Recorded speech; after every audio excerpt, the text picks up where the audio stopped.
Chapter 201, The Old Man Was Just Careless. After brain testing, I found that the fight against the elite army could be a bit challenging, so I made some adjustments to the Radiant Spirit from the previous chapter, downgrading its rank to Rare 3-star. The 7th level differed slightly from the previous 6. Unlike the preceding enemies who launched a staggering offensive immediately, these were forming their battle lines continuously. More than 1,000 radiant spirits stood protectively on either side of the hero, elderly like a pair of golden wings spreading out to both sides. Radiating a gold light, their energy was as profound as an ocean. From afar, Yuan watched with a grave expression. Having a commander made the battle quite different from one without. These soldiers found in the land of challenge, displayed a certain level of strategic capability and tactical knowledge, significantly more advanced than mindless wild monsters. Nonetheless, they weren't a united army. Therefore, the main enemies faced by the Undead Legion in actual combat were only less than half of these radiant spirits. The Dead Bone General expertly led troops, outmaneuvering the enemies, slicing through their lines to establish advantages. At times, they even managed to outnumber their enemies, surrounding and swiftly annihilating dozens of radiant spirits. With leadership and the assistance of Rakshasa and Hong Yi as leading attackers, the Undead Legion repeatedly chipped away at the enemy's numbers, slowly establishing an advantage before securing victory. It doesn't mean that the radiant spirits were incompetent. Their battle owl was high. It was just that the Dead Bone held an upper hand. Nevertheless, now their opponents also had a hero commanding them, and their teamwork would inevitably become more harmonious, forming a more tightly knit whole. Besides, having a hero in place also meant that these radiant spirits were benefiting from the aura of a hero. Boost. The soldiers of a lord's house held several advantages over these wild soldiers guarding the levels. First, they underwent special training and had consumed all sorts of treasures, which made them physically stronger and spiritually more energetic compared to their peers. Secondly, the Lord's King's Legion would surely wear superior or even luxurious equipment, while the wild soldiers wore only standard uniforms. Referring to General Dead Bone, apprentice-level combat shattered the armor of the Skeleton General, which demonstrated the inadequacy of standard equipment. However, the main advantage of his Undead Legion in fighting and wreaking havoc among the elite soldiers was the aura of a hero. Under the Dead Bone, the Skeleton General, resentful evil spirits, and others, revived two types of boosts. One was the boost from a level 3 hero's aura, level 3 attack, level 3 defense, plus 30% movement speed, and plus 30% energy for undead system soldiers. Secondly, it was the boost brought about by the unique ability Undead Domination, medium-small power enhancement, medium-small energy capacity enhancement, and medium energy recovery speed enhancement. With these two boosts, a rank 6 skeleton war general of the First Order had nearly equal basic qualities to an ironclad scorpion that just made it to the elite level. Moreover, the skeleton mortician could rival rare soldiers in the early and middle stages of the elite level. Yuan estimated that this radiant spirit hero only possessed the most basic boost aura, but it still provided more than 1,000 radiant spirits with a tremendous boost. Besides, the radiant spirits themselves were top-notch rare soldiers. The Huan Chao Spring spirits next door were already considered rare gems among rare 3-star soldiers. They were expensive yet powerful. Radiant spirits were even pricier and more powerful. A direct confrontation would be quite challenging. However, the enemy of this level had a weakness. The hero. The hero. The Dead Bone gazed into the distance, murmuring in his heart. After quickly discussing strategies with Rakshasa and a few others, they immediately determined their battle tactics. The old man guarding the gate didn't charge forward but exhibited a seemingly friendly demeanor. "Don't rush, take your time. I will always give newcomers like you who have just arrived at this level some preferential treatment. However, once you start to move, you need to be prepared to face my thunderous onslaught." He existed in the form of a radiant spirit. Yet beneath his white whirling long hair and friendly smile was an overwhelmingly domineering aura. Like a sword thrusting into the sky. "Fight." To respond, the Dead Bone simply uttered that chilled word. As soon as the word slipped out, the black fog around the Legion began to boil intensely. The old hero seemed not to have much martial virtues. While talking about preferential treatments, he swung his arm down the moment the Dead Bone finished speaking. The radiant spirits, standing in a wing-like arc array, stretched out their hands, overlapped them, and raised their palms outward, brewing a cluster of shining golden light. Whoosh! Whoosh! Whoosh! Whoosh! Whoosh! Golden-orange light beams, like an overwhelming wave of shooting stars, drowned the entire sky. But the dead bone was well prepared. At this moment, the boiling black fog, mirroring galloping steeds or a vast cloud, broke out at a speed 1/4 of Rakshas's full speed with him leading the charge. The horses manifested by the black fog galloped, and in an instant, they sidestepped hundreds of gold beams. The golden light engulfed the area where the legion stood, instantly incinerating the tender grass. Then the earth collapsed and rumbled down into the depths beneath. But the undead legion had already made it hundreds to thousands of miles away the moment the light beams shot out. Even here, the golden light was like a net. The elderly man guarding the gate predicted the dead bone's move. Cut! Finally, the dead bone unsheathed wailing death. With the overlapping of the under-domination talent and the seamless unity of the legion, it conjured a sword light several dozen meters long in an instant. No, it wasn't a sword light, but a giant sword, formed from condensed black fog, with crimson lines visible on its blade. The giant sword collided with 200 to 300 beams of golden light. It blocked most of the golden light. The black giant sword crackled and shattered with a bang. This was not an unbearable defense. Under Dead Bone's control, the huge sword was transformed into hundreds of little swords, whizzing around to intercept the remaining beams of light. The remaining 200 to 300 black little swords fell like rain towards the golden figures that filled the sky. Not bad. The elder steadily walked towards the left flank, while his right-wing troops began to change formation under his command. But this is far from enough. Even before he had finished speaking, he was already mentally commanding the radiant spirits on his left wing to change their formation. These radiant spirits had different skills. Some excelled at close combat, others were good at ranged attacks, and then there were those that emitted a brilliant golden light from their entire beings, their arms extended like embracing the sky. In front of them, one after another, hexagonal light barriers appeared. The barriers blocked the black arrows raining down on them. The first clash ended without casualties on either side, but a number of radiant spirits had their light walls shattered and were injured by the rain of black swords. Though it seemed as if the undead legion had a slight advantage, in reality, unless they could break through the situation as soon as possible given the vast disparity in numbers, they would be at a disadvantage. Sooner or later, they would be surrounded and defeated. The great battle continued. In the sky and on the ground, the radiant spirits were scattered everywhere in a formation that seemed loose but was tightly linked. Regardless of where the undead legion attacked, they would be hit by beams of light coming from all directions. After several minutes, the undead legion had only managed to kill 63 enemies. They had not suffered any losses themselves. However, this was only because the army soul embryo had taken on the damage.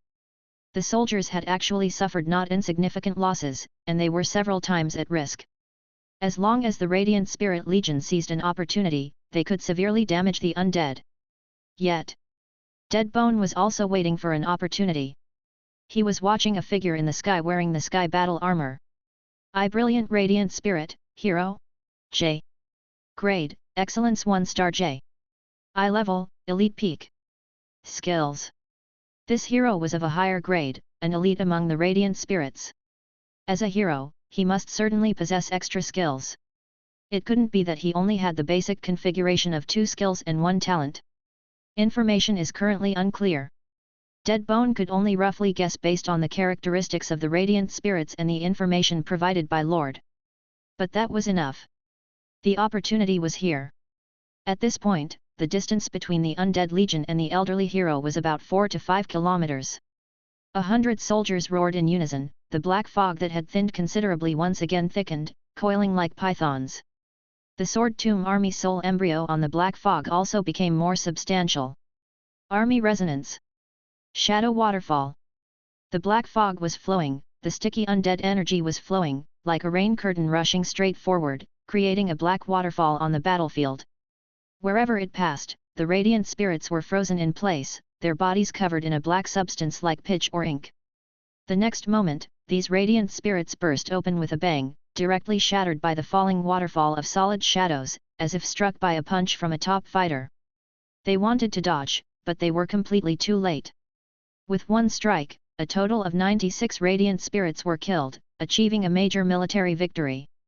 But this kind of army soul technique that coordinates the entire army can't be executed more than 2 or 3 times in a war. Each resonance places a great burden on the entire army and the army soul. The elder's face remained unchanged, and in his heart, he shook his head slightly. An army soul technique, once used but unable to settle the battle, could put oneself in danger. The undead legion couldn't carry out any more full team movements. At this moment, they were still about 3,000 meters away from the elder. 3,000 meters, a moment is enough. Rakshas's deep voice echoed within the troops. His figure had already disappeared. Swoosh! Swoosh! Swoosh!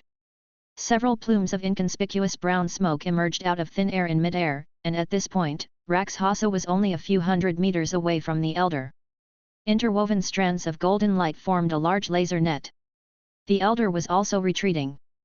But the Fenai evil spear tore through the golden net. Rakshasa pursued relentlessly, disregarding the few remaining beams of light falling on him, making hissing noises as they melted his body. He didn't care and made no attempt to dodge. In his eyes, there was only the elder wearing the sky battle armor. The distance was rapidly decreasing.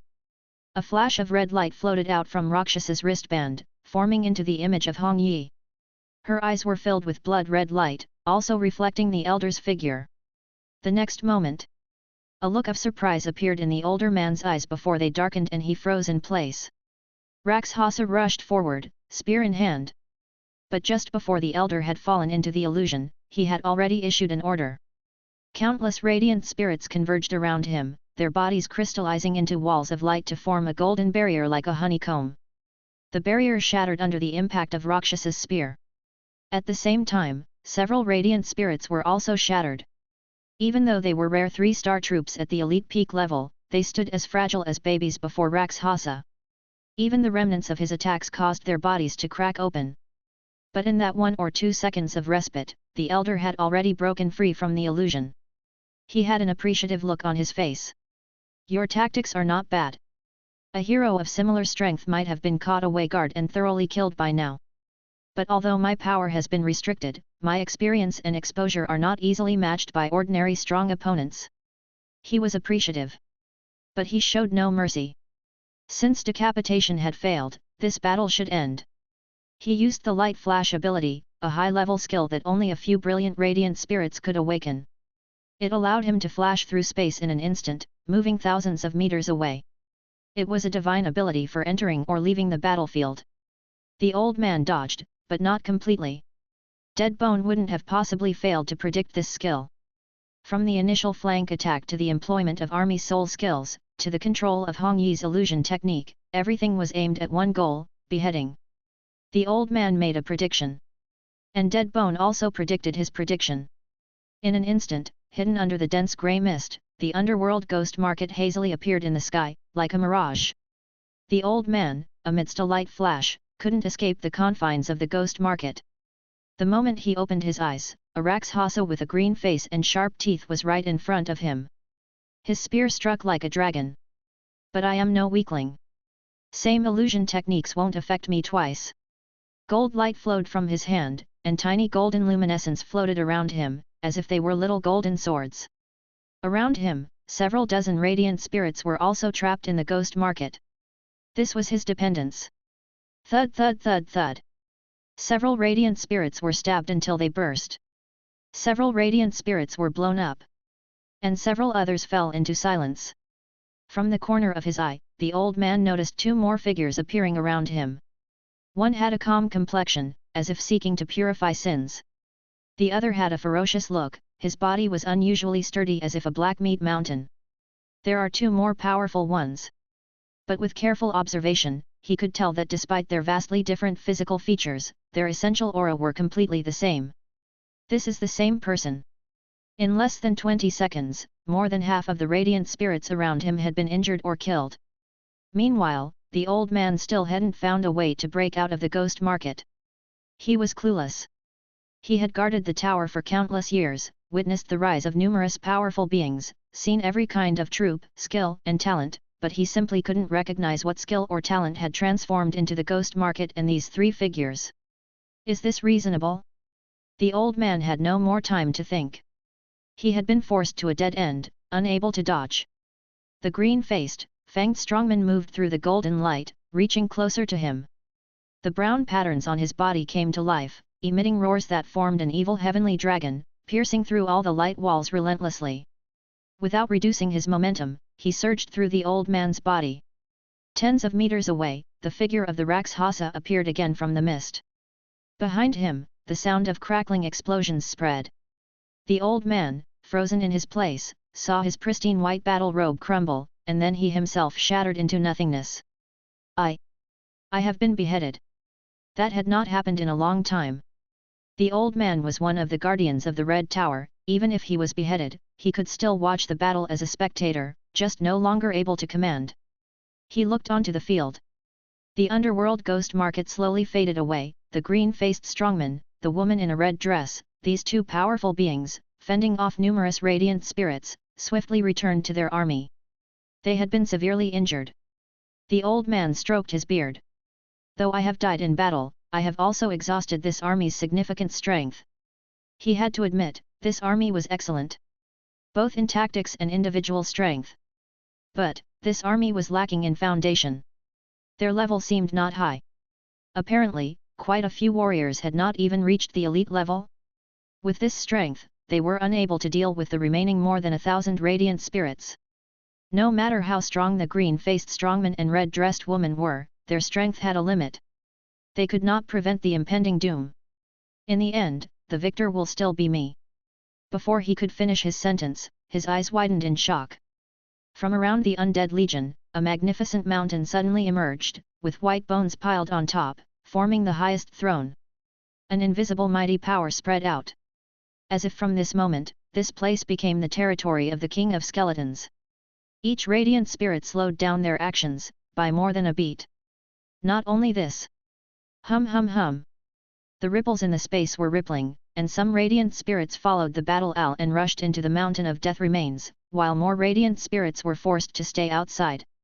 For a moment, the battlefield was divided into two, one inside and the other outside. And within, the undead legion transformed into a meat grinder, swallowing up hundreds of radiant spirits in the blink of an eye. Then, another batch of radiant spirits rushed into the mountain of death remains. This cycle continued. When the mountain of death remains was continuously attacked by the outside radiant spirits and could no longer isolate space, the old man saw only a sparse group of radiant spirits remaining on his side. Foolish! You are all so foolish! But he knew he couldn't blame these radiant spirits, who lacked wisdom and strategic perspective. Ultimately, he had been careless and failed to dodge. Chapter 202, Great Harvest. Red Tower, Level 7. The earth was a site of devastation. The once green grasslands were nowhere to be seen, replaced by vast expanses of charred black. The ground was cracked. Pits of varying sizes were scattered everywhere, giving the landscape a lunar surface-like look. Swish! Rakshasa blinked into existence before the last radiant spirit, running him through with the Feni evil spear. Under the squeeze of the power of evil, the body of the radiant spirit burst like an overinflated balloon. The long, arduous, and perilous battle, fraught with close calls, finally concluded. General Deadbone took a long breath, exhaling a cold black mist which formed into the shape of a giant dragon in mid-air. Indeed, the land of challenge is too difficult to tackle. Fortunately, I did not betray the trust of the Lord. We barely made it through. When the battle ended, the rule's power descended.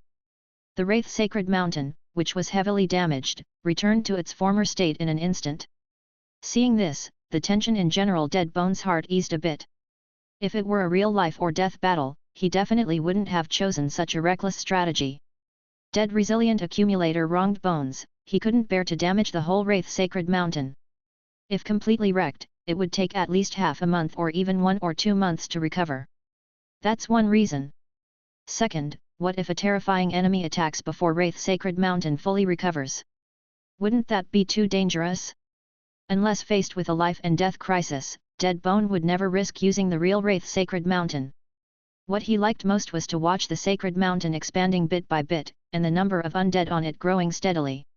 In this perilous eternal world, it was only this that gave him a sense of security. However, Deadbone was also aware that one could only thoroughly understand a power, knowing its limits, by using it. Only then would there be no errors when it was really needed. That's the key to stability. The land of challenge was indeed a treasure land. After several intense battles, Deadbone had a clear understanding of the current carrying capacity of the sacred mountain. Under the rule's power, the wounded and devastated earth was also rapidly recovering. It didn't revert to its original grassland condition but transformed into a large white platform. Across from them, several hundred meters away, the slightly transparent figure of a man slowly emerged. He wore a white robe with large sleeves and had a white beard like a duster. His hair and eyebrows were white, but his face was ruddy. He was a spirited old man. Even though his face looked unfamiliar, his aura was clearly the heroic, brilliant, radiant spirit that had been guarding the place just now. Or, it could be said that this was the true appearance of the Tower Guardian Elder, who had merely assumed the template of the radiant spirit before. Young warriors, you performed very well. Can you tell this old man what you call the move just now? The elder looked at Deadbone, Rakshasa, and Hong Yi. Although he was caught off guard, he didn't exhibit any dissatisfaction. After all, being able to ambush and decapitate was an ability in itself. Besides, the abilities of these three powerful individuals were indeed strong and bizarre. Anyone encountering them for the first time wouldn't be able to dodge, not a matter of being careless or not. As a gatekeeper, he had fought countless battles, big and small, and encountered countless strange abilities. How could he be truly off guard? The challengers were just a bit overwhelming. Even when simulating the scenario in his mind, he still couldn't find a feasible method to dodge that killing stroke. After all, he was too unfamiliar with Ghost Market and three-phase body. It made him extremely curious, as if being scratched by a cat in his heart. What exactly was that ability? However, regardless of how friendly the elder's facial expression was, and despite him being the venerable Tower Guardian Elder, Deadbone's reply was only 4 words, no comment.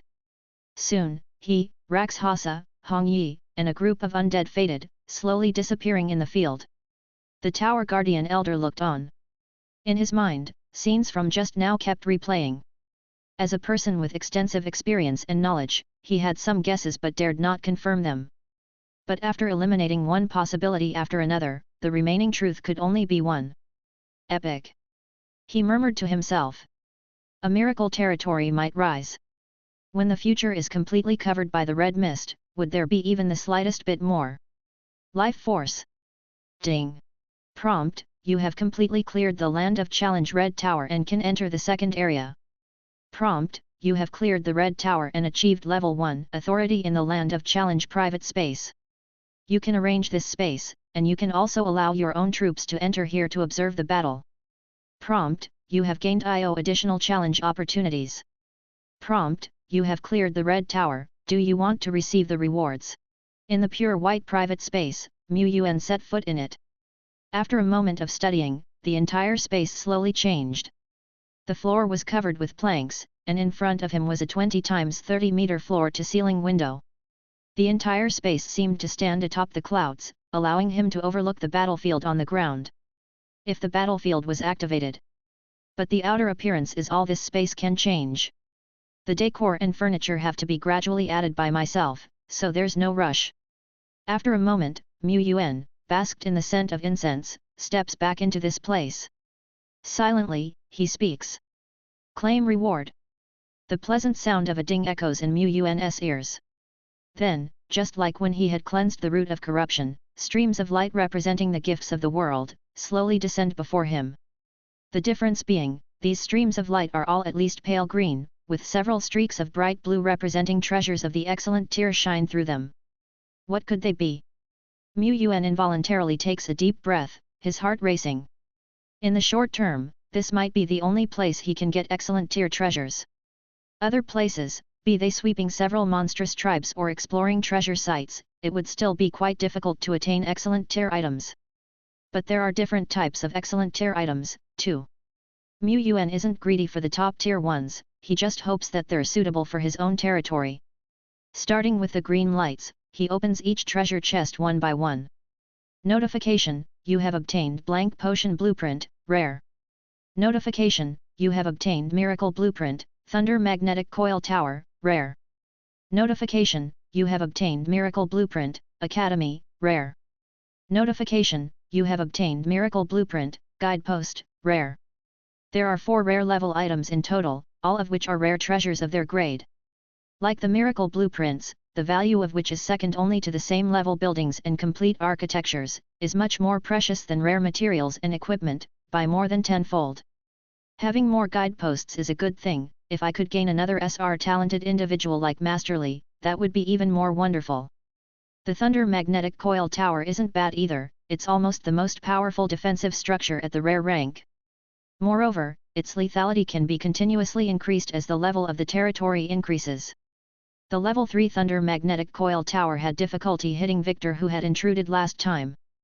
But what if 3 Thunder Magnetic Coil Towers started attacking at the same time? How could powerful war generals like Victor dodge? Why not give it a try by throwing Miss Duo in for a simulation? Would that be too demon-like? An academy is a lifestyle building that contains a number of blank books. They can comprehensively input their knowledge and stories into these books, creating actual books. They can also reproduce the content in other ways. It's not particularly powerful, but it can effectively enhance the cultural level of territory citizens and enrich their spiritual nourishment. So all the copying I did before was for nothing. The blank potion blueprint is also extraordinary, it has an effect similar to the miracle blueprints. As long as there is a professional high-level pharmacist who knows the line, they can create a real potion blueprint on it. And a potion blueprint combined with an alchemy hut allows for semi-automatic potion production. Ilo knows quite a few potion formulas and has developed a vitality potion that is suitable for production in the Tianyuan territory. However, the process of potion making is cumbersome.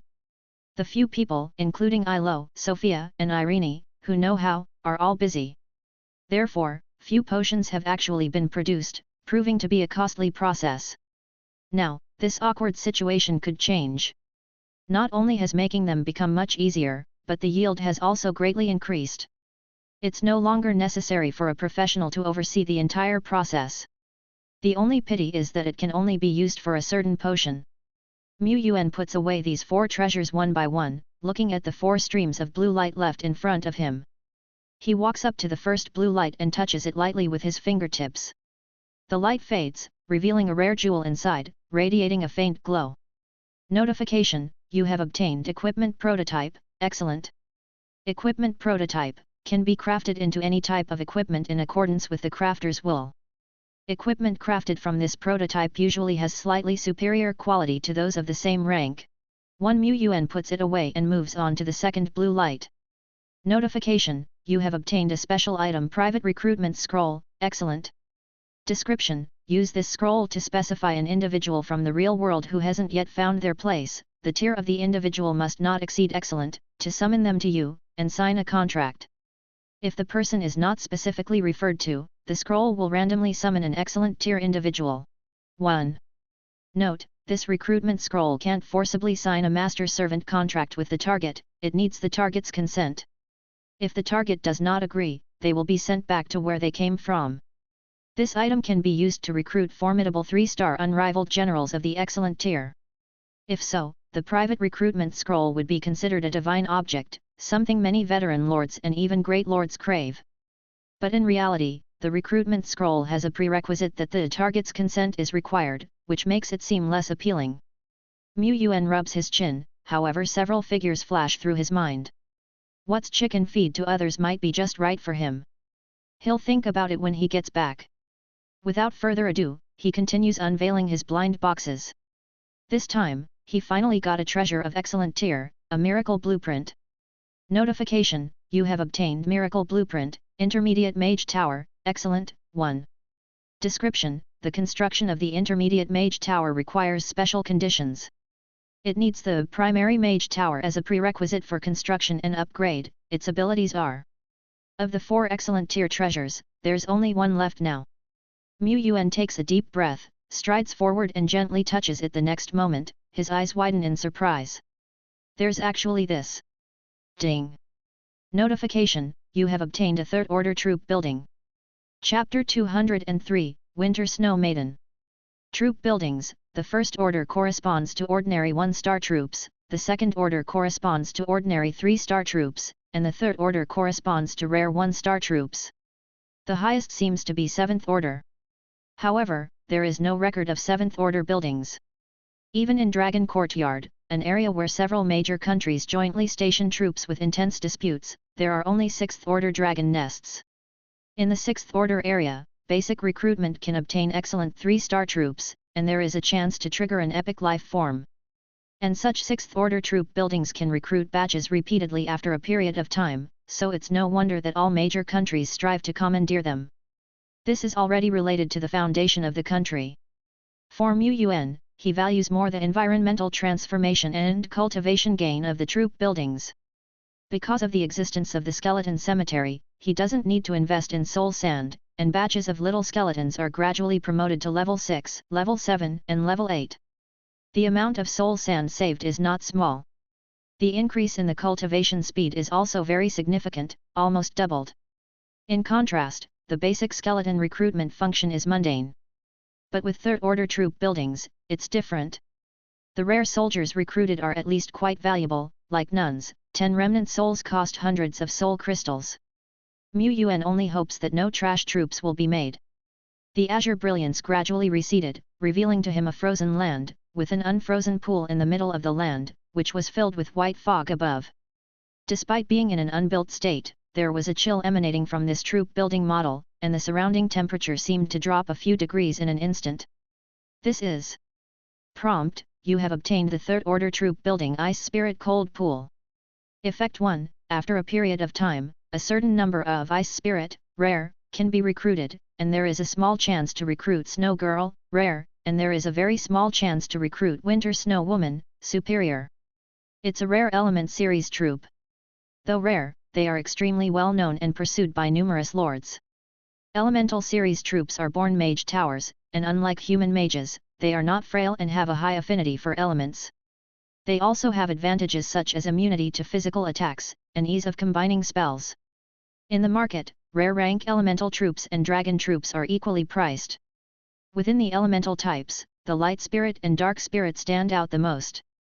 The brilliant radiant spirit he had seen before can awaken the powerful teleportation skill Light Flash, which is a godlike, bug-level skill when used for assassination or self-preservation.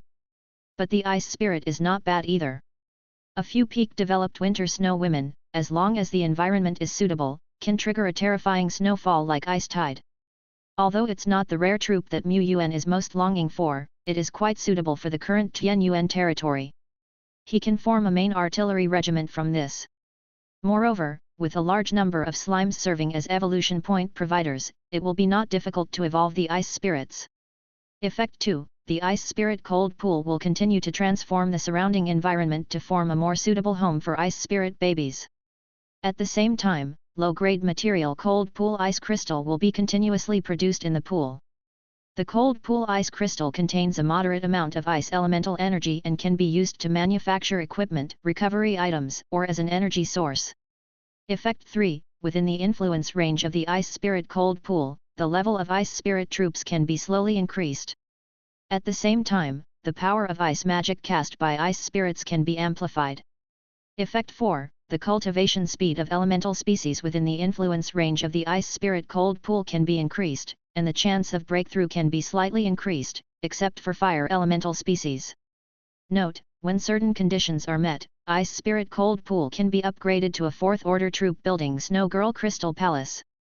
Yuan started to wander around his territory looking for the right location for his ice spirit cold pool after leaving the land of challenge. Previously, the skeletal cemetery was located in the west and the Treeman forest was in the east, occupying the left and right of Tianyuan territory, but with the upgrade and expansion of the territory, more vacant land emerged. In the end, he chooses the northwestern position for the ice spirit cold pool. He considered that the southern area was continuously expanding. Ilo had already made future plans for each piece of land there, so it was inappropriate to occupy it.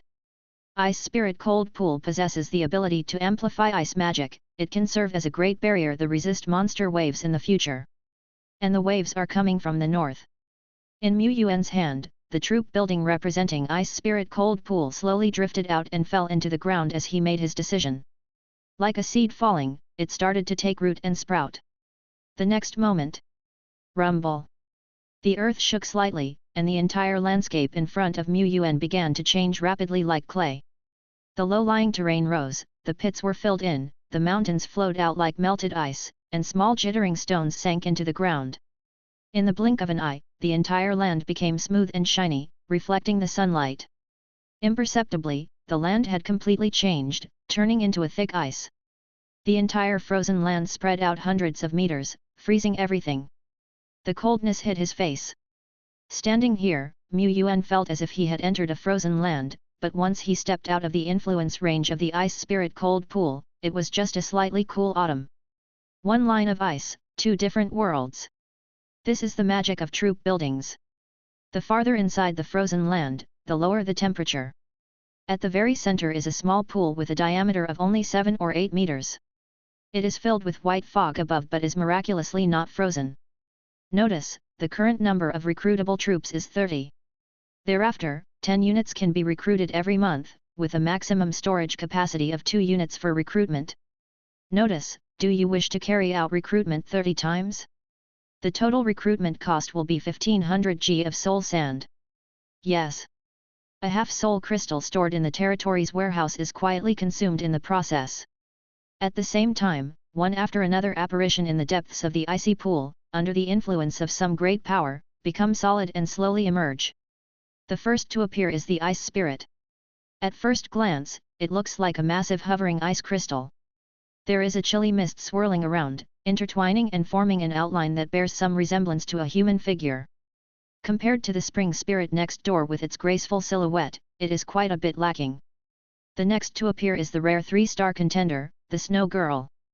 Compared to the ice spirit, the Snow Girl's human figure is significantly more noticeable.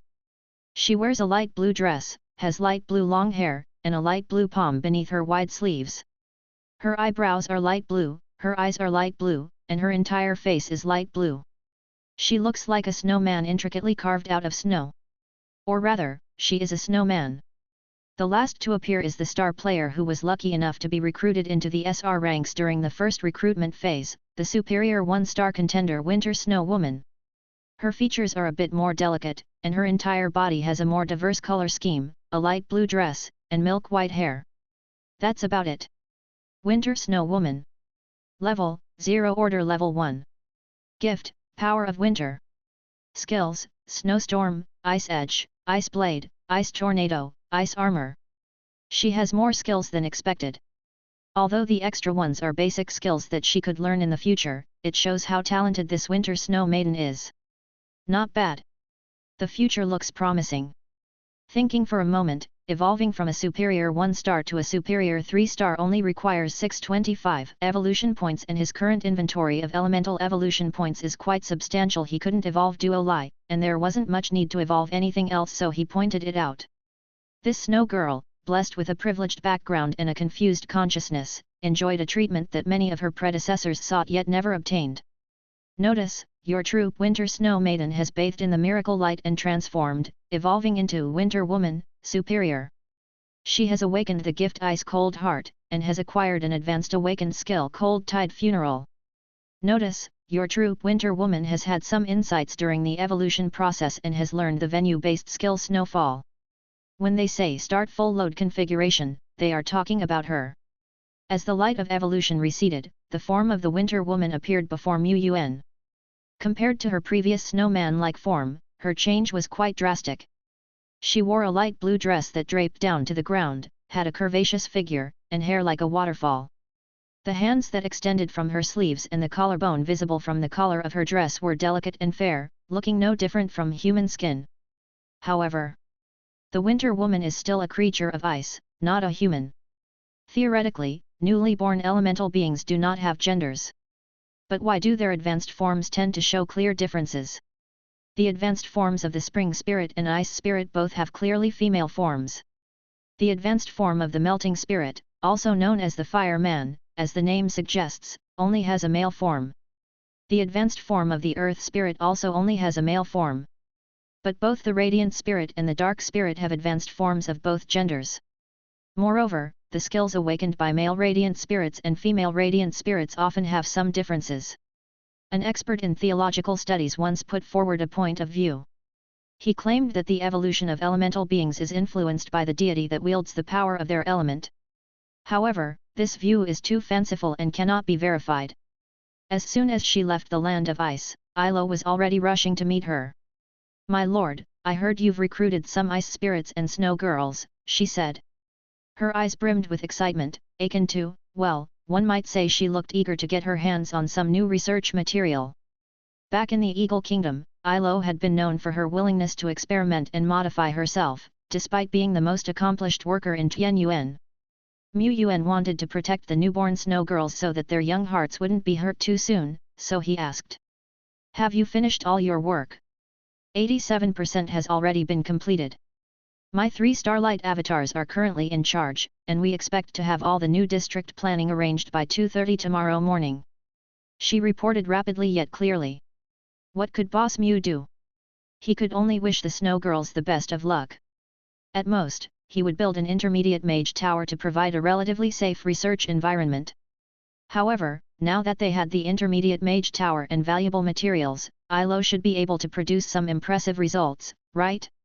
Chapter 204, The Movable Fortress, Mage Tower and the Expected Dragon Knight. The construction requirements for an intermediate mage tower are extremely high. In addition to the prerequisite building primary mage tower, various basic materials are required, along with 20 soul crystals, 500 units of common black iron stones, 50 units of rare bronze crystals, and 1 of each elemental sphere treasure, fire, thunder, earth, wind, and water, at the rare level. Besides these, you also need a superior treasure super energy core. The cost is exorbitant. But not to mention the high cost, even many lords, at the cost of their entire fortunes, chose to construct the intermediate mage tower. It's a composite building that houses various living facilities, research facilities, and powerful defense capabilities. As long as the intermediate mage tower is constructed, even if it's not of a high level, it should be able to easily eliminate any random leader-level powerhouse. It can greatly enhance the security of the territory. Providing Ilo with a research environment is just a byproduct. In fact, in the entire territory, only this girl can make use of the research function of the intermediate mage tower. Thinking of this, Yuan immediately started purchasing. This is also a major project. Now that he has raised his territory to the 3rd level and advanced to the small town level lordship, he can transport superior treasures from Langsing into the eternal world. However, the trans-dimensional fee is quite high. It's like cutting your own meat. If there was no other option then fine, but since he has a choice, Yuan would not waste a sum of soul crystals for no reason. Poor people should be frugal. He implemented Plan 2. He had Sophia search the forum for sellers of the treasure super energy core and make contact. Very quickly, Sophia came back with good news. There is none in Chilling Town, but one of the sellers who is selling it is based in Panshi City. I have already negotiated with him. If we pick up the item, he will give us a 3% discount. Boss, what do you think? I agree. The price is much cheaper than buying it on Langsing, plus you save the trans-dimensional fee. Actually, it's 2 fees, turning the soul crystal tool into reality also incurs the trans-dimensional fee charge. The only difficult point is self-pickup. Picking up goods across cities on the Eternal Continent is not an easy task. However, he had General Duo Lai for pickup. After transforming the ever-changing badge into a pair of wings of wind, General Duo Lai took to the sky. In just half a day, she was back in Tianyuan. Half a day later. Bang bang bang! With the joint efforts of hundreds of territory citizens and elites, the intermediate mage tower was rapidly constructed and this pure white tower, over 20 meters high, slowly lifted into the air. It was flying. Intermediate mage tower, superior.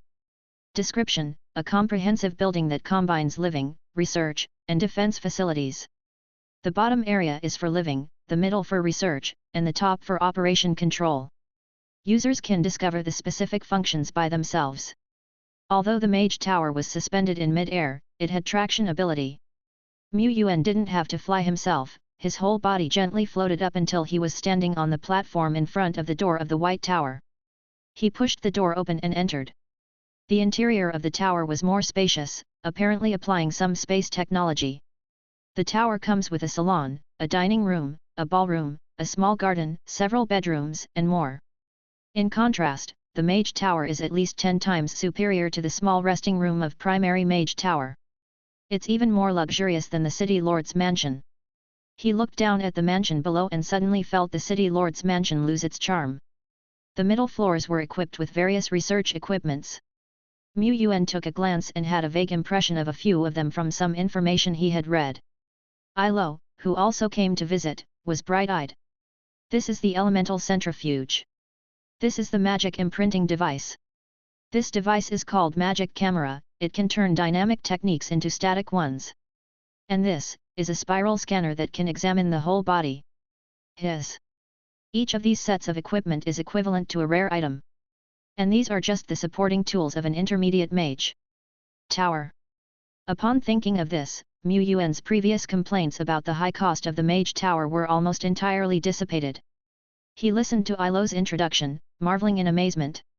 In fact, it was the first time Ilo had seen these two. She had only learned about these devices from many study materials in her spare time and had long been envious of them. She once thought about saving part of her salary to buy a set in Panchi City. She didn't expect to see them so soon, and she could even touch them. Lord.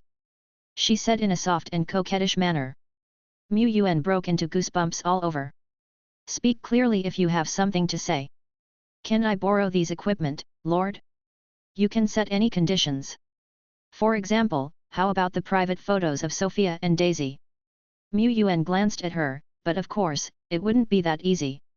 In fact, no one else in the territory could use these devices, but since Ilo felt that she could make certain requests, then increase her workload a lot. He happened to have some ideas that need to be realized. For instance, emulating the resentful spirit's resentment absorbs skill, to develop similar functionality, but with a wider range of detection radar. For example, referring to the treeman's mood soul drowning roots skill, make a wood spirit essence that can promote plant growth. And on and on. Wait. Yuan stated over 10 ideas off the top of his head, then looked at Ilo. Aren't these your specialties? Ilo opened her mouth, wishing she could go back in time and sew up her mouth 2 minutes ago. But she couldn't turn him down anyway. The area of body research is exactly what I am best at. After seeing these expensive equipment, the first thing Ilo wanted to research was herself. She wanted to understand the difference between an epic life and a normal life. She had previously thought about scraping some bone powder from General Dead Bone, some condensed liquid from General Duo Lai, but she thought about it and decided to start with the field she knew best, which was human beings. So, the most suitable material is herself. She had done research on herself and modified herself before. Now, with the Starlight Avatar, self-research is even more convenient. Even if there is an accident during the research operation, Lainey can still save her. Such a research environment is perfect. She thought excitedly. But now it has to be postponed slightly, the ideas put forward by the Lord are also wonderful. The more she thought about it, the more feasible it seemed. Besides, since it's the Lord's task, materials like treeman and resentful spirits must not be missing, right? They will have to cooperate with her research. That's not bad at all. Ha ha ha. Seeing Ilo giggling foolishly, Yuan knew his idea is very feasible. As expected of this Lord. He has a lot more plans. For example, using the sinful eye prison skill of the evil spirits, constructing a special illusion environment for tempering one's will. Even though it may not create the light of will, as long as it can temper the will bit by bit, quantitative changes may one day bring about qualitative changes. It's worth a try. Thinking this, Yuan walked to the top floor of the Mage Tower and came to the control panel. As he tapped his finger, the stream of light spread out like ripples. The intermediate Mage Tower can simultaneously launch 6 automatically tracking magical missiles, and the operator can micro-control the missiles. The intermediate Mage Tower can move freely and generate an energy light shield with impressive defensive power. The maximum coverage of the light shield is a radius of 100 meters. The intermediate Mage Tower has detection capabilities and can detect abnormal energy fluctuations within a radius of 10 kilometers. This ability requires a professionally qualified magician to adjust its settings. With attack, defense, and detection all in one, the intermediate Mage Tower is indeed a perfect and comprehensive miracle building. If its moving flying speed could be a bit faster, it could be used as a mobile fortress. Strong. No wonder it is often said that having an intermediate mage tower can attract many magic talents. The mage tower and the ice spirit cold pool have been built. The equipment embryo has been given to Masterly. He is currently studying what kind of equipment is the most suitable to create. The only thing left is... The object with a faint blue glow, like a lottery ticket, appeared in his hand. It's a personal recruitment scroll. There are two choices, random recruitment and specific recruitment. For random recruitment, the chances of getting the target's agreement are probably higher, but the likelihood is only getting a wild troop of excellence 1 star. For specific recruitment, adequate information and face fruits are required. Mu Yuan's memory drifted back to the festival grounds. At that time, many top heroes hadn't chosen to follow the Lord. The most sought after was undoubtedly Holy Light Master Sacrifice Windsor. Mu Yuan already had a Holy Light Master Sacrifice at home, but this hero Windsor is able to continuously promote nuns, Mr. Mu is also a bit envious.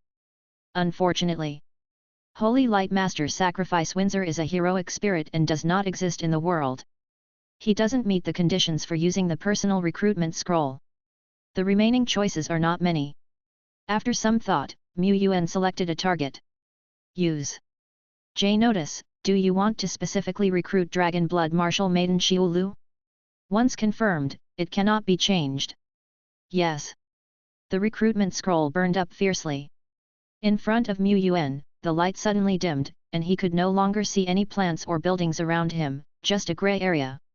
In this hazy, secluded space, the silhouette of a brave woman suddenly appeared. At first glance, she looked vigorous, but upon closer inspection, one could see that her dark red armor was full of marks, and she was not standing upright. Instead, she was half bent over with her hands hanging down, looking powerless.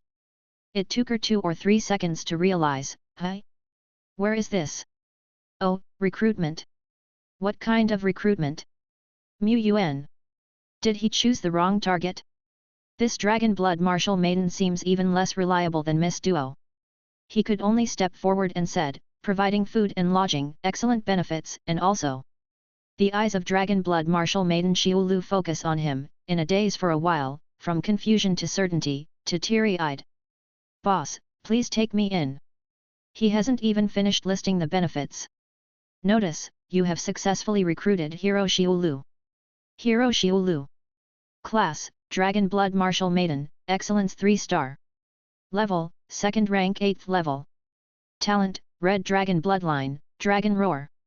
Skills, Flame Breath, Flame Slash, Dragon Claw, Dragon Mode. Strategic Skills. Other. The panel of Xiulu is not luxurious. This is probably because she has been wandering around and has not received systematic training and learning. That's okay. Her potential is among the top of many heroes, and she has a high-purity giant dragon bloodline. As for dragons, the future is promising. Chapter 205, Dragon Man Stance, another epic added. Smack smack. Gurgle gurgle. Another bowl, please.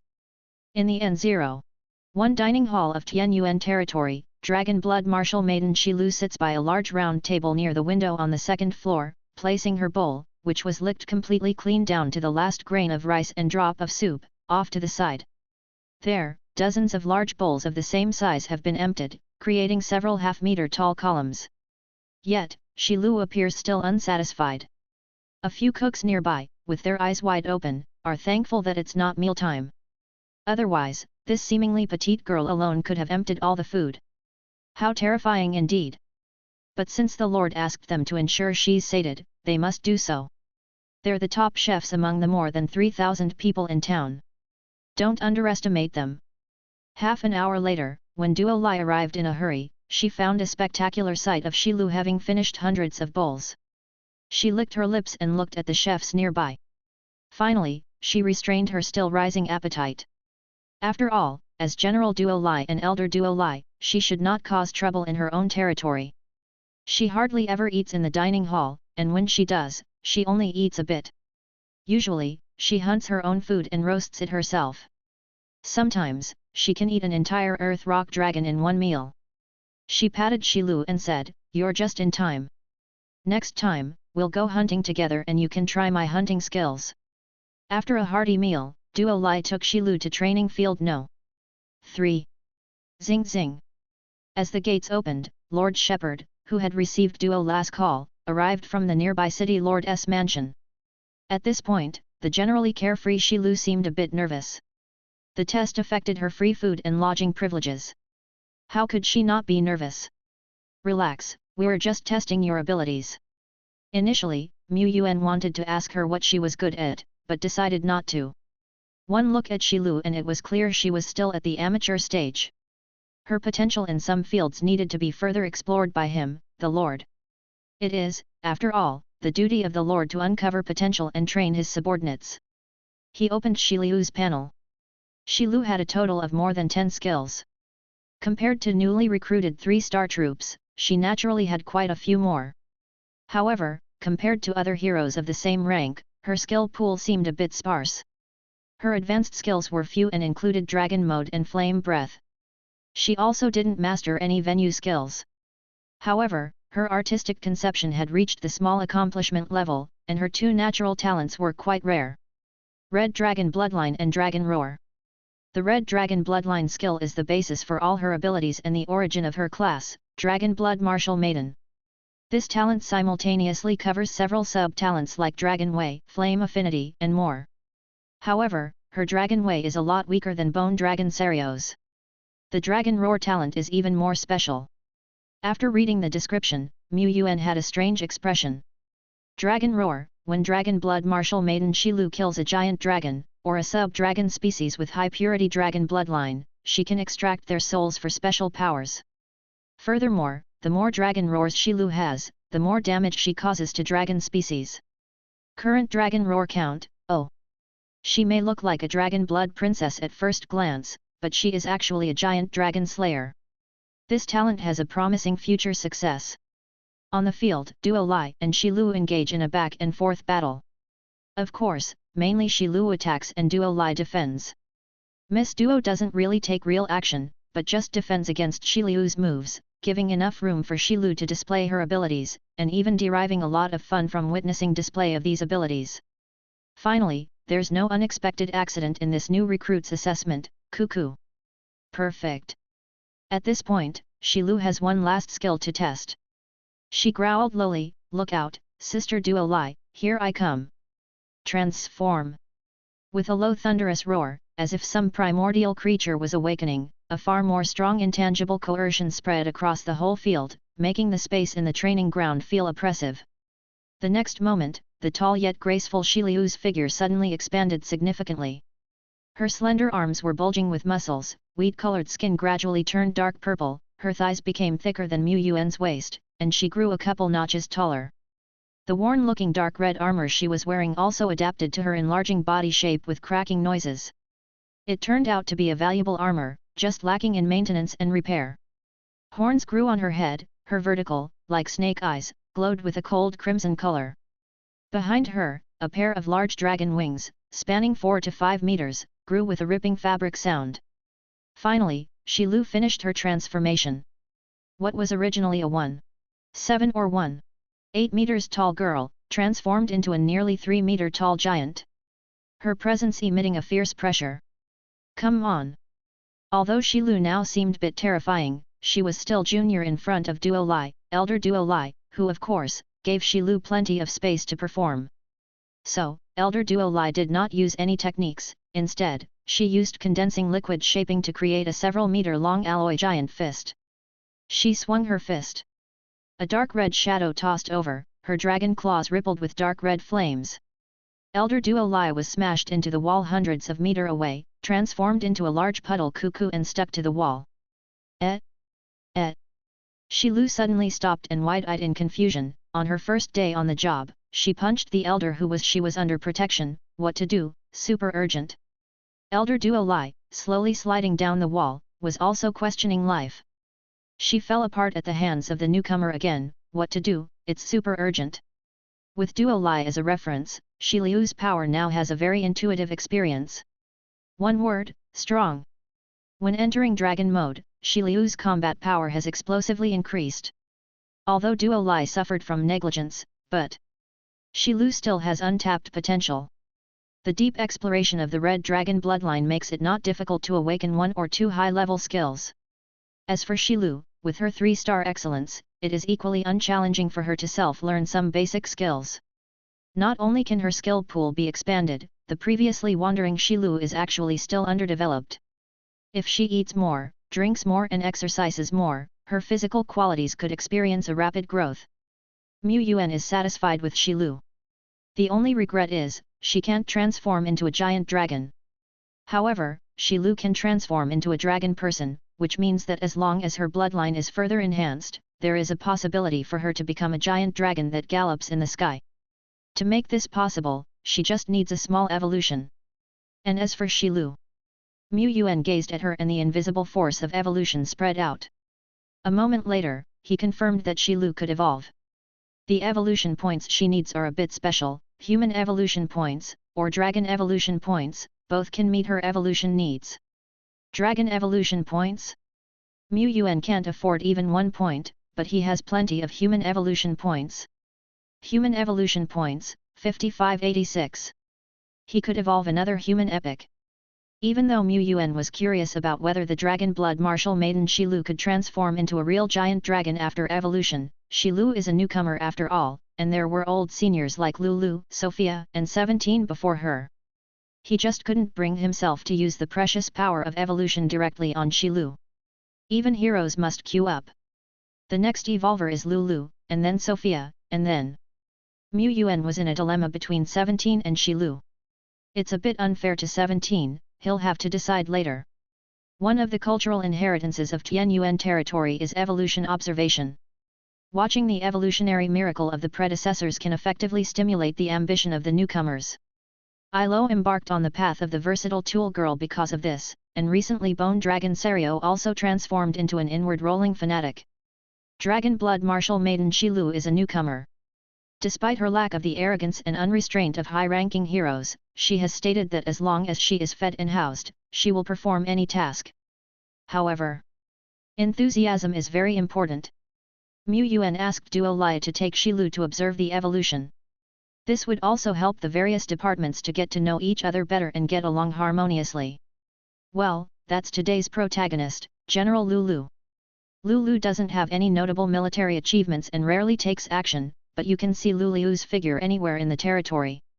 When refugees arrive, Lulu personally registers and welcomes them. When the construction team builds buildings, Lulu personally leads them. Patrolling all defense zones, Lulu inspects and improves them all the time. He even often personally takes on the role of instructor for the training of the Imperial Guard halberd. The things he does are not big, but like a brick, he can be moved wherever needed. Moreover, Lulu is meticulous in everything he does, even to the point of taking the wear of a single weapon of a guarding soldier seriously. This is Lulu, the defense commander who, although seemingly not strong and silent, is as reliable as a mountain. Lu will definitely not fail this opportunity, he will burn all his potential in the evolution to comprehend more skills. He spoke very spiritedly. Like Rakshasa and Hongyi during their evolution, Lulu also adjusted his state to the peak at this time, and used some auxiliary treasures to make his mind clearer and his thoughts more active. The next moment, the light of evolution then enveloped him, and purple light wisps also floated over from the end of the sky.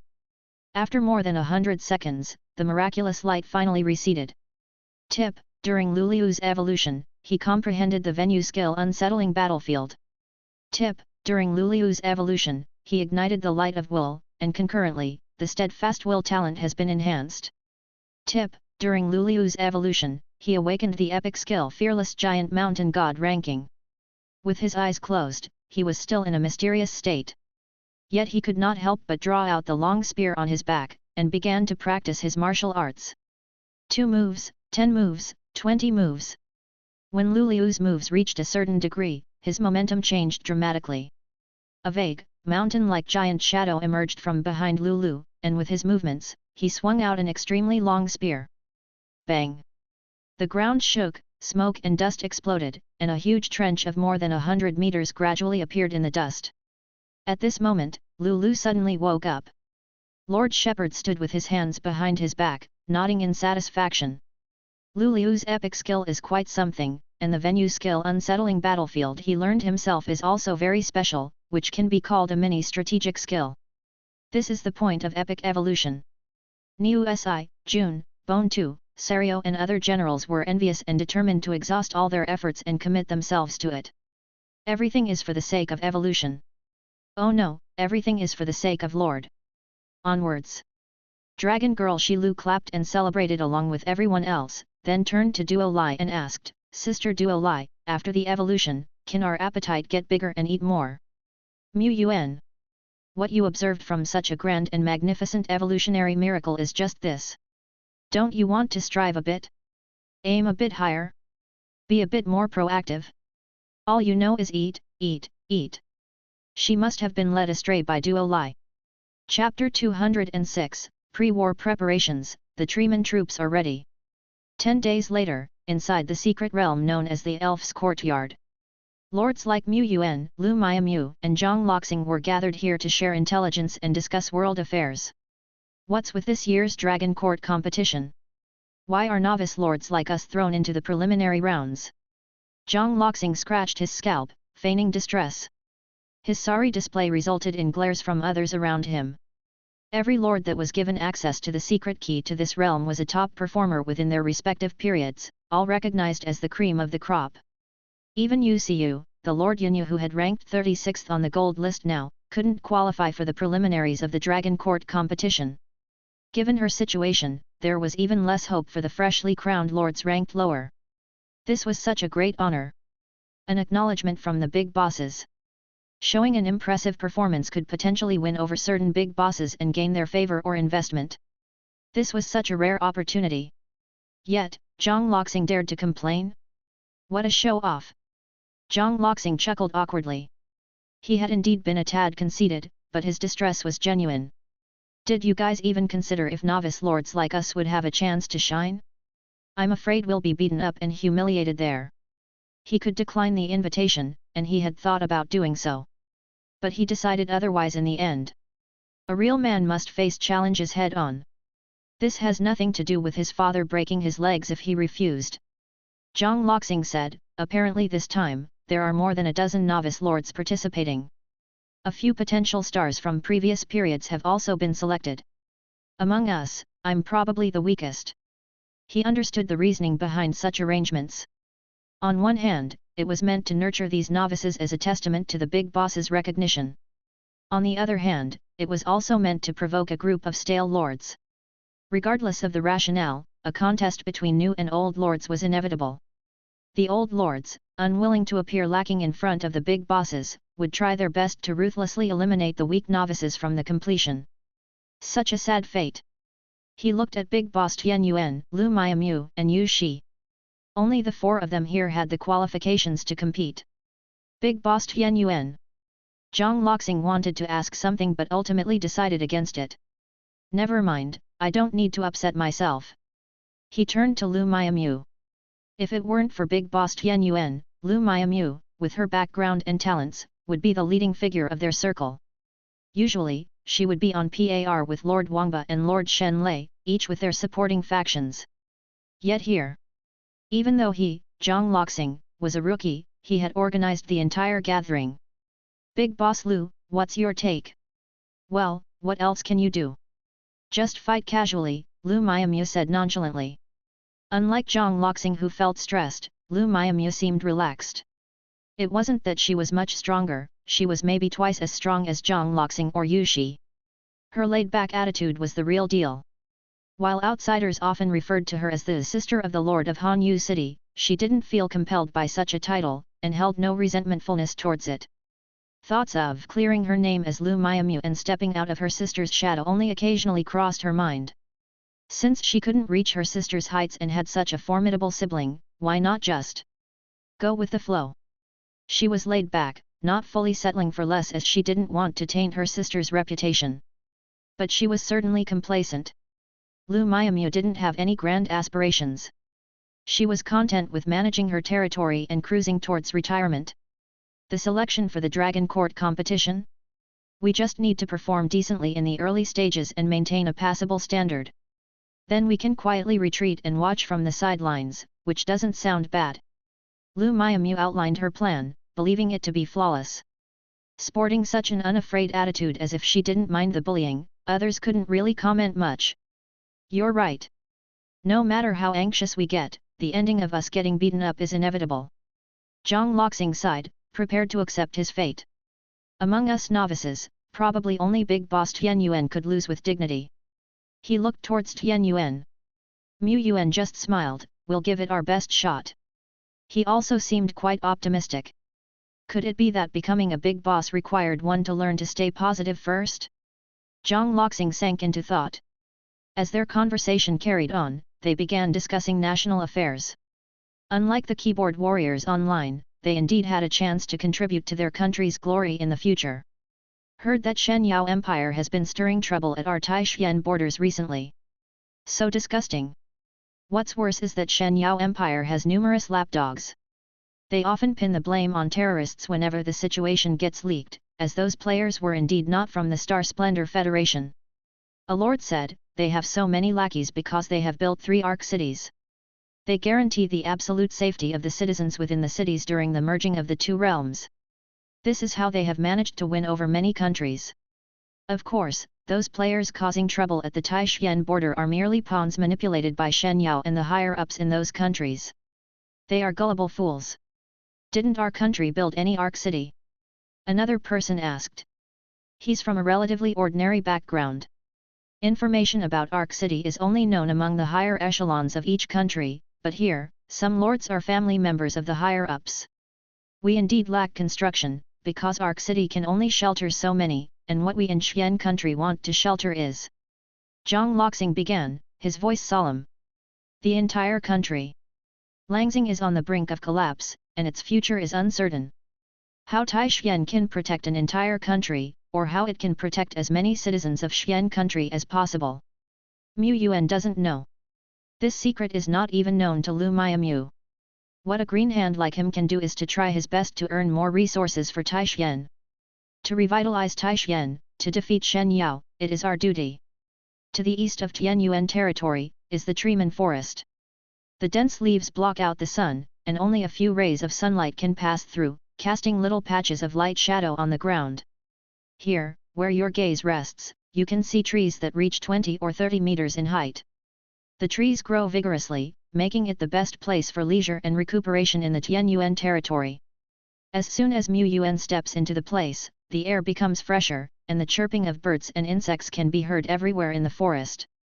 Flower fairies and flower sprites happily dance around, spreading their clear giggles of giggles. Compared to the 3 troop building types, the environmental transformation of the Treeman Forest is the most refreshing.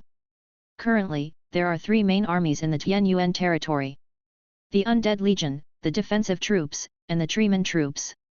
A 4th one, the Snow Girl artillery troops, is in the planning stage. Compared to the first 2, the Treeman troops do not stand out very much. This is because Treeman prefer quietness and usually take root in the ground, looking no different from ordinary trees from afar or up close. In the past, the power of the Treeman species was so weak that even a leader like the tree demon Granny could not perform well on top-tier battlefields. But after more than 3 months of dedicated development, the Treeman troops have come a long way. There are a total of 60 Treeman. Among these, there are 3 3-star war Treeman besides the tree demon Granny. All the remaining Treeman, except for the war Treeman, are ancient Treeman of a 1-star level of excellence. Through the evolutionary miracle, his war Treeman will surely awaken the talent called Mood Soul Drowning Roots. It is a unique talent that can promote growth in daily life and absorb the essence of vegetation and Earth's force to perform talent bursting during the war. This talent is not too strong, and Mu Yuan does not consider a single talent to be on par with the Heart of Darkness, Body of Grudge Demon, and Fearless Battle Body. But an ancient Treeman of 1-star excellence can definitely awaken the advanced skill growth of 10,000 woods. When several dozen ancient Treemen use this skill, even if it is not a venue skill, it can form a gigantic forest of wood far exceeding that of a single venue, comparable to a large-scale magic. In such an environment, the power that the war Treeman can bring about by using the talent-bursting method would be tremendously horrifying. Mu Yuan even had no idea what its limit might be. This is the overwhelming strength of a full-fledged troop system. Also, it is a feature of the Treeman. They move inconveniently, but they can use the venue and firmly occupy the advantages of the venue. In terms of combination and coordination, the Treeman troops even far surpass the neighboring Undead Legion. With the advantage of troop building, all of the Treeman troops have stepped into the professional level. The 3 War Treemen have even stepped into the elite level, and the Tree Demon Granny. Her level hasn't increased much and her panel is luxurious.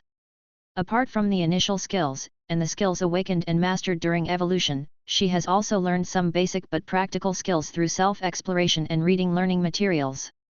Whipping, leaf blade, sleep powder, parasitic spore, drain, and so on. Especially the last few, when combined with the growth of 10,000 woods, they can have amazing effects.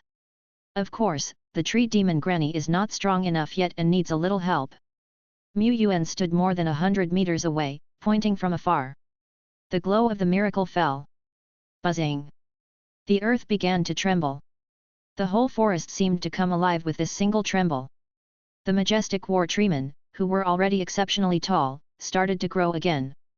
Ding!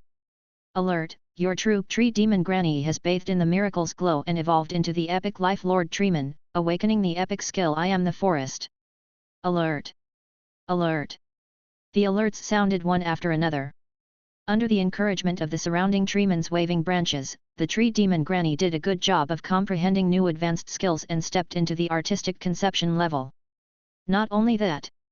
I am the forest, turn all plants in the range into your own territory, link them as a whole, and give them incredibly strong growth and recovery abilities. The more plants in the range, the stronger the territory's power. More abilities need to be developed on your own. Also, I am the forest, and the forest is me. Since treemen can move, the forest can as well. Yuan strokes his chin. What kind of power would erupt when I am the forest and growth of 10,000 woods are combined? He looked forward to it. Chapter 207 The internal trend caused by Bone Dragon, Sario wants to be invincible in the world. In the northwest direction of Tianyuan territory, about 200 kilometers away from the domain, a punitive expeditionary war was underway. Bone 2 wielded the Sword of the Dead, and clad in rare-level treasure armor, far from being the little skeleton it was in the past, had evolved into a majestic skeleton general. It glanced ahead at the vast expanse of forest, which concealed an enormous goblin tribe. Much larger any tribe they had previously subjugated, their influence was extensive, with numerous traps laid out in the woods, resembling a gaping maw of a gargantuan beast ready to devour victims. Of course, Bone 2 was undaunted. It mused in serious contemplation. Bone 3, Bone 4, this time we must seize the territory of this monster tribe before that damned Bone Dragon does. Well said, Bone 2. Bone 3. Bone 4. Bone 2. Hush! A wild gust of wind rolled ahead as a massive shadow flew over the heads of the trio. Undoubtedly it was the majestic Bone Dragon spreading wings that stretched for several tens of meters. It stared at the faint silhouette of green skins hidden in the forest. The soul flame in its eyes burnt even more ferociously, resonating intense exhilaration in the Bone Dragon. Medals of honor, and Brother Dead Bone's trust, here comes the Bone Dragon. Under the gaze of the boss, I, the dragon, surely, will be the most radiant one on the battlefield. It charged straight ahead, toward the frontier outpost of the monster tribe in the distance. On the hill slope, the voices of the skeletal trio abruptly ceased. Bone 2 fumed, damn it! We are the ones who have the most trust from Big Brother. It waved the Sword of the Dead, a weapon wielded by Brother Dead Bone in the past now inherited by Bone 2, silently attesting the relevance of its claims. But that damned Bone Dragon! Even though you guys share the same bloodline as our boss, don't forget that I, Sario, am the only one certified as Boss Dead Bone's mount. Only I, Dragon, have power to steadfastly follow in the footsteps of our boss, beside boss on the battlefield. The Bone Dragon picked its nostril nonchalantly and continued flying forward. It made some sense, indeed. But clearly, they were the ones who share their bloodline with their boss, they were all prominent and powerful, but why suddenly had they declined to the point where they even fell short off the newly arrived Bone Dragon? That Bone Dragon is too overbearing.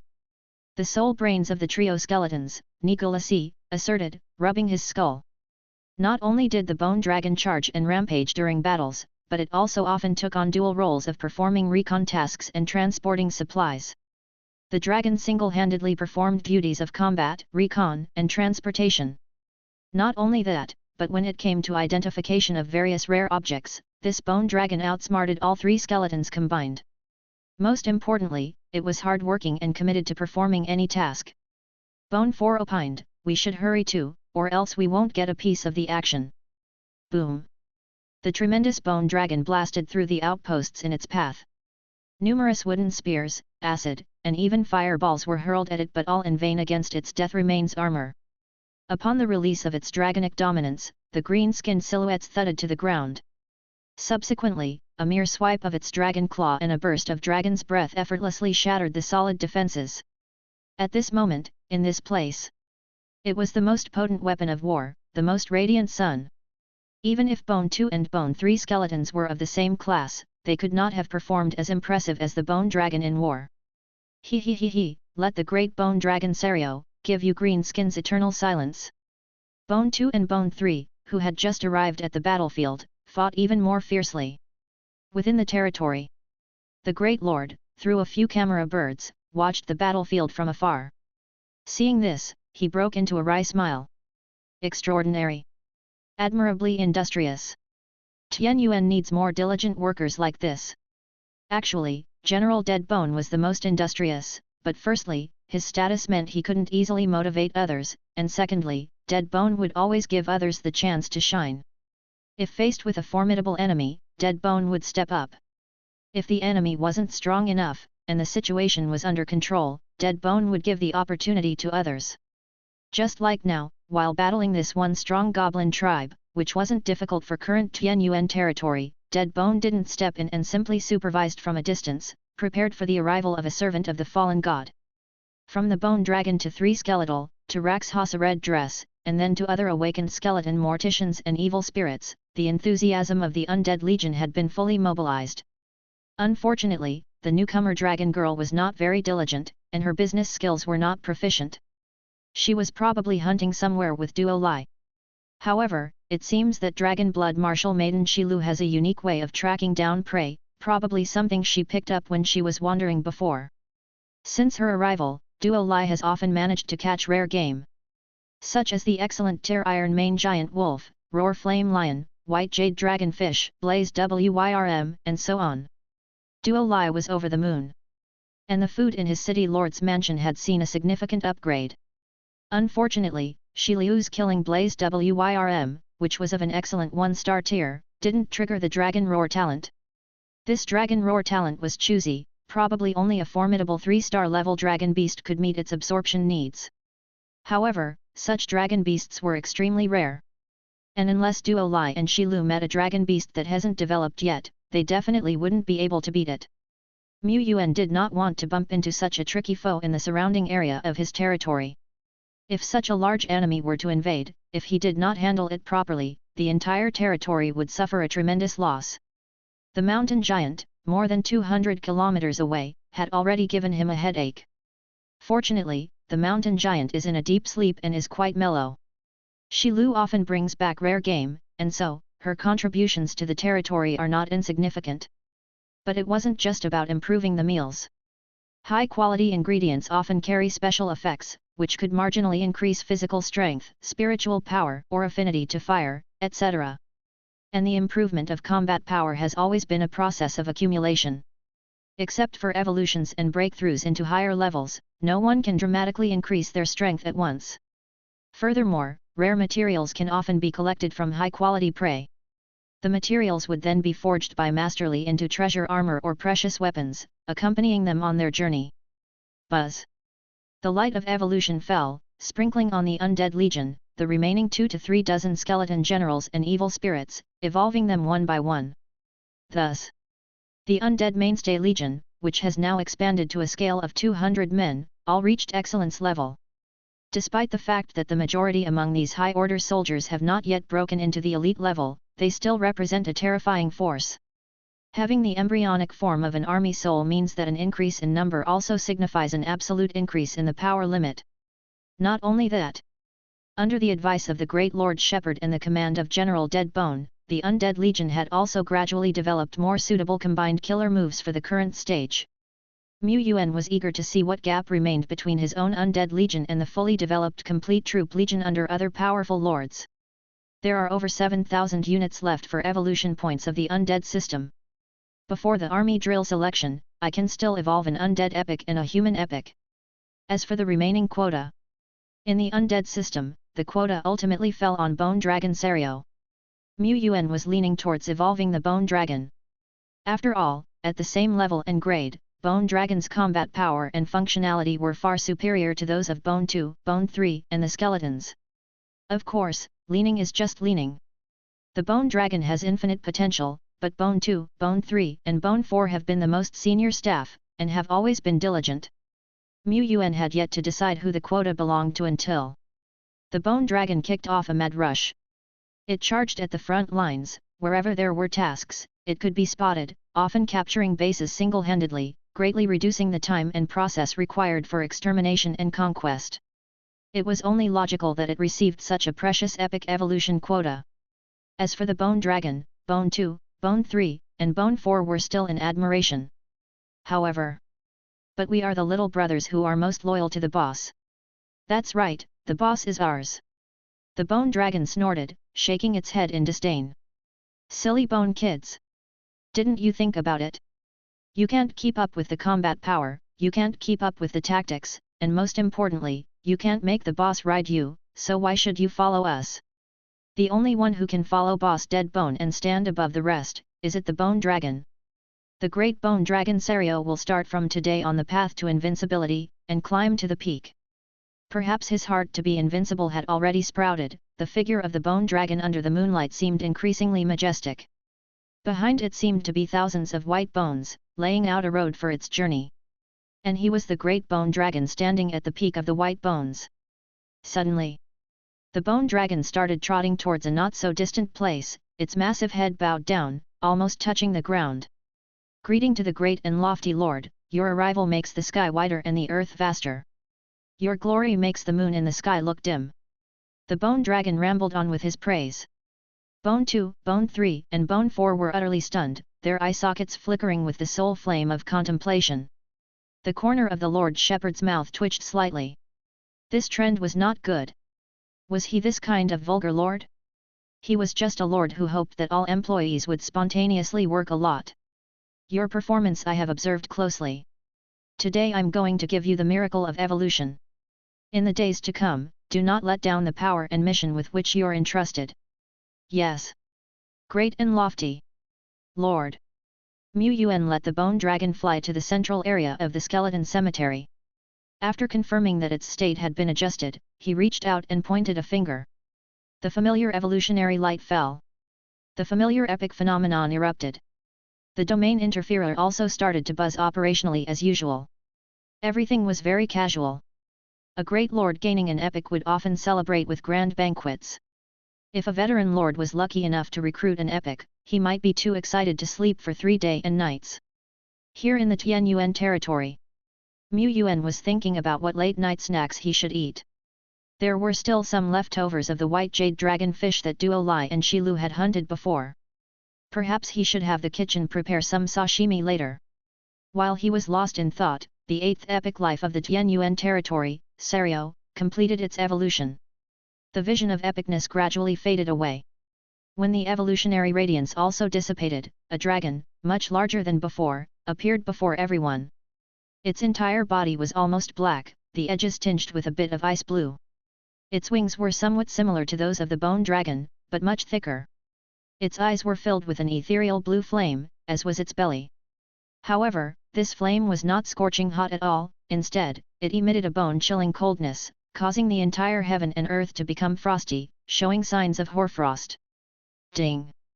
Prompt: your troop Serio bathed in the evolutionary radiance and has evolved into an epic 1-star life frost giant dragon, awakening the epic talent dragon soul simultaneously.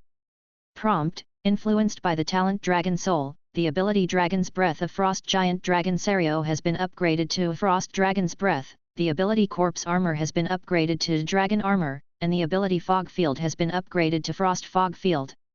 Prompt: influenced by the talent Dragon Soul, Frost Giant Dragon Serio awakes a new skill Extreme Cold Tide. Prompt. Prompt sounds continued to ring out, and Yuan let out a surprised huh. Unlike other epics, Serio had awakened a talent rather than a skill after his evolution. Dragon Soul, a being with the soul of a dragon has the right to scorn everything. The holder's defenses and resistance to spells are greatly increased, and the effects of dragon-related skills and talents are greatly increased. At the same time, the dragon soul will push other skills and abilities of the holder to undergo a new round of evolution. A very straightforward talent. Yet it seemed quite powerful. No epic abilities are weak. After awakening from the evolution, the frost giant dragon roared towards the sky, releasing a dragon's aura that was at least several times stronger than before, which spread out in all directions. The dragon's aura seemed to transform into substantial force, causing a storm from the underworld and stirring up ripples that shook the surrounding heaven and earth. It seemed as if it had brought the entire world into the underworld. Roar! Is this the power of a true dragon?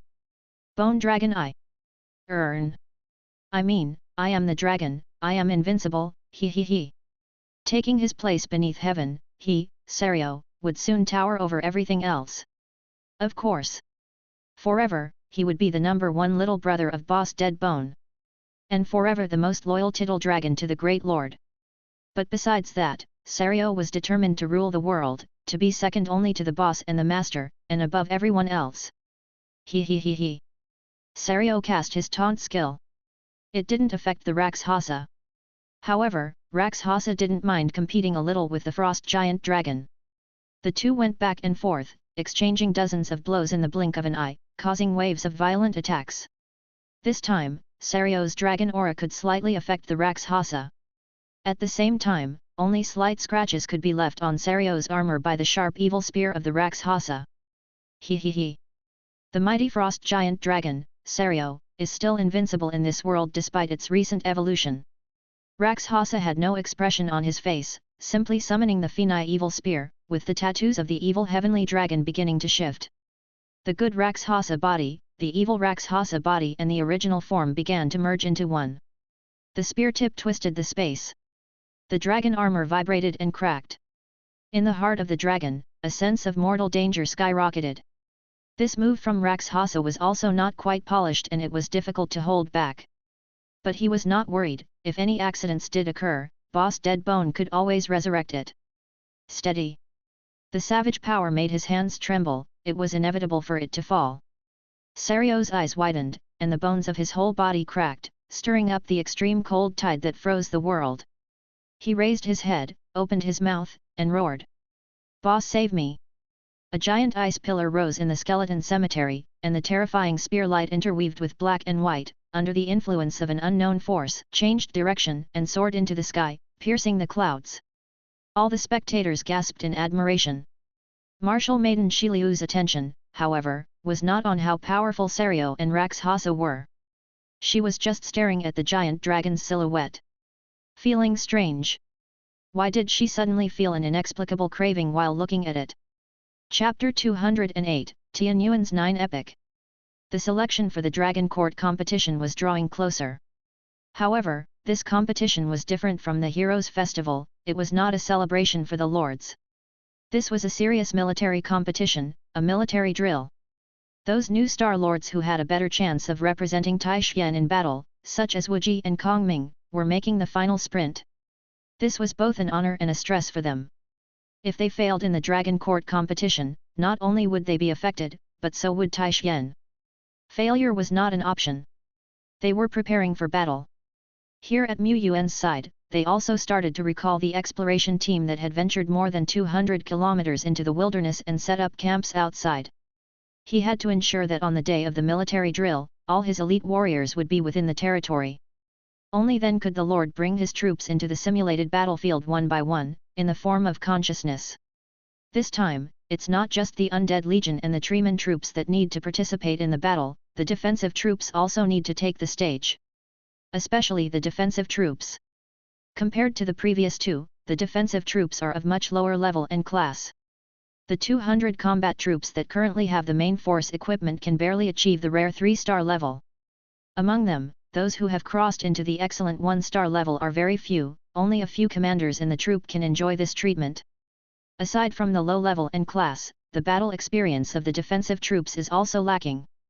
After all, their main duty is to patrol and guard the territory, with few chances to face monsters directly.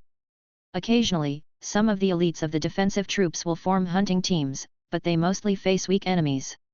Speaking of which, the treeman troops have even less battle experience. Their slow speed of movement and large size make it impossible for them to go out at will. Only when there is a real major battle, is it worth their great efforts to take the stage. Both these troops need a lot of training. The simulated battlefield provides this opportunity. As Lord Shepherd speculated, he opened the panel and scattered a series of rays of evolutionary light. Tip: you have evolved an excellent 1-star soldier fearless knight.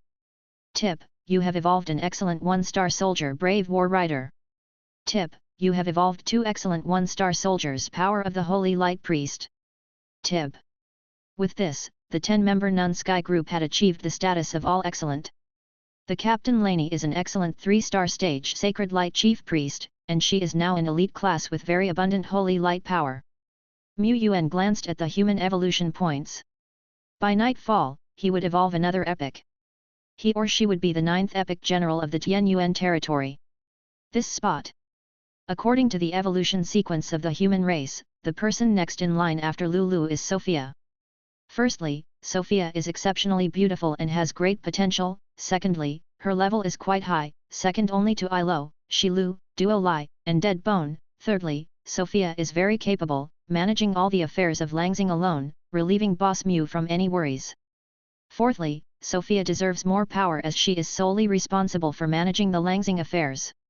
However, if we want Sophia to participate in the military drill, we have to get her back from Langxing to Tianyuan territory, which will affect the operation of the Langxing company.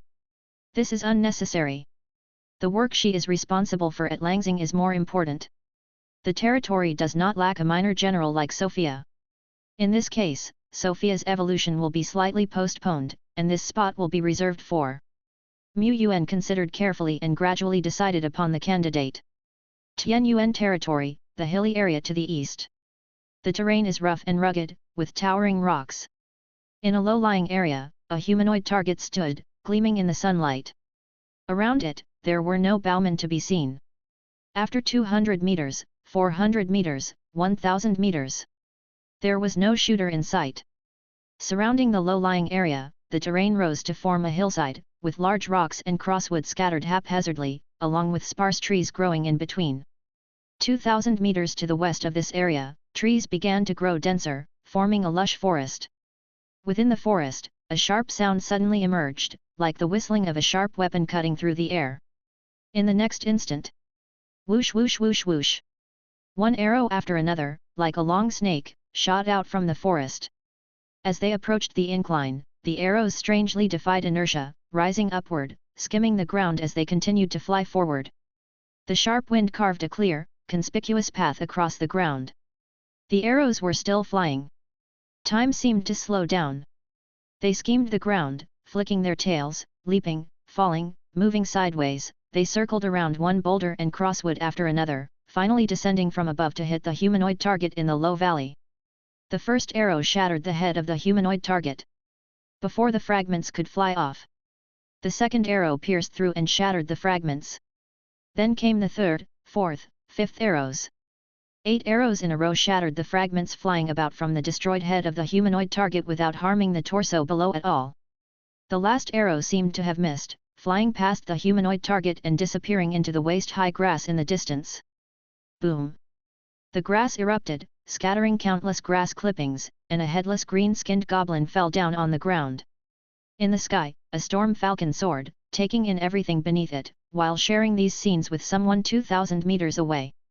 On a robust tree standing over 30 meters high, the archer leader 17 squatted semi-crouched, wiping the tiny beads of sweat forming on her forehead. A distance of 2,800 meters, hitting the target accurately. However, the energy attached to the arrow is not enough. Even such a degree of arrow could hardly kill a goblin leader in one shot. Alas, I am still too weak. 17 felt somewhat distressed. She was one of the earliest to arrive in the territory, and only ranked behind Undead, Duo Lai, Bone 2 Bone 3 Bone 4, June, and Lulu. But now, she was increasingly struggling. Even with relentless cultivation it was difficult to catch up with everyone else. 17 knew there were disparities in talents amongst individuals, and such differences could not be bridged merely by effort. After all, had General Undead, General Duo Lai, and others not put in their own effort as well? Perhaps, they were even more diligent than her. And if I want my arrows to deal a substantial amount of damage, I need to rely on external artifacts. Only by using leveled rare arrows, I can possess the ability to kill stronger enemies, and when facing formidable opponents, she would need to sacrifice rare arrows. These arrows were forged by Masterly, using the leftover scraps of rare treasures from the forging of treasure armor. Even then, each arrow still held a significant value, especially since it is a consumable. The finances of my territory are not abundant, how could I put a strain on an already impoverished budget?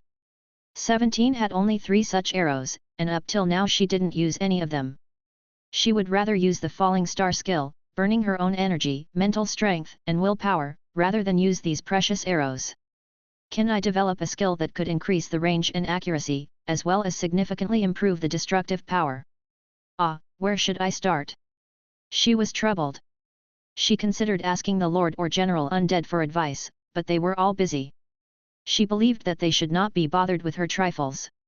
The other generals were also busy. After much hesitation, 17 decided not to trouble anyone and pondered alone. After pondering for 1 month, then 2, she still didn't find a solution. The Lord. She shivered suddenly, realizing that the Lord was standing under a tree not far from her.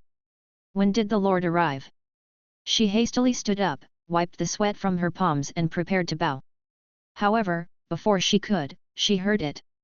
The organization has decided, you are the next epic candidate. Barely rising from a squatting position, 17 stood startled with her eyes widened and mouth slightly open. She lost herself completely. The next moment, she fell right from the 30-meter-high tree. Thud. Despite being an elite, without Yuan having to catch her, she flipped 2.5 times mid-air, gracefully landing on the ground. Am I the next epic? She pointed at herself, then said with a lack of confidence, I can't do it. No, you can, I said so. Yuan replied. Indeed, 17's innate abilities were not prominent, nor were her achievements, but it was related to the current situation. 17 was the deputy corps leader of the defensive troops, also, as an archer, she excelled in defending the city.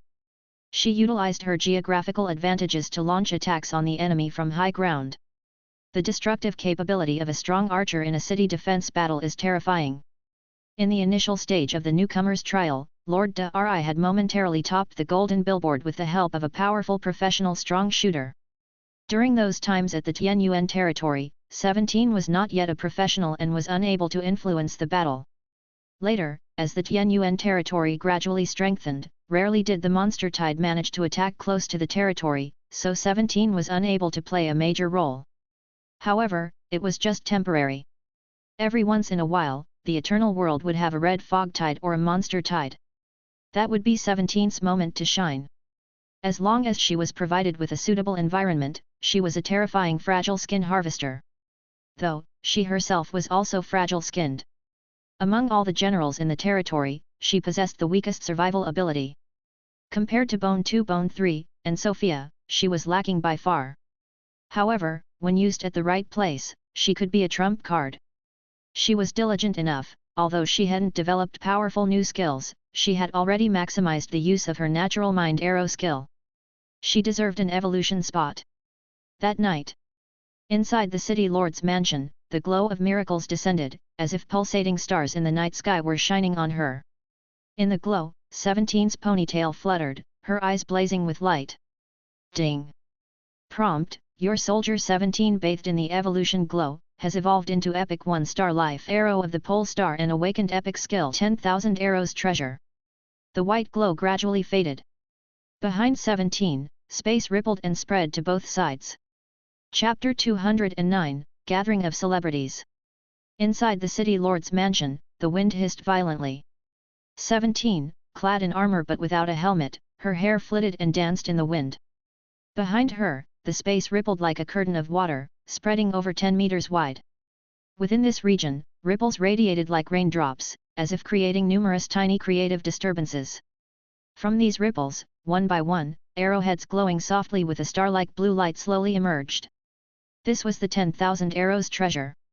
Explanation: an excellent archer is incomplete without meticulously crafted arrows, but arrows are also inconvenient. Historically, the first arrow of the polar star created the unique ability of 10,000 arrows treasure, refining arrows best suited for oneself by channeling and utilizing starlight. The ability owner can continuously input their own energy to shape and enhance arrows.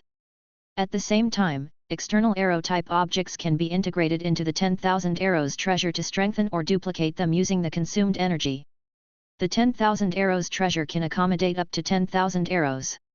Wasn't she just deliberating over her arrows' insufficient damage? Now, with the 10,000 arrows treasure, she no longer has such worries. All she needs to do is continuously refine and enhance her arrows by inputting energy during her leisure time. This was a perfect epic ability suited for her. And quite economical too. Of course, like the Wraith Sacred Mountain of Dead Bone, this epic skill also required its careful maintenance and continual management to truly fill the treasure space of the 10,000 arrows treasure. Even now, with just the most rudimentary starlight arrows, 17's combat power had significantly increased. This isn't even accounting for the increase in her strength, mental power, and psychic power during this evolution. Although I am still far from being strong enough, I must live up to the name of being epic. So thought 17. 2 days later. God, are you ready? I'm all cleaned up, ready to get beat. We'll see in the secret realm. Mu Yuan turned off the communication device to Zhang Loxing and Lu Miamu, checked his troops once more, then geared up to head off to the land of challenge, the secret realm. Humming. After passing through the space curtain, a prompt appeared. Please select the entrance point, Red Tower/Orange Tower. Red. Mu Yuan stepped into the place he'd first logged in. Not far away, the towering Red Tower stood majestically. Gazing past the tower, an equally grand Orange Tower could be seen in the distance. Unlike its initial blurry view, he could now see the Orange Tower much more clearly. He could go straight deep into it until he reached the Orange Tower area. However, the gathering place was in the Red region. When he arrived, many lords were already there, all looking at him. It's Tian Yuan. Big Boss Tian Yuan. The Divine Yuan has arrived. Lord Wangba looked at him, eyes burning with intent to fight. Lord Shenlei also stared straight at him. Shuang Tian, the rising star, tilted his chin at him with a provocative look on his face. Only Lord Dari clenched his fist, having a hard time finding the resolve to challenge him. After all, it was Tian Yuan. A name with a reputation as mighty as a towering tree. Even though there hasn't been a real full-on face-off among top-notch lords yet, the majority of the lords were still sure that Tian Yuan was the strongest of them.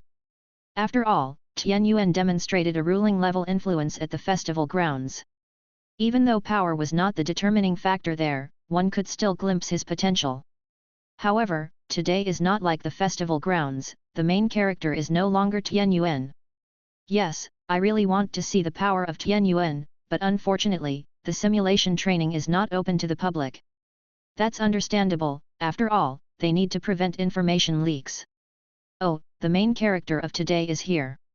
The Lord Wuji, dressed in a white robe, looking like an unsheathed razor-sharp sword.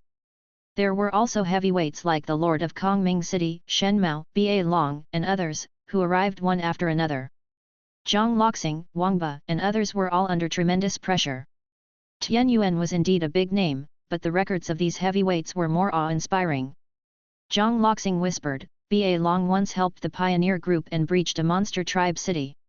In that battle, his hero, Xian Dragon Descendant, shattered the city gate with one blow, showing unparalleled strength. And that Lord of Yushan, he's not very famous, but it seems like he recruited a terrifying hero later on. Now, it is said that the Lord of Yushan has been able to venture into the second and third levels of the Orange Tower, undoubtedly a formidable enemy. Saying this, he slapped his own forehead.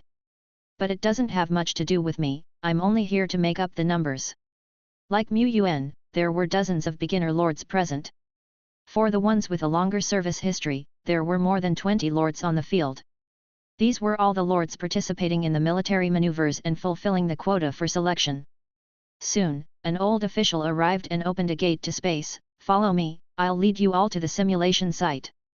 The simulation site was a special space temporarily created by one of the top lords of Taishan for transit purposes. Several bigwigs were already seated here. They were real powerhouses.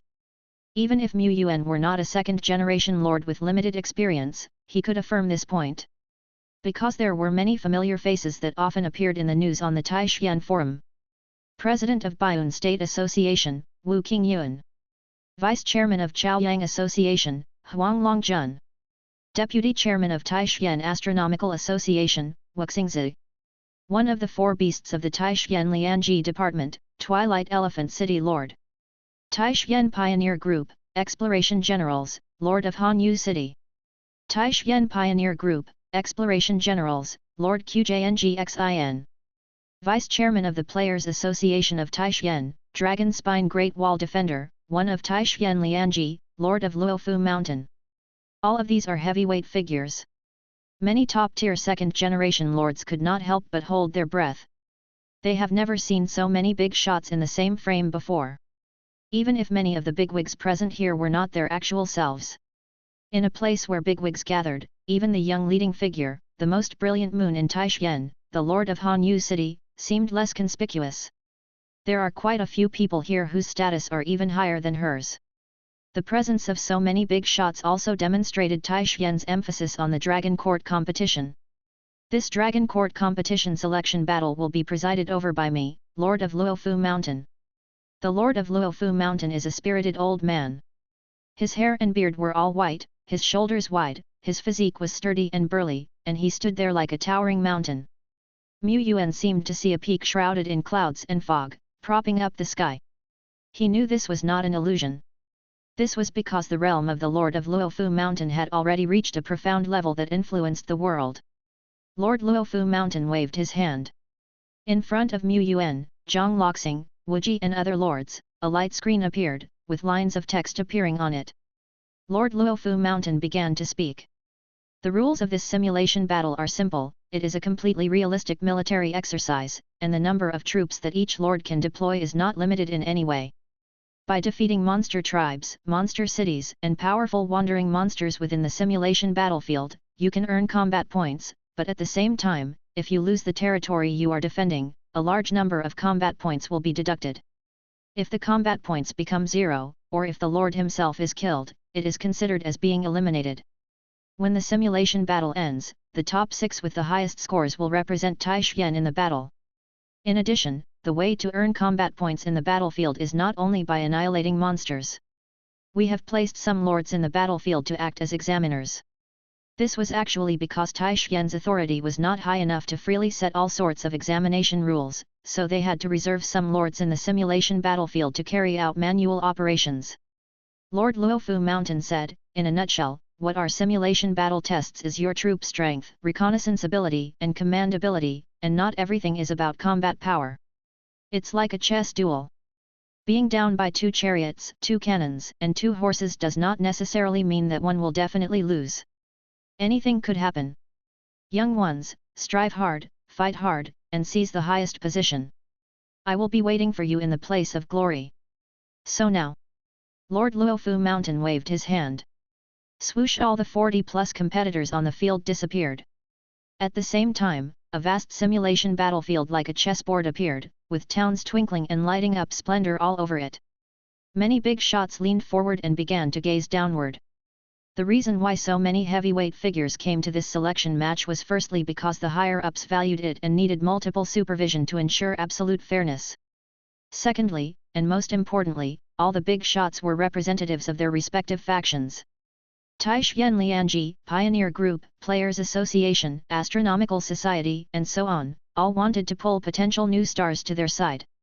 After all, there is a shortage of people everywhere. Especially talented and capable people. Even within the Pioneer Group, they wished that their exploration army could have more power. Although many new promising lords and new star lords have been targeted, but the corner of the wall is meant to be pulled down after all. A woman with a lazy temperament, playing with a cat in her hand, said lazily, "Don't you think so, little Hanyu?" Little Hanyu raised her eyebrows. "What are you doing?" "Cold. Weightless." It felt as if he was falling from a high altitude, and his heart even missed half a beat, but in the next instant, Yuan was standing on solid ground, facing the warm sunlight and the breeze. He was standing on the towering city wall. This is... He looked down. The city wall was grey and about 20 meters high. He tried knocking and piercing it with energy, and the conclusion was, it's just an ordinary city wall, but the 20-meter height is enough to give the defenders a significant advantage. And the whole city was not large. Or rather, this was just a fortress suitable for military garrisoning. The area in front was quite vast and flat, with few obstacles and covers, while the rear and both sides were surrounded by steep cliffs. This geographical advantage is too great.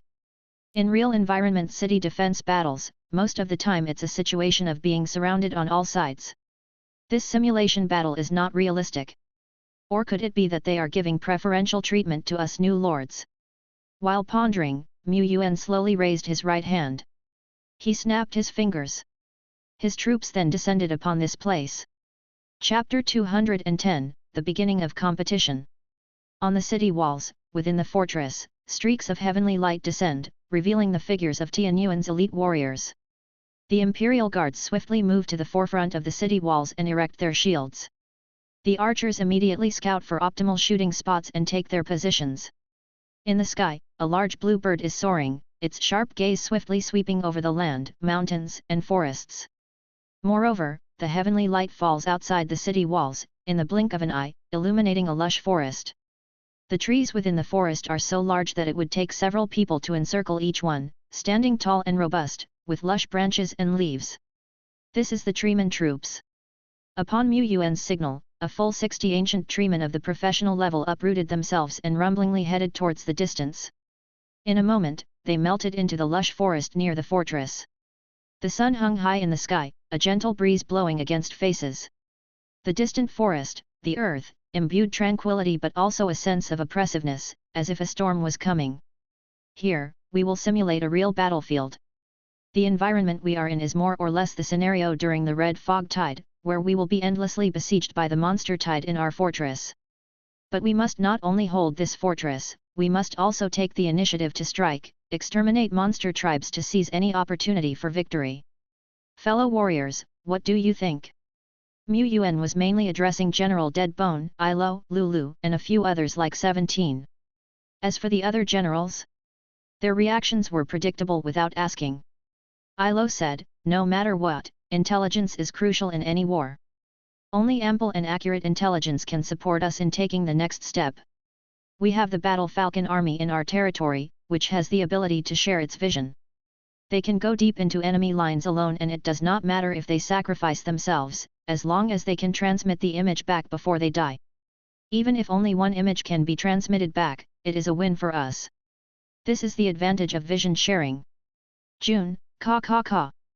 The ones being sacrificed were its beloved brethren.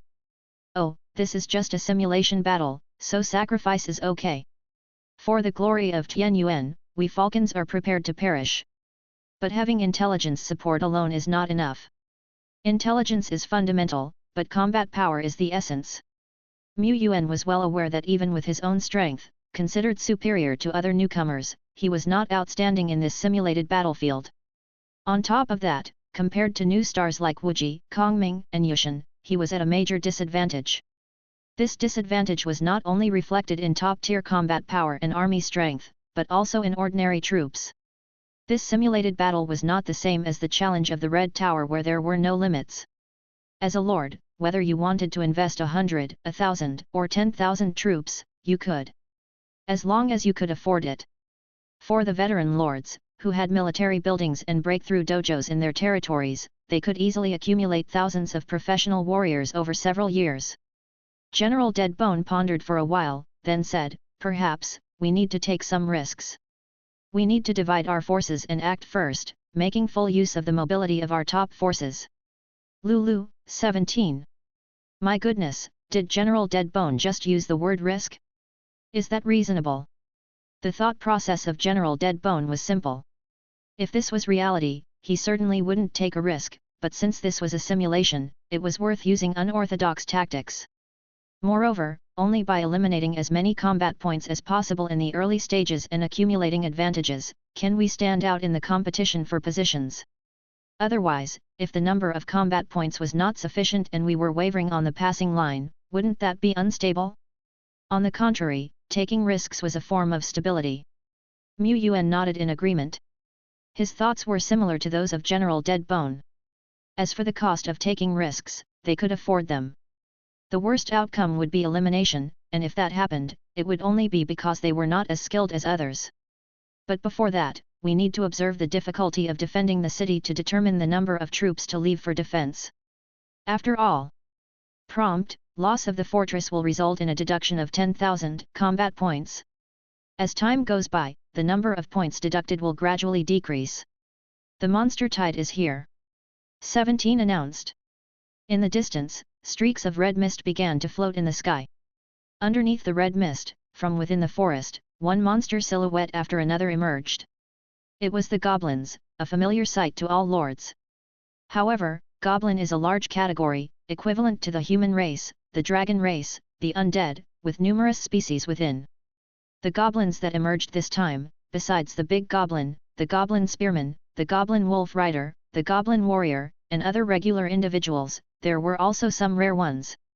Burning goblin, thunder goblin, red hat goblin.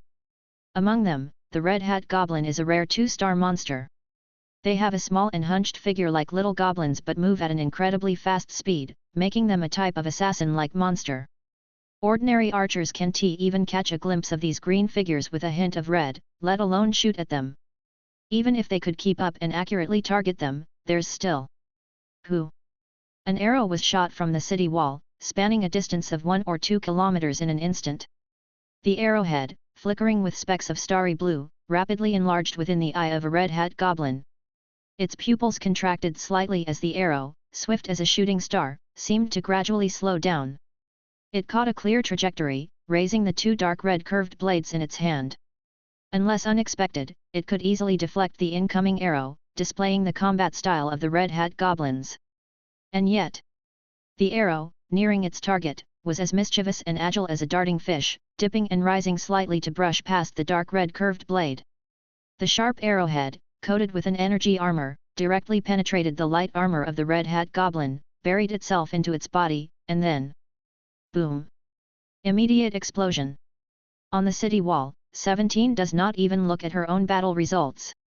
She only bends her bow, fits the arrow, and shoots. She has to live up to her own epic level and lord's training. Triple shot. 9 consecutive shots. The arrows are like flowers scattered by heavenly maidens, and like automatic tracking missiles. Under her deadly arrow pursuit, both professional and elite level foes are killed with one hit. At this moment, 17's killing efficiency is even higher than Deadbone and Duo Lai. This is her stage. She breathes deeply, her eyes firm. Leave this to me, I can handle it. Yuan nods his head slightly and looks at Deadbone, Duo Lai, Ilo, and others. Battle Falcon has found the target, and you are to set off after you have selected the target. 17 and I will stay here to guard. He once again draws from the defensive troops, some god archers, and royal guards with slightly lower levels to defend together, leaving the best 100-man team to General Luliu's command. Of course, having only these troops is not quite prudent, so Yuan has also called upon the reserve warriors who were not a part of the Undead Legion, the skeleton generals, resentful spirits, and even the skeleton warriors. With such a force at hand, even if the wave of siege were to multiply, they would be able to resist it relying on the city wall. Besides, isn't there him, the Great Lord? He is the last insurance. The Duo Lai Squad, Undead Legion, defensive troops, Treeman troops, and other strategy groups set off one after another, chasing the targets found by the Battle Falcon. Almost the same time, at the edge of the battlefield, up at a fortress, Lord Wangba, in blood-stained armor, the blood of monsters. He overlooks the finally sparse monster tide below and can't help but marvel slightly. The starting monster tide is so fierce, it seems that this fortress will be impossible to keep sooner or later. Or to say, try to keep it as long as possible while competing for some easily obtained combat points. Surely not in a situation where the combat points are negative after a simulated battle, right? In another place, in front of the fortress, Lord Shuangtian, guarded by 2 powerful deputies, slowly walked down from the ice ladder and stepped onto the land outside the fortress. He looked around and licked his lips. Capture the monster tribe to get combat points? Well, there's no need. Regardless of how much he captures and battles, his combat points could not possibly be on par with the seniors, still just an unknown name on the battlefield, better. Challenge. He has long wanted to test Tian Yuan's power, but unfortunately, there has never been a chance. Is there anything that can make a name for oneself more than challenging and defeating Tian Yuan? Tian Yuan, wait for me, don't get eliminated by someone else. Half an hour later. It looks like heaven is favoring me. Lord Shuangtian chuckled. In front of him, the elite troops were stumbling, more than half had fallen. Above this troop, a RI character faintly manifested, representing Lord Dari. Both the Lord and the heroes are apparent. Inside the troop, Lord Dari was kneeling with exhaustion.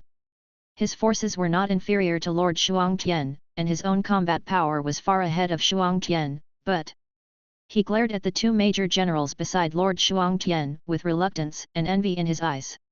If only he had such generals. These two major generals, one is an old man with a goatee, wearing dazzling jewelry, a prophet of illusion with a very strong illusion technique. He alone messed up his entire troop. His most elite god archer squad was instantly killed without exerting their power. The other is a commonly seen high-order troop, the Black Knight. Lord Dari also had an excellent tier troop, but this Black Knight was incredibly strong, possessing a small achievement level/artistic conception. No one in his entire army could withstand 3 moves from this Black Knight, including himself. It's really hard to let go. He stared at Lord Shuangtian. Lord Shuangtian did not look at him, but at the distance. A well-equipped 100-man troop was marching in haste. Their armor was slightly broken and stained with green and yellow blood. It seemed they had experienced a fierce battle. And suspended just above this 100-men legion was a faint character, Yuan. Lord Tian Yuan. He was here. Lord Shuangtian led his troops, blocking the road ahead. Lulu furrowed his brow, nevertheless he said, "Step aside." Shuangtian's brow creased. He couldn't spot Tian Yuan amongst the crowd. He didn't want to win without fighting. If that's the case. He stared at Lulu, a man as robust as an iron tower, and spoke unequivocally, "Fight one of my men. If you win I'll let you pass." But Lulu had an important mission to execute. Blocking their way, wasting their time, would affect their strike against the monster tribe, subsequently it would affect their Tian Yuan's battle record. In the end, he, Lulu, would betray the Lord's trust, a crime deserving of death. It was his life at stake. And the life of their Tian Yuan. Who would have thought, this young lord would be so ruthless? Lulu's expression hardened. Facing the charging Black Knight, kicking up clouds of dust, he no longer held back and seized his rare tier treasure spear. He murmured under his breath, and a black light similar to fire and fog rose from him, transforming him into a godlike demon from hell, who stepped out. He covered 100 meters in a single step. The Black Knight's pupils suddenly shrunk, his energy armor immediately spread throughout his body, and a dark glow surged from his giant black sword. At the same time, a razor-sharp aura emanated from him, cutting the surrounding weeds and leaves in its path. He seemed like a divine blade that could have everything in its way. This was the conception of slashing. Lulu's conception was just at the beginner level. His level and the Black Knight's were almost the same, but now General Lulu's full strength was bursting out. Sweeping. A simple sweep, with ultimate pressure. The air was squeezed and exploded, the energy was squeezed and exploded, and the sharp conception of the sword was also squeezed and exploded. As the heavy spear swept across, the moment it clashed with the black heavy sword, the overpressured air let out a roar and a white wave exploded from the point of contact. Even the expression beneath the Black Knight's mask changed dramatically. Great power surged through his arms along the blade of the sword. The grip of his hands was splitting, and he could barely hold the hilt of his sword. It was as if he was a powerless child, unable to resist a strong man. Why is the power? Holding the spear single-handedly, Lulu's back swelled up like a drawn longbow, his entire body exerting force, stretching inch by inch until it reached his palm. With a rotation of his wrist, the earth-shattering power and energy like a volcanic eruption all exploded at this moment. This was the power brought by the epic-level basic physical body, the amplification of the fearless battle body, and finally, a significant increase by using the skill by the name of fearless. In the face of absolute power, all techniques became meaningless. The black spear pushed back the heavy sword and it kept its momentum to crash into the Black Knight. The blow shattered his energy armor. The treasure armor on his body also creaked under the strain. The Black Knight, who had just rushed in, lifting dust, seemed like a black shell, flying backward 10 times faster than when he first arrived, crashing on the ground at the edge of sight, causing a cloud of dust to burst. General Lulu, as if he had just swatted away a fly, walked by without uttering a word, leading his soldiers, moving away step by step. The whole process, no one dared to stop him. People could only gaze at the iron tower-like figure, filled with awe and fear. Various emotions rose in their hearts, their saliva accumulating in their throats, yet they didn't even notice. This is Tian Yuan. Lord Dari punched hard. Shuang Tian finally swallowed his saliva, disbelief was written all over his face. Did I lose? No, I haven't completely lost yet. He looked at his other trusted aide, the Prophet of Illusion. The bearded old man was shaking like a sieve, blood was trickling down from his eyes and the corners of his mouth, but he nevertheless continued staring at the black figure. Unable to move his eyes away. His whole body was shivering. An imposing and awe-inspiring golden figure faintly appeared, looming behind the robust man. It glanced back at him. Puff! The old man with a goatee spat out a mouthful of blood, which sprayed out 2 or 3 meters, and he fell back heavily onto the ground, unconscious. Chapter 211, As a predecessor, I will never disappoint. General Lulu, who had been several hundred meters away, seemed to sense something and turned his head to look back. Maybe it was just a delusion. It seemed as if he were bitten by some mosquito. The strength was so weak that Lulu wasn't completely sure he'd been attacked or not. It wasn't because the Prophet of Illusion was too weak. It was because Lulu had already ignited the light of will. The willpower of those who possess the light of will is as firm as a towering mountain, any illusion being cast upon them would feel like a gentle breeze and have no effect on them. However, if that was all there was to it, Lulu could have ignored the illusion, but the fearless giant mountain god-ranking being stimulated by the power of consciousness made him take a second look at someone. This resulted in the illusion backlash. Lulu didn't think too much about this. He was focused on how to carry out his mission and how to improve efficiency. That was the priority. Lulu glanced at the storm falcon that was accompanying his troops, determined his direction, and swiftly rushed forward. A moment later. Boom! The large monster tribe was in a state of chaos, and the sounds of shouting and killing were gradually ceasing. I suppose this is about enough. Lulu thought. Looking around at the royal guard, God Archer, Big Halberdier, and other warriors, General Lulu, who just displayed his invincible power a moment ago, started worrying. After the battle, 2 warriors had been lost, and more than 20 were severely injured. How should he explain this to the Lord? If this were to delay the battle strategy, he couldn't escape the blame. But Lulu also knew that he couldn't blame his subordinates, the enemy was so strong, and he couldn't protect everyone. He couldn't kill all the monsters before his warriors got injured. This was his fault. That was the root of his worries. Notification: you have eradicated a first-level monster tribe and gained 2 combat points. Notification: you have eradicated a first-level monster tribe and gained 125 combat points. Notification: you have eradicated a formidable wandering monster and gained 150 combat points. By the time Lulu had eradicated a monster tribe, the Dead Bone, Duo Lai, and Frost Giant Dragon Serio squads had already taken the lead. The Undead Legion led by Dead Bone, of course, doesn't need mentioning. They swiftly swept through and eradicated a monster tribe with an overpowering momentum. This kind of first-level monster tribe isn't weak. They're much stronger than the Snake Man tribe in the past, roughly equivalent to the Spider Woman tribe. Of course, the lords in the battlefield are all not bad, they all have the ability to expel such tribes. However, in the process of eradicating monster tribes, the lords need to be aware of the consumption of their own troops. It's hard to expel without incurring damage. The defensive troops led by Lulu began to sustain injuries. Contrarily, the Duo Lai and Shilu team, as well as the Serio, Rakshasa, and Hongyi team were incredibly efficient and relaxed in their expelling efforts. The former team, Duo Lai, is known as the Princess of Battlefield Destruction. An ultra-powerful fireball as bright as the blazing sun could demolish half of a monster tribe. Its strength is quite close to large-scale magic. Her teammate, Shilu, is good at close combat and can protect Duo Lai, allowing her time to accumulate her techniques. The two worked together perfectly. Similarly, the other team.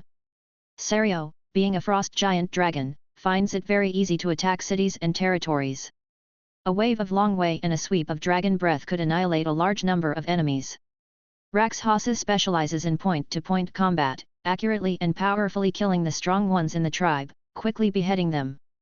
Hong Yi, who is following them, is responsible for covering the traces of Serio. Otherwise, a frost giant dragon flying freely is too conspicuous and could easily attract others to surround and kill them. On the other hand, Lulu is not weak, but he is not as strong in city warfare compared to Duo Lai and the frost giant dragon, and his teammates are a bit weaker too. Mu Yuan thought for a moment and assigned Ilo to reinforce Lulu. The Treeman troops were still on the march. Mu Yuan's task for them is to expel the more difficult enemies. 2.5 hours later. There were shouts and roars outside the fortress that shook heaven and earth, but the great Lord Shepherd was oblivious to the situation outside the window, focusing on looking at the battle falcon's vision and constantly repositioning his forces. 9 battle falcons have been killed, some by monsters, some by passing lords. But it doesn't matter. He has a plentiful stock of battle falcons here, more than 300 of them, which wouldn't be exhausted in a short time. Thanks to the valiant sacrifices of the battle falcons, he has already discovered many targets to expel. Mu Yuan drew a simple map and made detailed markings on it, but some of the markings were crossed out with a red X after he made them. Yet another monster tribe has been expelled. As expected, I need to race against time. And the combat points gained from eradicating a first-level monster tribe are too few. Most of the time is wasted on the road. Perhaps, I need to change my strategy and directly expel higher-level targets. However, threats are not only from monsters, they often come from competing lords. As his troops and small squads from Tianyuan territory penetrate deeper into the battlefield, the chances of encountering other lords' expeditionary teams are also increasing. And once encountered, many lords won't mind taking the opportunity to eliminate a competitor. Somewhere on the battlefield, Lord Wuji was walking in the sky with a sword. Wherever he passed, the wind naturally parted ways, forming a visible road. Seen from afar, it looked like a huge white sword, and he was walking on it. Along his journey, Lord Wuji vanquished many monsters, soldiers, and heroes. He suddenly came to a stop, his gaze sharp as a sword's edge piercing through layers of space, clearly seeing the 2 small black dots still at the end of the horizon. One has long horns growing from his head and wings on his back. Another's blue hair wafted in the wind as they walked. He was about to unsheath his sword when he suddenly stopped halfway. It seems to be a hero from the Tianyuan family. He put the partially drawn sword back into its sheath, stepped into the void, and disappeared in an instant. From the sidelines, a powerful spectator chuckled. It seems Tianyuan has narrowly avoided a disaster. They're lucky. This isn't just luck, connections are also a reflection of power, another high-ranking individual commented. But, it seems Tianyuan's luck is rather poor. Not long after Lord Wuji left, 2 of Tianyuan's heroes encountered another top contender. A hero from the family of Lord of Ba Long. Xian dragon descendant, Hogar. Much like Mu Yuan's tactics, many lords would send their top forces, who could fly at high speed thanks to their impressive mobility, to slay target after target before anyone else could. Hogar, the Xian dragon descendant, was one of them. Meanwhile, the powerful individuals from other lords' families were also his targets. If he could eliminate the prime warriors from each family one by one, his own lord would naturally rise to the top. He spotted his next target, his gaze falling on Shilu. "Are you also a dragon descendant?" he murmured to himself. But regardless of whether they were dragon descendants or not, he saw them all as one thing: prey. "He's coming." Shilu's dragon scales trembled slightly. The keenness of the dragon allowed her to sense the fatal threat that this powerful figure in front of her posed. The Xian dragon descendant dove down from the sky, fist smashing down. It was as if a grand sun, emitting endless light and heat, was unveiled within his punch. Shilu didn't dare to be careless for a moment. In her dragon mode, she fully unleashed her power, forming a huge phantom of a dragon claw. Bang! Fierce flames erupted in the sky, setting off a sea of fire. Shilu was thrown backward. The Xian dragon descendant also flew back several steps. He was somewhat surprised. "The power isn't bad, and your bloodline doesn't seem to be weak." "Too bad. I am the strongest dragon descendant. Shi Lu lowered her head to see her own dragon claw slightly charred. But if it wasn't for her red dragon bloodline, which provides high resistance to flames, this strike would have caused more than just minor burns, potentially incinerating half of her body. Even so, her entire arm was numb. The opponent was too powerful. Xian Dragon Descendant, it's a 3-star class. Yuan murmured from a distance, perhaps, in terms of future potential, the Xian Dragon Descendant is slightly inferior to the Dragon Blood Martial Maiden, but not by much.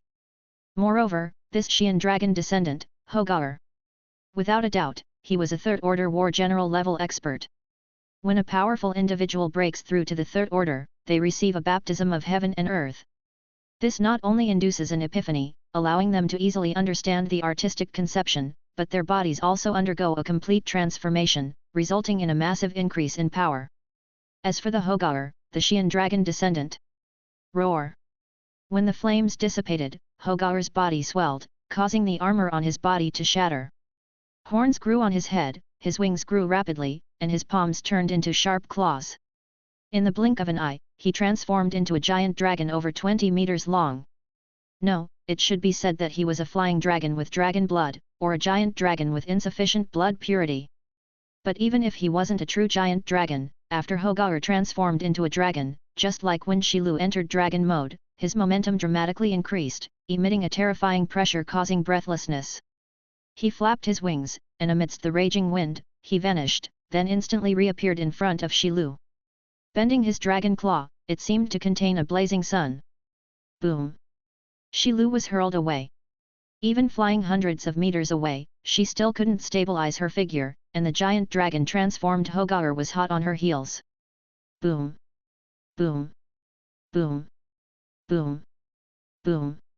Before Hogar, the Xian Dragon Descendant, transformed, Shi Lu was able to put up some resistance. However, she was now completely outmatched. If it wasn't for her strong resistance to flames and her formidable physique, she wouldn't have been able to hold on.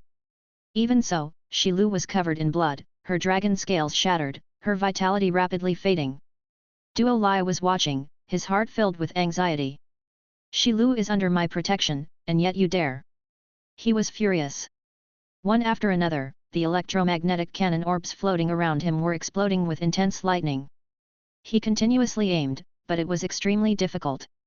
The speed of Hogar, the Xian Dragon Descendant, was too fast, and he was entangled with Shi Lu. Duo Lai almost had no chance to strike.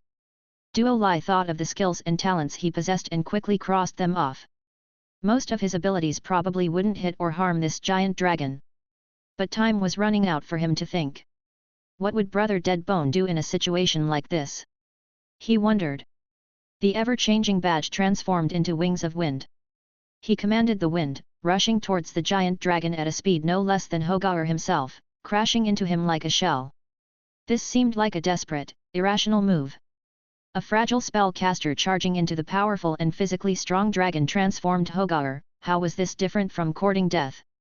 Hogar sneered, "Foolish little one, since you're so eager to die." After sending Shi Lu flying once more, the giant dragon in the sky turned back, his dragon eyes radiating a golden light as dazzling as the grand sun. "I will grant you a death consumed by scorching flames."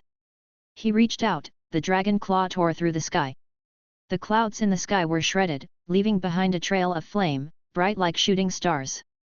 But he grasped at nothing. The little being seemed close at hand, yet also far away at the end of the world. He growled, his body ablaze with scorching flames. His entire dragon body was enveloped in a red flame, transforming into a red sun, suspended high in the sky, sharing the sky with the dazzling sun. The red sun rolled on, pushing against the heavens. One cloud after another was ignited, frightening the various flying troops that had come to investigate from the horizon, causing them to scatter in fear. He seemed to have set the entire world ablaze. But he could not ignite the tiny being close at hand. She seemed ephemeral, elusive, existing yet not existing in the world.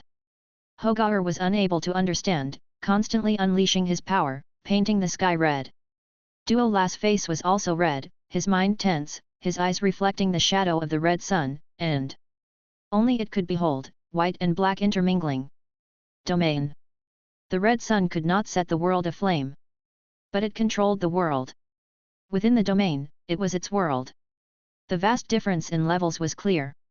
However, Duo La's control of his domain wasn't as good as that of Deadbone and Ilo. Even with his tension pushing his domain to the limit, it could only distort and confuse space.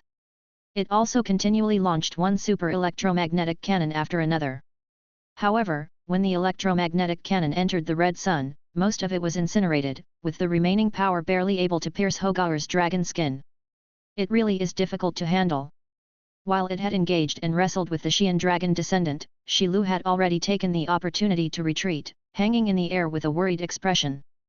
But don't worry, I am after all General Duo Lai. As a predecessor, how could it let the younger generation worry? It, Duo Lai, can also perform miracles. Its mouth slowly widened, like the opening of a zipper, continuously widening. The wind ceased. The fire stopped flickering. The energy cloud spreading around was frozen in mid-air. The red sun also froze. Hogar, enshrouded in red flames, widened his eyes, his golden dragon pupils nearly bursting, bleeding and shedding bloody tears. His dragon muscle also vibrated, making cracking noises. Around him was an endless burning mist, large patches of red fire dispersed. This was not flame, but a nearly tangible artistic conception pushed to its limit. The expert-level red sun ambience. He didn't understand what was happening, only that a sense of imminent death had engulfed his heart. Duo Lai clenched its fist, its eyes wide open, and its jaws, stretched to the extreme, were trembling slightly as was the space around it. Lamb. I am General Duo Lai. Spatial Devour. It suddenly bit down with its mouth. Crack. The crisp sound echoed far and wide. The space in front of it, like a shattered glass mirror, resembled a piece of cake missing half its portion. A crease kept spreading. And at the center was Hogar, who had transformed into a giant dragon, burning in red flame. Space completely shattered, leaving only a pitch-black void. However, there was no sign of the Xian dragon descendant, Hogar. He had been completely crushed by space, ground to dust, and completely swallowed and annihilated by it. The wind started blowing again. The fire flickered once again before gradually extinguishing. Duo Lai looked at the gradually healing space rift, and Shilu, who stared at it with her mouth slightly open, an expression of shock on her face. It puffed out its chest proudly. I am a predecessor after all, of course, I am very reliable. Shilu, who had flown over, scanned its body. After confirming that no limbs were missing, she breathed a sigh of relief. Predecessor Duo Lai is really reliable. At the same time, the waiting area. Wu King Yuan, Huang Longjun, Wuxingzi. Several big shots suddenly turned their heads, their faces full of shock. It's a domain, she has grasped the domain. But she is only at the second order. Chapter 212, Big Brother, the forest is running towards us. The people present were all top-tier powerhouses, with keen eyesight. Xian dragon descendant Hogar was oblivious to the mire he had been caught in, but they could discern at a glance that it was a domain. Everyone present was familiar with the concept of domains. Who wouldn't understand it? But if a domain appeared on a second-order elite-level being, they would be astounded. It wasn't merely an impressive legend anymore. After all, many epic life beings had to accumulate quite a bit of time at the leader-level stage before they could comprehend their own domain. In comparison, the fact that Tian Yuan hero defeated Hogar, the Xian dragon descendant, was not so extraordinary. No. The vice president of the Astronomical Society began, from our perspective, the Xian dragon descendant indeed seems mundane, but within this simulated battlefield, he is already among the top tier of fighters. And not only did Tian Yuan hero Duo Lai defeat him, we could even say she did it with just one move. Duo Lai indeed used only one move, yet the move was rather extreme. She barely managed to confine the space around the Xian dragon descendant. After all, the gap between war generals is quite clear. Deadbone once instantly killed a wanted criminal player at the warlord level. Rax Hasa and Hong Yi also easily defeated the A-grade scout of the Eye of Shiny. But Hogar, the Xian dragon descendant, is the top-tier war general, possessing the first-tier grade beneath the epics. His grade alone surpasses the former 2 by 2 or 3 blocks, and his level has also advanced to the high-end third order. Not only that, but he is also the strongest in the Ba Long territory, with innumerable resources and treasures gifted by Lord Ba Long. A power that depletion of countless resources of the territory cultivated, naturally, far exceeds the struggle of a ranger player. Even if it's a grade scout who has a position and is not a loser, he is still just a ranger. Exactly how many treasures Hogar, the Xian dragon descendant, swallowed and how many additional skills he learned, Mu Yuan had no way of knowing. But merely by observing him from afar, Mu Yuan could tell that Hogar's artistic conception of the Xian dragon descendant was incomparably formidable. It's at the level of the great achievement Red Sun Ambience.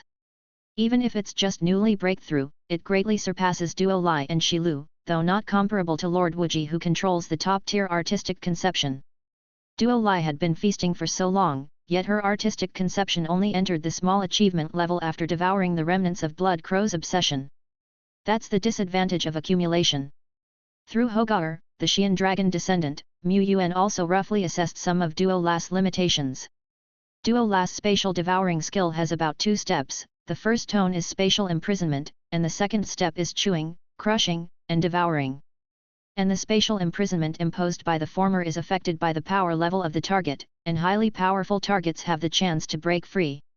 Of course, Duo Lai could also skip the first step and go straight to the second step of chewing, crushing, and devouring.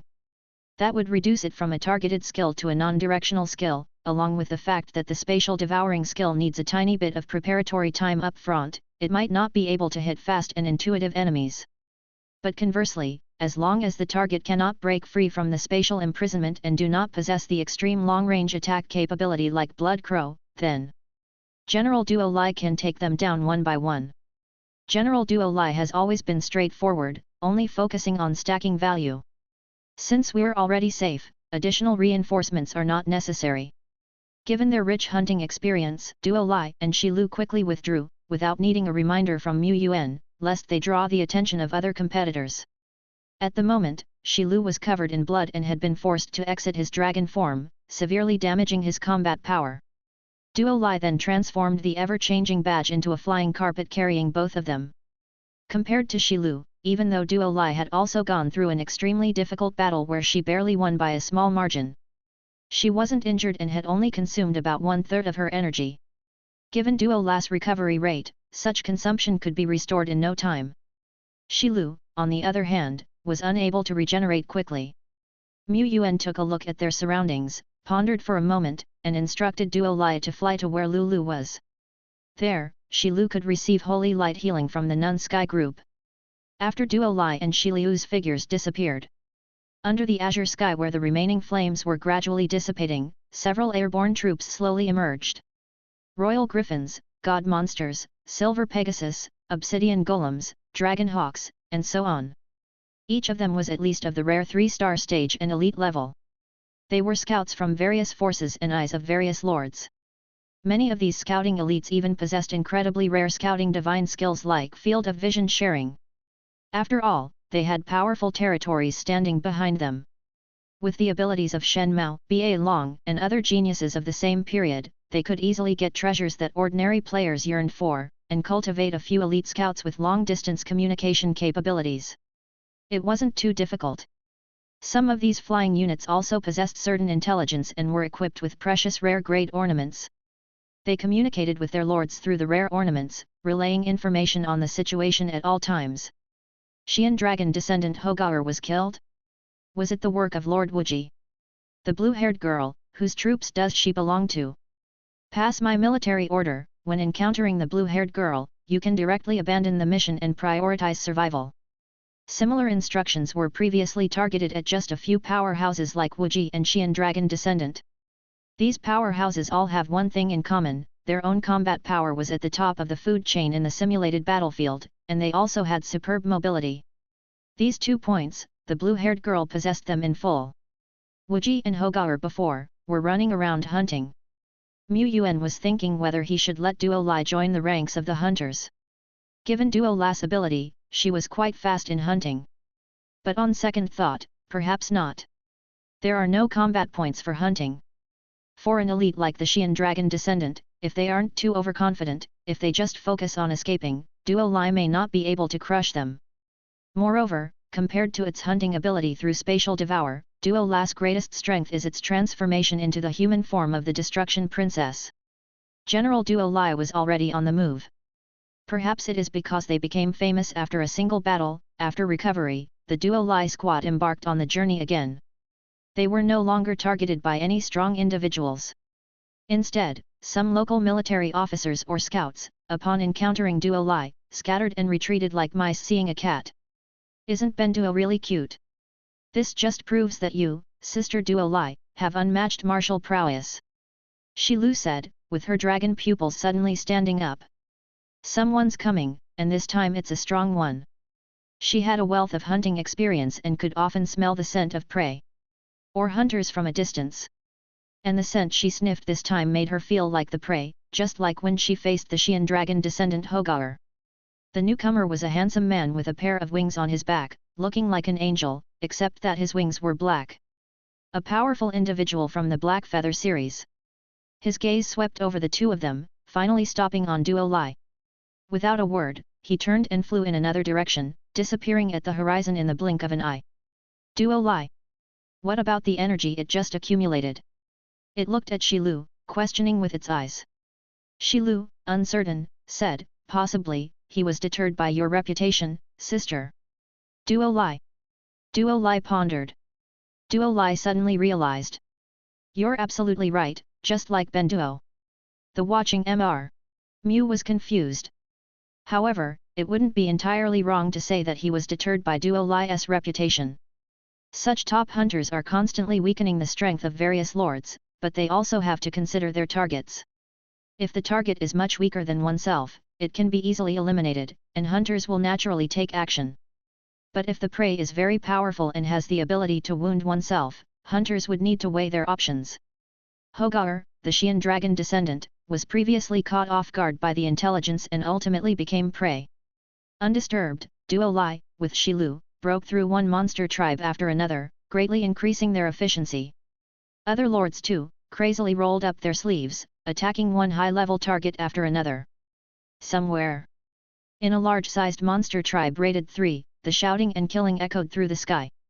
This tribe was built in a lush forest, and it was a tribe mainly composed of cat demons. There were clawed cat demons, shadow cat demons, cat demon fighters, cat demon commanders, and cat demon kings, among others. The ranks ranged from ordinary to excellent, and the levels ranged from the profession level to the warlord level. That's the difficulty of a 3-level target. But only by attacking and overcoming such challenging targets can we have a chance at winning the qualifying spots. That's right. The top-class strength of the lords like Wuji, Yushan, and the likes are as strong as the monsters. If we don't make an early effort, we won't stand a chance. Not only Wuji and Yushan, who would have thought that the blue-haired female hero from the Yuan family is also strong like a monster. It's too scary.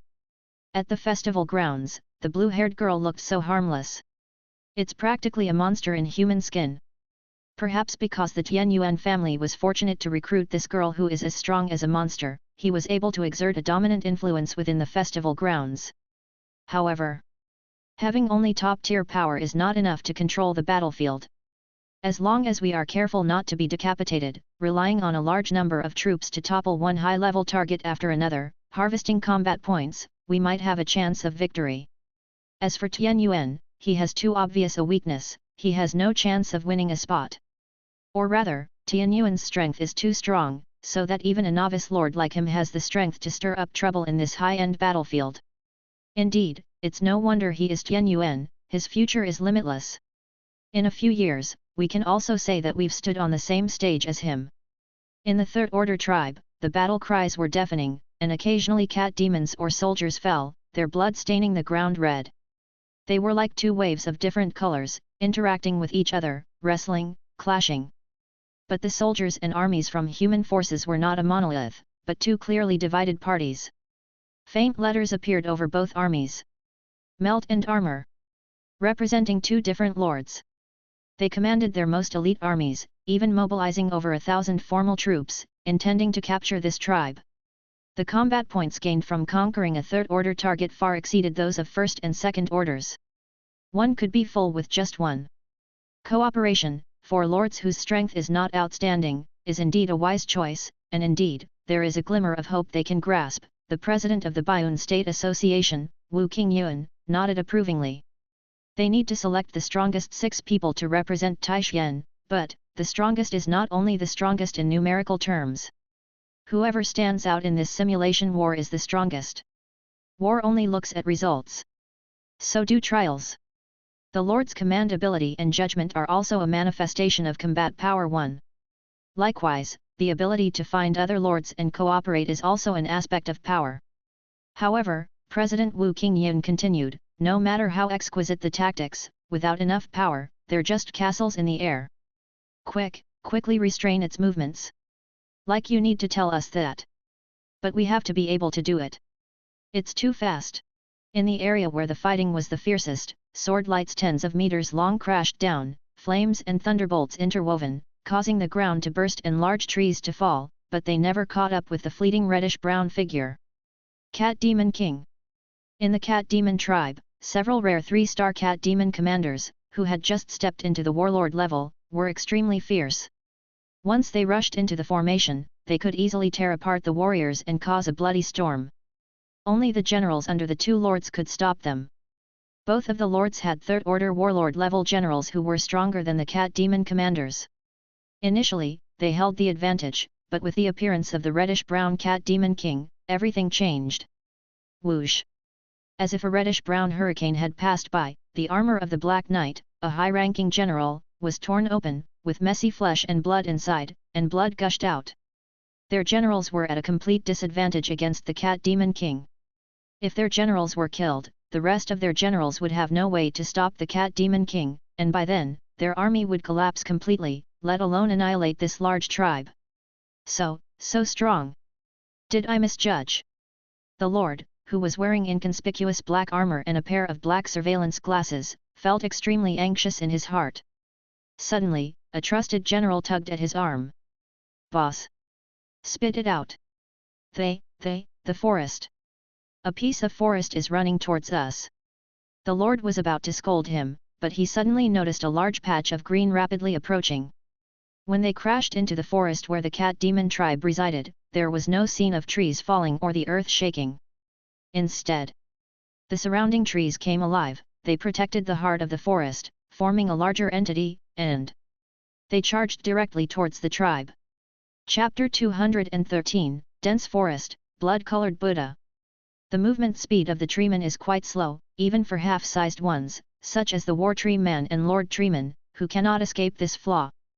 But once the Tree Demon Granny enters the I am the forest state, she can not only turn the surrounding grass and trees into a whole unit but also cause the movement speed of the entire forest to skyrocket by several times, dozens of times, or even tens of times. Wherever they pass, the earth does not roll up, and the grass and trees being carried away along the way do not leave any pits or traces in their original place. It's as if this circle of trees on the outside of the treeman troops had always guarded the treeman. The entire forest has always been this way. This is very unscientific, and even unmagical. But it is very epic. The upper and lower limits of the I am the forest epic ability differ greatly, completely dependent on the number of plants in the forest. At this moment, not only are there 60 excellent level treemen in the forest, but the Cat Demon tribe is also located in the forest area. This is the battlefield carefully selected by Yuan. Under the I am the forest blessing, the full power of the treeman forest and its snowballing expansion, seems like a surging tide of the forest, directly hitting the extremely chaotic battlefield. Both lords were stunned for a moment. If it wasn't for seeing it with their own eyes, if someone else had told them that the forest was running, they would definitely have a big laughter fit in response. What are you talking about? You saying pigs can fly is more reliable, but a running forest, is this a joke? Whether it's reasonable or not, they have no time to think about it anymore. With the forest tide coming in, what the 2 lords need to think about is, what should they do? The lord wearing sunglasses looked at the Cat Demon King who was still rampaging and killing his own generals. He decisively said, "Retreat." "We're retreating just like that."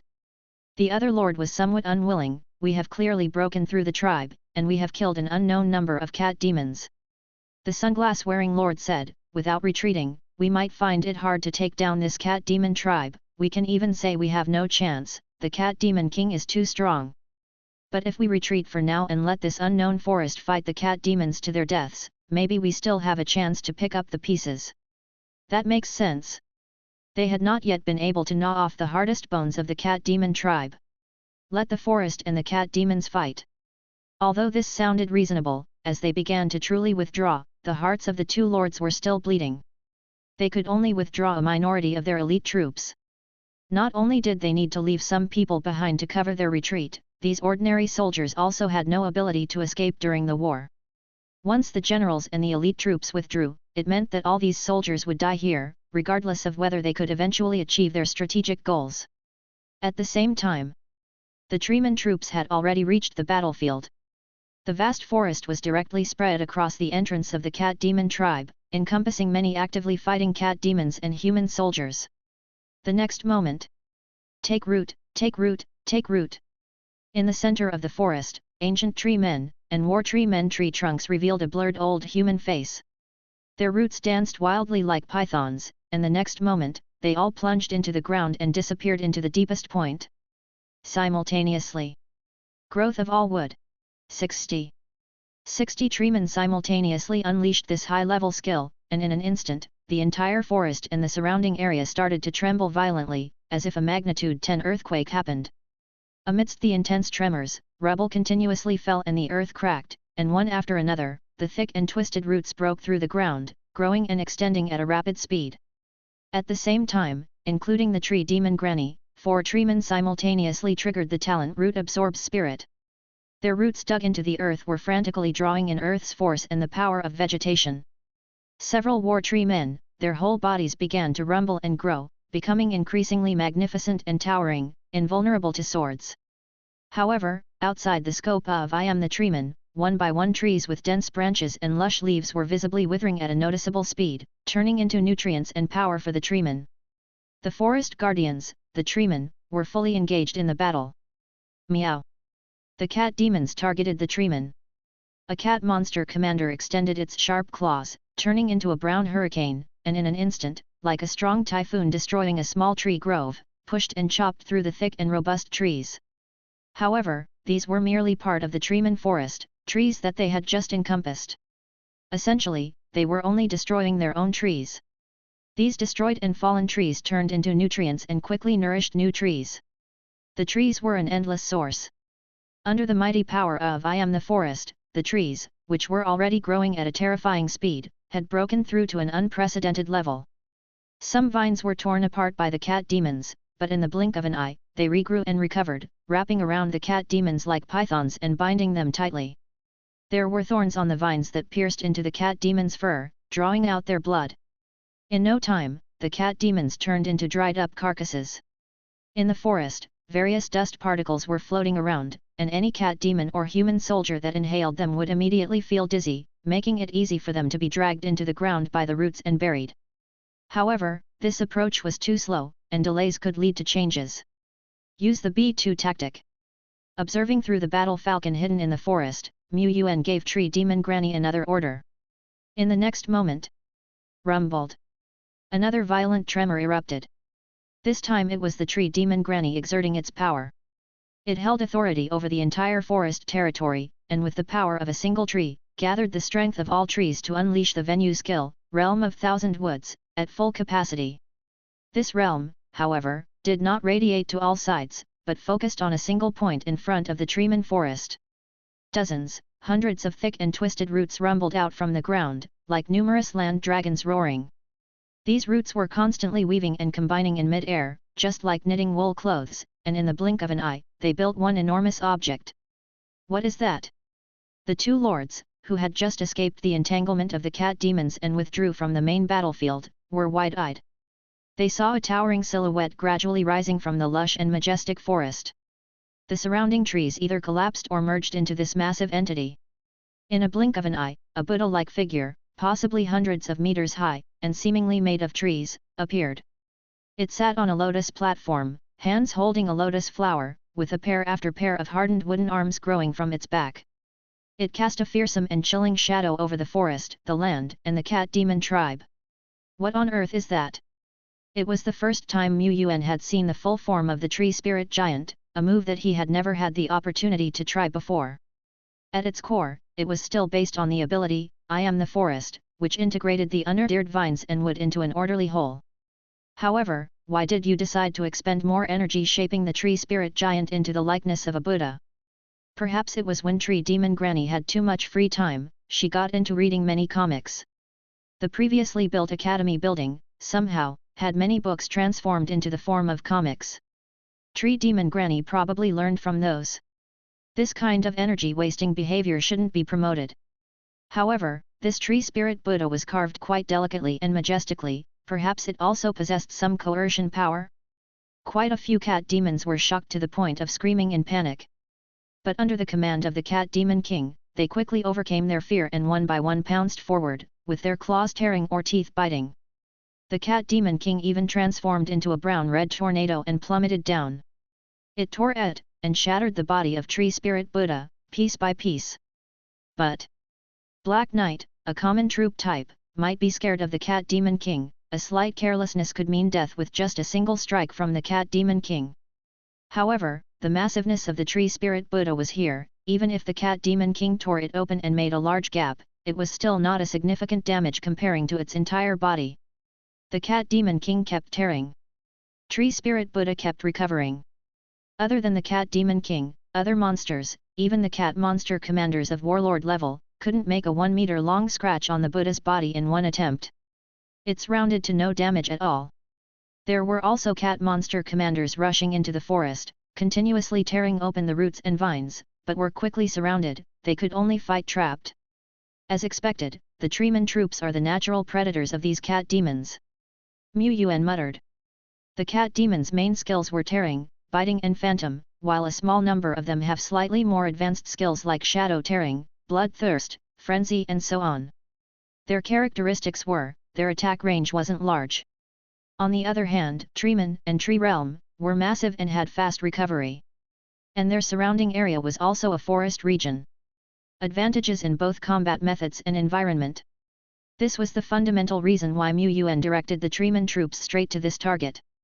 He chose this battlefield. Suppose if this tribe was attacked by the Duo Lai squad, the process might be hard. When Duo Lai's super large fireball technique was cast, it would also be hard to kill the high-level cat demons inside. Compared to that, these extremely fast cat demons, with powerful single-target damage, posed a significant threat to Duo Lai. General Duo Lai might get injured if being slightly careless.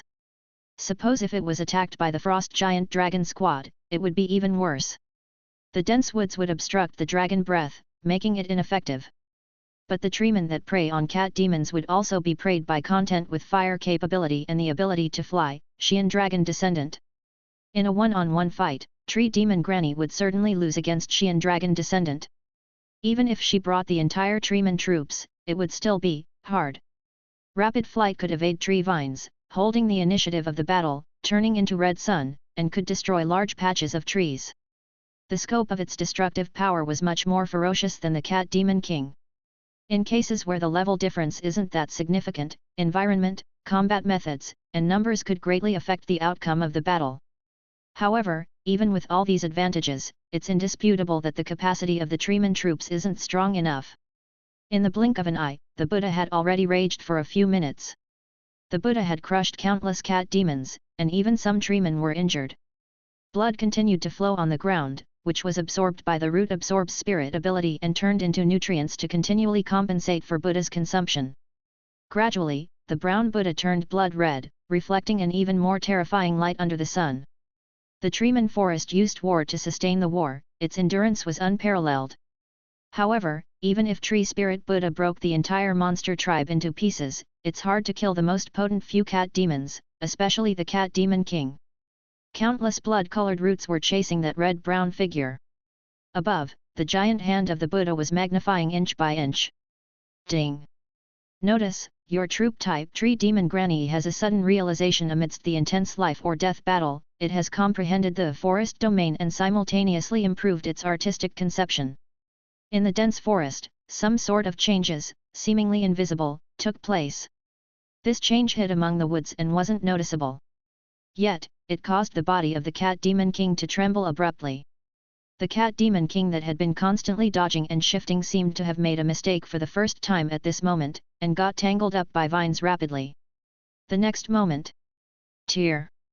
The cat demon king tore open the vines as easily as tearing a cloth, but the giant hand fell like the creepy sky was collapsing, engulfing downwards. The pair of eyes of the cat demon king straightened, its hair stood up straight. Boom!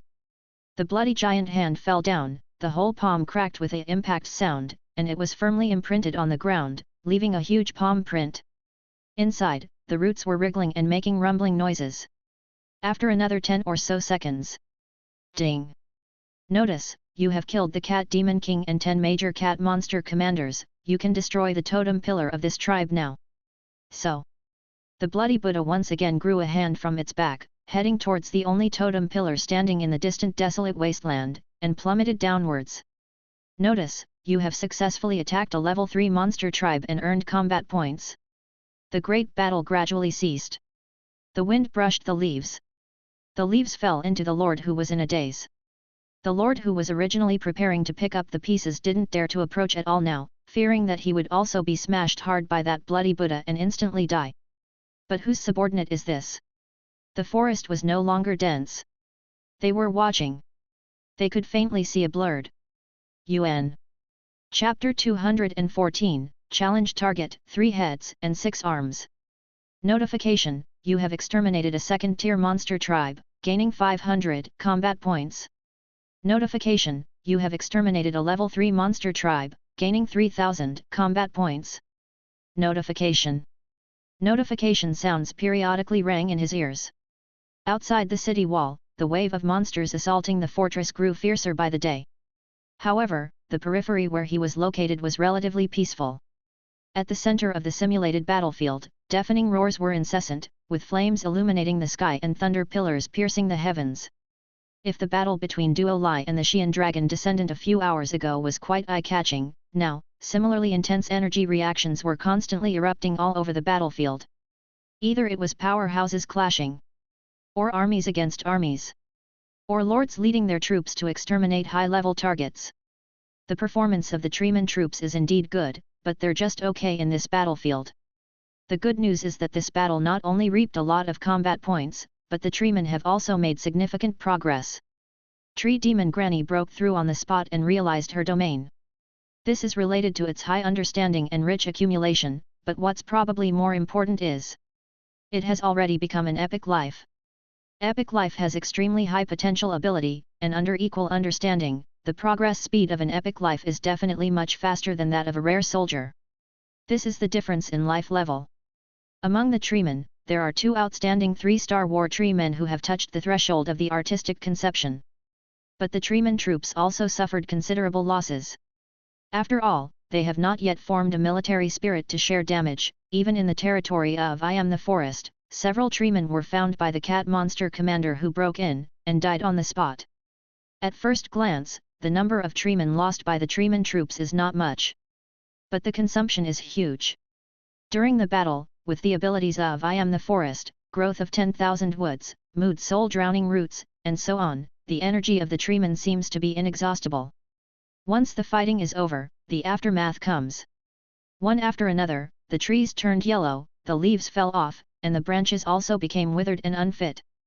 Of course, these changes mostly occurred on the periphery of I Am the Forest, on the sturdy trees that were carried along. Tree Demon Granny used this ability to shift some of the after effects. As the guardian of the forest, the Treeman, sometimes it makes sense for other trees to help a bit, right? Tree Demon Granny, who is familiar with enlightenment books such as Steadiness, Tactics, Will of Tian Yuan, etc., thinks this is quite reasonable. After the battle, it used the surrounding residual trees to probe to the side, but the 2 lords had long disappeared. Tree Demon Granny felt a bit regretful. It hasn't tried what it tastes like to suck soldiers dry yet. With the countless roots, it squirmed forward. As it moved, the elongated objects hanging on the branches also swayed with it. These were 1 by 1 cat demons, tied up tightly by vines, with a grayish-green complexion. As Tree Demon Granny moved to the center of the tribe, the vines hanging on its branches, like shrouds, also unraveled 1 by 1. Cat demons who fell to the ground like dry corpses then slowly got up unhurriedly. Behind them, a thin, long green vine was inserted, which seemed like puppet corpses being controlled by silk threads. Under the control of Tree Demon Granny, these cat demons who are like walking corpses groomed the chaotic land, turning out one after another silver storage boxes from the ruins of some buildings. These are supplies that can ensure the endurance of various armies and powerhouses. They are hidden in different monster tribes. Occasionally, the punishment army could find clues to other target points or special combat points from the monster tribes. This simulated reality, but it was much simpler. In a certain area on the edge of the simulated battlefield, a thick white fog floated over the vast lake. This white fog obscured the sight and confused the space.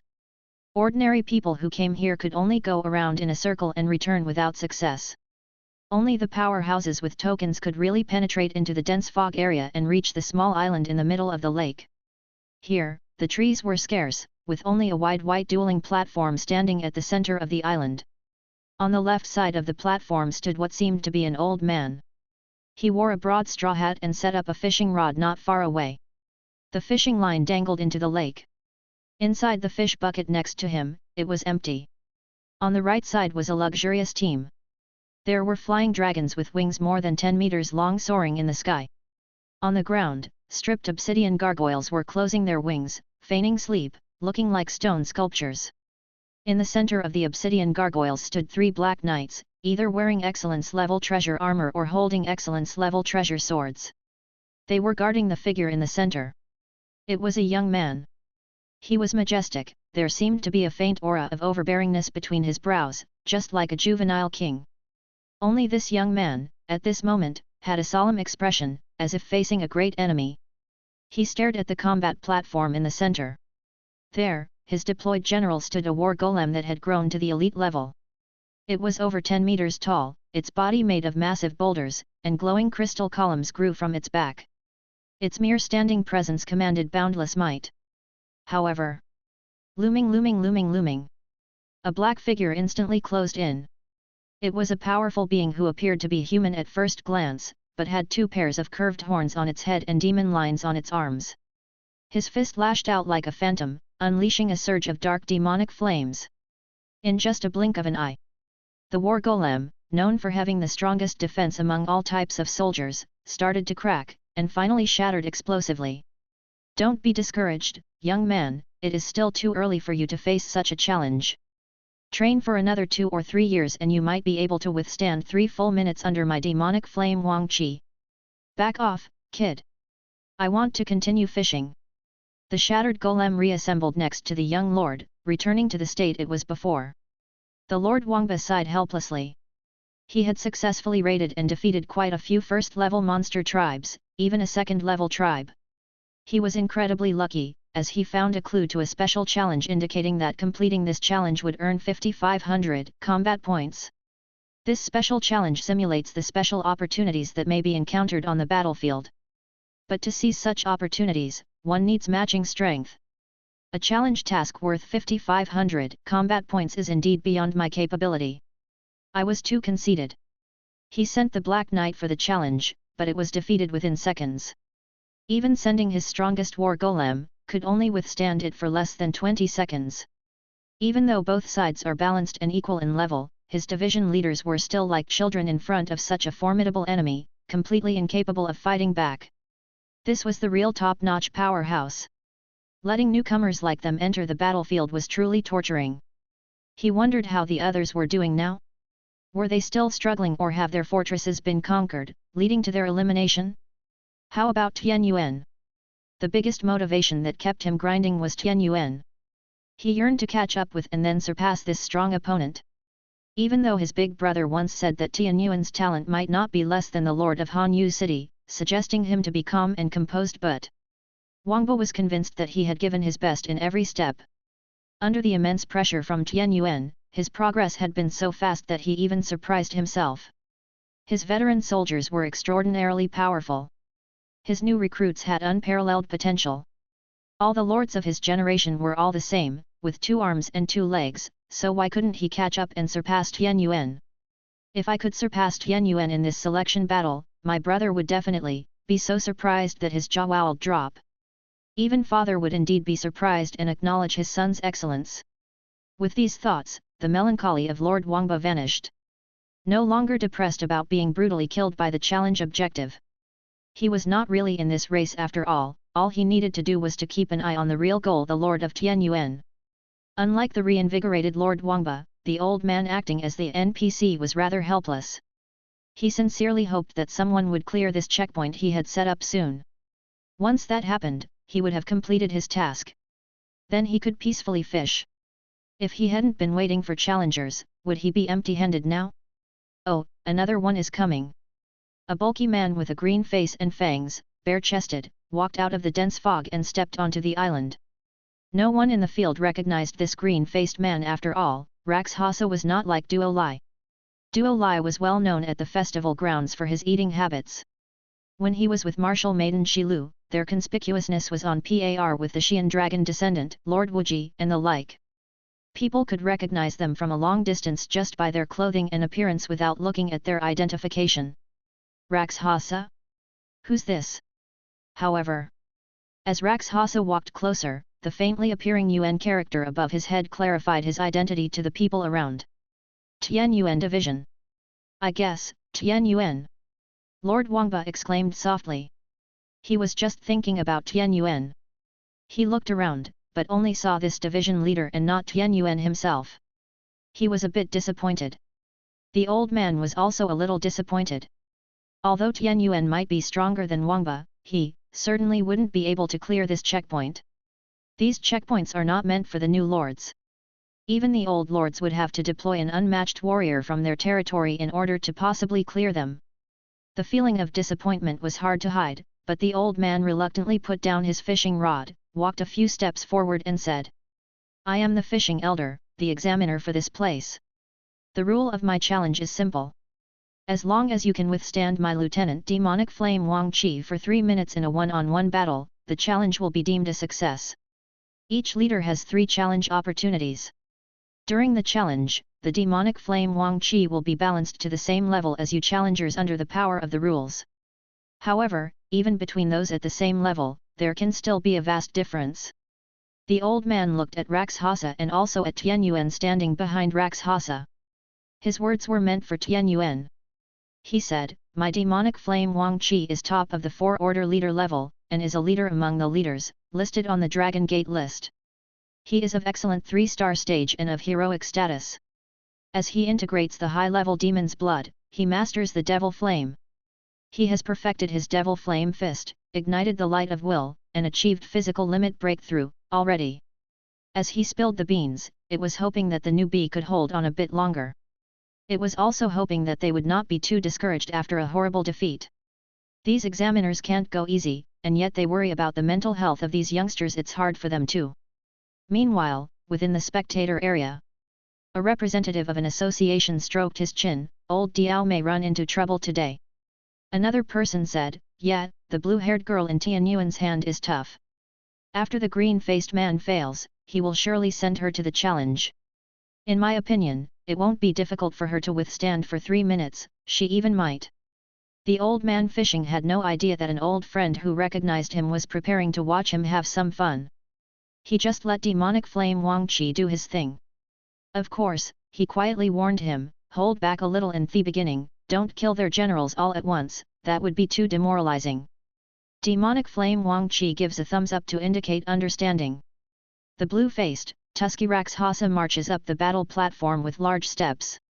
In an instant, a light curtain rises, enveloping the entire platform in it.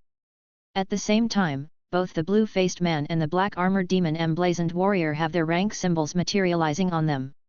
Mid-stage of 2nd order 5. Large perfection of level 9 of 4th order. To be actually at the mid-stage of 2nd order, this rank. Lord Wangba is slightly astonished. The only person whose land rank surpasses him was the hero he recruited from the festival grounds. That hero is the strongest combat power in his territory. However, with a slight simulation, Lord Wangba could tell that his own hero would not last 3 minutes here. It would be a miracle if he could last 1 minute. Moreover, after he leaves, the fortress completely relies on that hero and several generals to defend it. If he were to pull away high-end combat power, the fortress wouldn't be able to hold. In the field, after the information was displayed, the rank number above demonic flame Wang Qi's head quickly dropped, all the way down to mid-stage of 2nd order 5. Even so, his momentum remained ferocious, spreading a chill-inducing aura. Ding! The countdown reaches 0. Rakshasa manifests the Phenai evil spear. The demonic flame Wang Qi in the treasure armor also exploded instantly. His fist came out, the demonic flames surging like a massive demon mountain was being blasted out. His fist light collided with the spear light, causing a surge of violent energy, masking both of their figures within it. Demonic flame Wang Qi felt the force impact from the collision and was slightly startled. Something seemed wrong. No, it was very wrong. His fist was trembling, this power. He quickly disregarded the warning of his own lord, not daring to hold back any longer. He went all out, throwing one punch after another, his fist light stirring up a storm of fire. But his strength on par with mine, how is this possible? Despite having balanced, both sides had the same rank. But he, demonic flame Wang Qi, was a 4th order peak strengman. He has fused high-level demons' blood and countless treasures, and has also been baptized in some fortuitous locations. His physical body had already reached the limit-breaking level, fulfilling one of the 3 major requirements for breaking through the legend. Even if he was demoted now, his physical strength should at least be several times that of an equivalent 3-star troops with excellence. Furthermore, his artistic conception has reached the great perfection realm, so he could exert 250% of his full body strength. Despite this, his power was only on par with the blue-faced man before him. At most, he had a slight advantage, but this slight advantage was negligible. How could this man be so fierce? What did he eat to grow so big? Or perhaps, does he possess some sort of high-level skill that greatly enhances his strength? Such thoughts flashed through demonic flame Wang Qi's mind, and his punches became even stronger. Only such a strong individual, who could resist his ferocious attack, would make the fight interesting. Bim bim bim bim. The light of demonic flame Wang Qi's fists became faster and more ferocious. Both of them had similar strength, but his mindset of demonic flame not only had explosive power, his combat experience and techniques were also not something that the young man could compare with. Black flames burned, surging forward like fearsome waves. Under the full stimulation of the perfect realm artistic conception, the sky seemed to darken, storm clouds appeared low, as if they were masses of black demonic flames that were fiercely burning. Heaven and earth. All directions. Everything was demonic flames. There were real demonic flames, and there were also artistic conception flames. The latter was not real, but it was not entirely false either. The flames of artistic conception could sometimes injure the spirit and the soul. The old man fishing was already serious. Is Tian Yuan's ace general this powerful? Hiss. So that means. At this moment, the blue-faced brute, whose class was hard to determine, was like a small boat wavering in the fist sea of demonic flame, as if he could capsize at any moment. But, he had already endured dozens to hundreds of moves. The spear and the fist are constantly confronting each other. Even though the blue-faced bruiser was at a disadvantage, the old man fishing could judge based on his eyesight and experience. He has an opportunity to pass this challenge. Thinking of this, he was thrilled. His mission was about to be completed. But, seeing his own demonic flame Wang Qi getting more and more excited, and even about to perform beyond his abilities, the old man fishing's heart almost jumped out. You, play it cool. Take it easy. Although he thought this, and his heart was still cheering for the blue-faced brute on the other side, the old man fishing didn't open his mouth, he didn't interfere with his own general. He still had some professional integrity after all. As an examiner, fairness was the first priority. Moreover, there were still invigilators watching from outside. The artistic conception flame seemed to be breaking the boundaries of the battle platform, rushing towards them. Lord Wangba swallowed, he could no longer see the figure of the blue-faced brute. All he could see was the demonic flame that covered the sky and the ground. But since the attack was still continuing, it meant that blue-faced brute was not defeated yet, he was still standing his ground. Facing such a terrifying sea of demonic flame that could overturn anyone in an instant, he could stand for so long? Is this the ace general that Tian Yuan has cultivated? This kind of strength, this kind of power. I'm really not as good. In a blink of an eye, the battle had already lasted for 2.5 minutes and was gradually coming to an end. Can he make it through? The hearts of Lord Wangba and Old Fishing Man were both in their throat. It was a challenge in the Tian Yuan territory, but at this moment, the ones cheering were two other lords. In the arena, black demonic flames raged, shadowing the figure of the demonic flame Wang Qi, who had horns sprouting from his head. He was still relentlessly throwing punches. Under the overwhelming shadow of those punches, the blue-faced, robust man's resistance seemed increasingly difficult. Rakshasa was indeed covered in wounds. The demonic flames had scorched his body, leaving him covered in lacerations. Even if he danced the Finai evil spear tightly and not allowing any air through, he still couldn't stop the monstrous waves of demonic flames. But... ugh, ha ha ha! He had a wide grin on his face. He was laughing, a wild, deranged laugh. This was the real battle, a fight that made his blood boil with excitement. Rakshasa was at the top of his game, he had a deeper understanding of the gun intent. He was improving every minute, every second. The frenzied battle, the visible progress, all served to immerse and intoxicate him. Awesome! Too awesome! Let's continue! Boom! He shot out a spear, instantly scattering the demonic flames in the sky. His opponent, the demonic flame Wang Qi, had already retreated 100 meters away. Rakshasa was taken aback. Demonic flame Wang Qi spoke, "Young man, your challenge has been accepted, you have won some crucial combat points for your lord." End? How can this end? His gun intent was just a little away from a breakthrough. Had he not fought this long using just his original form to experience the ultimate battle? No, it can't end. Fight me, fight till the very last moment. Demonic flame Wang Qi also wanted to continue the battle, but it not only broke the rules, but the man with the blue face and fangs in front of him were also approaching his limits. Continuing the fight was pointless. If you won't make a move, then I will. Rakshasa held his long spear. As soon as the words left his mouth, his figure seemed to blur, as if he was split in two by a line. From his body, two other figures emerged. The figure on the left had a kind face, with the burning flame of Finai in his pupils. The figure on the right was tall and muscular, with endless sins surrounding his body. But both had the same aura as Rakshasa. Old fishing man. This Tian Yuan division, did he have two other embodiments? Absolutely impossible. If the avatars could have the same power as the original form, then this would be a god-tier ability. However, since Lord Tian Yuan had no objections, if he wanted to fight, then let him fight. After all, this was a special challenge arena, even if they were killed, they would be able to recover and it would not affect the subsequent fights. Then, let's thoroughly defeat him. Old fishing man thought to his own general. The next moment, he saw the two figures, one to the left and one to the right, escorting the blue-faced man, were gradually moving around to stand in front and behind him. The slightly slimmer kind man stood at the front. The original form was in the middle. The most powerful, muscular black evil man stood at the back. The three stood still, their figures overlapping, merging into one. All injuries on the blue-faced man's body were healed. His already strong and robust body seemed to swell up larger. A pair of slightly white and a pair of slightly black arms broke out from his back. His neck also swelled up gradually, growing two extra heads, one on either side. Finai evil spear was back in his hand. The flame of Finai and the aura of sin around him intertwined, exuding an abyss-like fierce might. Rakshasa shook his three heads, which he was still not quite used to. One pair of hands held a spear, one pair of hands clenched into fists, and the last pair of arms were formed into palms.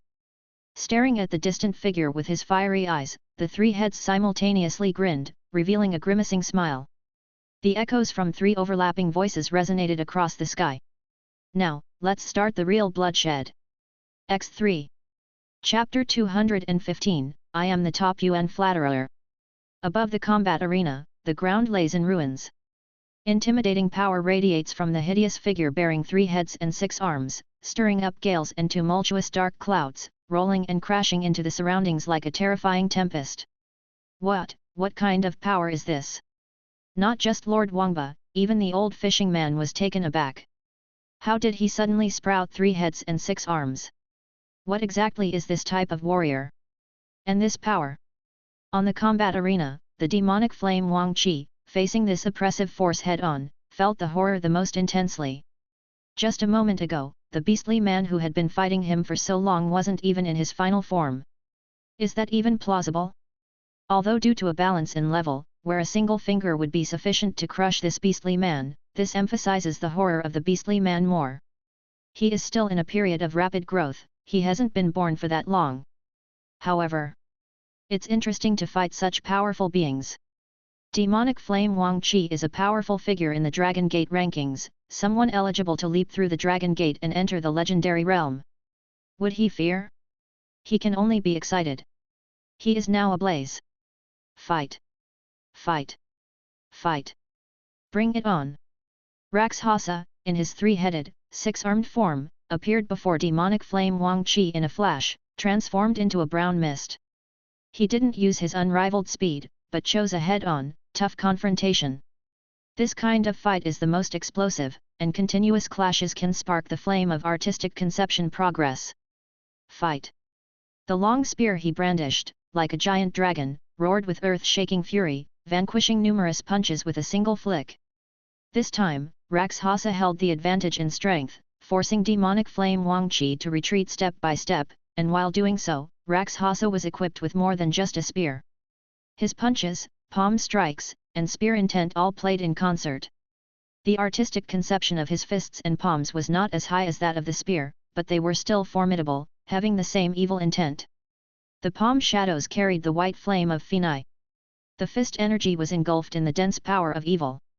At this moment, Rakshasa seemed to have transformed into three supremely skilled fighters working in perfect harmony to unleash a righteous beating on Demonic Flame Wang Qi. Aura aura aura aura! Demonic Flame Wang Qi unleashed a flurry of punches, the blaze soaring high and blocking the wildly roaring spear, but was solidly hit by punches and palm strikes. He was being bombarded, retreating rapidly. His Excellence-class treasure armor could not withstand the power of evil and flame of Fenai seeping from Rakshasa's fists and palms. The situation at this moment was just like before.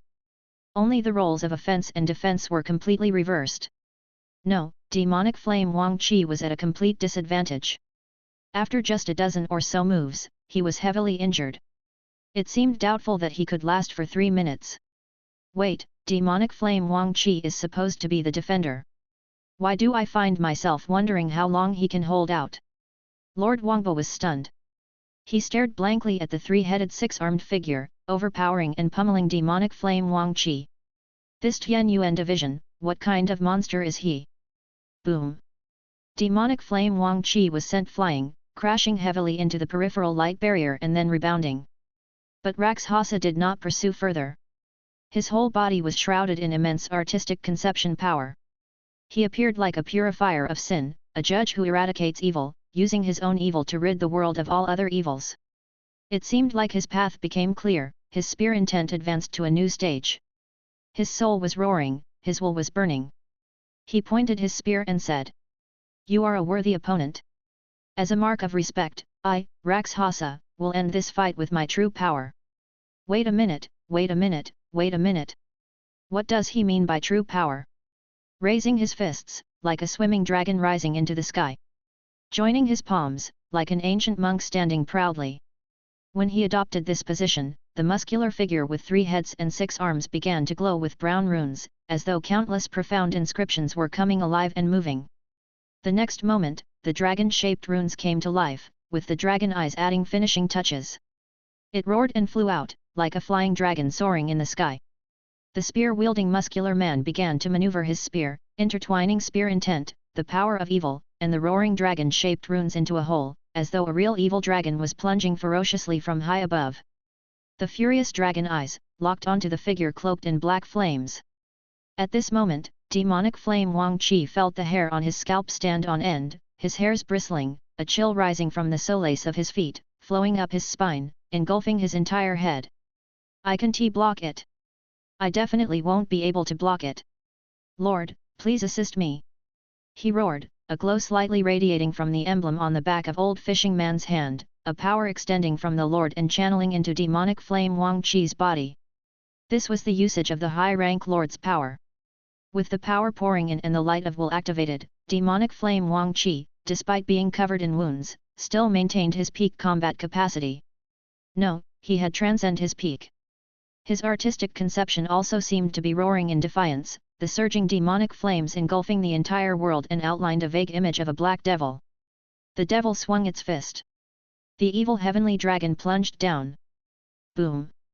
Endless evil, endless flames, filled the entire space of the combat arena. If the arena's space was not formed by rules, Lord Wangba really wondered if the entire space would be directly blown up.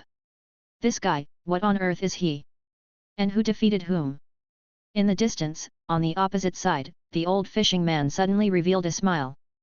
But in the next moment, Wangba saw the image of demonic flame Wang Qi appearing outside the arena, symbolizing his defeat. His gaze fell on the figure in the arena, slightly bruised but still exuding an aura of invincibility. He admired him quite a bit. Only that, beside admiration, he couldn't help feeling a little bit lost. He, demonic flame Wang Qi, a top contender on the Dragon Gate list, was actually defeated by a young man. Was he being washed away by the new wave? The old fishing man was also taken aback. Who would have thought that a Tianyuan newcomer would not only pass this challenge, but also kill his general on the spot? This was too outrageous. However, after all, he was someone who had lived through the most turbulent times and had seen some bizarre creatures. It's fair to say he was shocked, just a little bit. It's just that he had to maintain the dignity of an elder, and he couldn't be as jumpy as the young Wangba.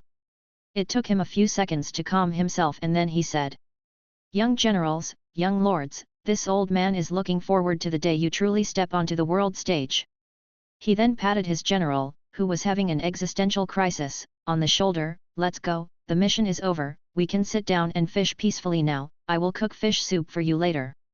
Demonic flame Wang Qi. As if you could really catch any fish. They gradually disappeared into the thick fog. Off the field, in the VIP viewing room. The generals of Tianyuan, they won. Wu Qingyan sighed. But it's not unjust that old Diao lost, he even made some gains. If I'm not mistaken, his demonic flame Wang Qi's artistic conception has progressed. Above the grand perfection artistic conception is the imagery, which refers to the conception that affects the four corners of the world and hence gives birth to natural phenomena. Demonic flame Wang Qi hadn't stepped into the imagery realm yet, but he had taken half a step. This would help him comprehend the realm. Old Diao is just a bit unlucky. He has been honing at the Fourth Order peak for so long and has trained a succession of Fourth Order generals in his territory, but none of them have broken through. Yes, he also had bad luck when recruiting at Dragon Court. An old general like the old fishing man could spend some contribution points to exchange for the right to recruit troops and build in the Dragon Courtyard. This was a privilege for old generals. Of course, they should also make enough contributions. Old Diao, however, had recruited more than 20 troops in the Dragon Courtyard, but did not manage to recruit a single epic level 1. Even the 3-star excellence he recruited was rather average, without any individuals possessing shining skills inherited from previous lives. Speaking of which, the 6-armed general of Tianyuan and the blue-haired maid from Tianyuan are both super strong, and the other generals seem to be quite formidable. The big bosses didn't really pay much attention to Tianyuan. After all, this battle was mainly to select Taishian's representative, and Tianyuan was certainly not one of them. But gradually, they found something amiss. When they focused on the promising new lord they favored, they often caught glimpses of the figures of Tianyuan's generals. They appeared quite frequently. A big boss calculated a bit, it seems. Tianyuan really has a chance to compete for the top 6. He has sent out quite a lot of teams and seems to have grabbed quite a few combat points. Lords like Wuji and Yushan are stronger, but they only divided their forces into 3 or 4 routes. Did they not want to divide them more? No, they didn't have enough capable generals to take on the task and command the armies. But the generals of Tianyuan were all promising. He really has a chance to qualify. A certain big boss glanced at Han Yu. When she recommended Tianyuan, was it not just to give the newcomers a chance to hone their skills? After all, Han Yu seemed to have expected this. Her recommendation of Tianyuan seemed logical and reasonable. Han Yu rested her hands on the table, her hand covering her mouth to try to look as calm as possible. At this point, she should have faced everyone and said lightly, "This is the Tianyuan I recommended, it's just the basic operating." But she could not calm down. Later, how far was Tianyuan in the land of challenge? For now, she would rather gaze at her foolish and cute sister, to calm herself down. In the outside world, in another area that couldn't be viewed. Yu Shi, Luo Xing, Da Ri. One after another, the figures of the new lords appeared. With the progress of the simulation battle, the siege wave was getting more intense, and many new lords couldn't hold on, and their fortress was broken and destroyed. Some lords died in the battle, and some escaped with their elites. At this stage, the combat points deducted for the fortress being breached were not many, and as long as their combat points were positive, they could still struggle for a while. Those with a lofty spirit would not give up easily. Time passed slowly, and more new lords were eliminated from the standby area. In a certain place, Lord Wangba looked at the handful of generals remaining by his side along with 20 elites. He took a deep breath. We've finally come to this. He surveyed the bleak landscape and the dark sky.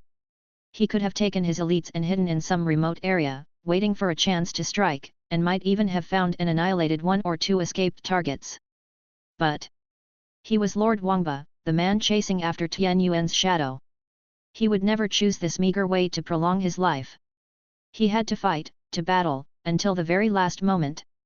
He looked into the distance at the roaming boss, drew his sword and pointed it out. Gentlemen, are you willing to follow me, and fight until the last drop of blood? Fight! 23 figures rushed towards the massive creature in the distance, never looking back. Elsewhere. Newcomers should have the spirit of newcomers, but they are too weak, far too weak. An old lord was leading his army, aiming his military might directly at Lu Miamu. She was surrounded by the Huan Chao spring spirits, they kept falling and hardly had any resistance. She had resigned herself to fate. There was no chance of confronting the old lord head-on from the beginning. At this point, it was about time to step off the battlefield to rest. Well, she was so tired after fighting for so long. Is this the extent of the ability of the sister of the Lord of Hanyu City? It's so disappointing. The Lord of Hanyu City, who is hailed as a young generation leader, can't just be all talk, can he? Lu Miamu suddenly clenched her palms. Her eyes became as cold as an icy lake, reflecting the figure of the old lord in the distance. Suddenly, she radiated an aura of power, her hair strands lifted, and an invisible force connected Princess Fei Shi and the remaining generals and elites. There was a huge momentum gathering, the heaven and earth-water elemental particles also surged and converged. Whoosh! Enormous waves manifested out of thin air, transforming into roaring water dragons, which hurtled towards the elite troops of the old lord in the distance. The roaring wave of the water dragons swallowed one silhouette after another. After a while, splatter splatter splatter! Lu Miamu, who stood at the center of the wave, along with the other heroes and soldiers, shattered into pieces, transformed into water flow and dissipated. Leaving in the distance, the dumbfounded old lord, looking at his heavily damaged troops, wanting to cry but having no tears. Why did I provoke her? I'm really stupid, really. In the waiting area, with the appearances of Lu Miamu, Wangba, and Shen Lei, among the new lords who hadn't been eliminated, only Tian Yuan remained. As time ticked away, there still was no sign of Tian Yuan. As expected of God Tian Yuan, Zhang Loxing, who considered himself Tian Yuan's #1 fan, couldn't help but sigh. His comment was like flipping a switch, with many lords praising Tian Yuan one after another. Indeed, Big Boss Tian Yuan is forever godlike. Of all of us, the only one who deserves to lose with dignity is probably Big Boss Tian Yuan. Exiting late doesn't necessarily mean anything, Lord Shen Lei said indifferently, as long as you find a remote place to hide, anyone can drag it out. The key is whether you can acquire combat points. At that moment, it has already been 7 or 8 hours since he, Shen Lei, had exited. Even several old lords had been eliminated. Tian Yuan?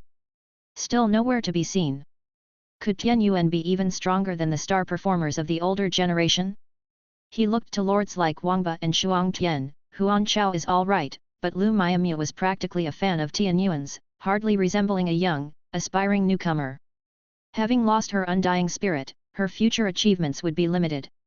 Only lords like Wangba and Shuang Tian, who still maintained the undying spirit of advancing bravely, would see eye to eye. He thought. Then he saw Lord Shuang Tian hesitating for a moment before saying, if it were Tian Yuan, maybe, just maybe, he really could go toe-to-toe with the old lords. Shuang Tian spoke somewhat dispiritedly. Lord Shen Lei slowly typed a question mark, I thought you were the dark horse, but it turns out, you are not up to much. He looked at Wangba. Wangba was still as proud and unrivaled as ever, with the attitude of if Tian Yuan is the big boss, I am the second boss. Not bad, worthy of being a lord that I acknowledge. Wangba glanced at Shen Lei and said with certainty, is there even a need to ask? The way Tian Yuan acts, there's no need for him to hide. If anything, it should be the old lords who would have to take a detour when they see him. Shen Lei. You're not the Lord Wangba that I know. Zhang Luxing slowly typed out a question mark, his sharp gaze fell on Wangba. Hey, I'm the number one fan of Tian Yuan. Chapter 216, Lord Tian Yuan riding the dragon comes. While new lords like Wangba were able to rest after their elimination, Great Lord Shepherd was still battling hard. Lam really working hard, seriously. The military drill had been going on for more than 36 hours. Even in this special space, equipped with recovery buffs and a variety of supplies, the intensity of the battle was too high. Up to this point, any lord that was still in the game had suffered heavy losses. Even the surviving generals and elite troops were showing signs of exhaustion. At Shepherd's side, there were only a few treemen left in his army, and the defensive troops had suffered severe losses. The archers, imperial guards, and skeleton generals stationed at the fortress had lost more than half of their numbers. The Battle Falcon army was the hardest hit, almost completely wiped out. Even Jun, who held the position of a general, was caught by a superior enemy during a scouting mission and blown away by a cannon. He was now lying on his back in the nest in Tian Yuan territory, questioning the meaning of life.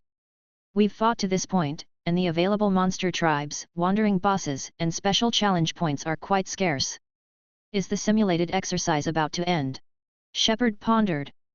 At this time, he was no longer guarding the fortress, but taking the remnants of the troops led by 17 to reside on the outskirts of the battlefield, contemplating his next move. Fierce and unmatched? Well, he needed to find a target first. Notice, as over 90% of the targets in the battlefield have been cleared, the simulation exercise is now entering its final phase.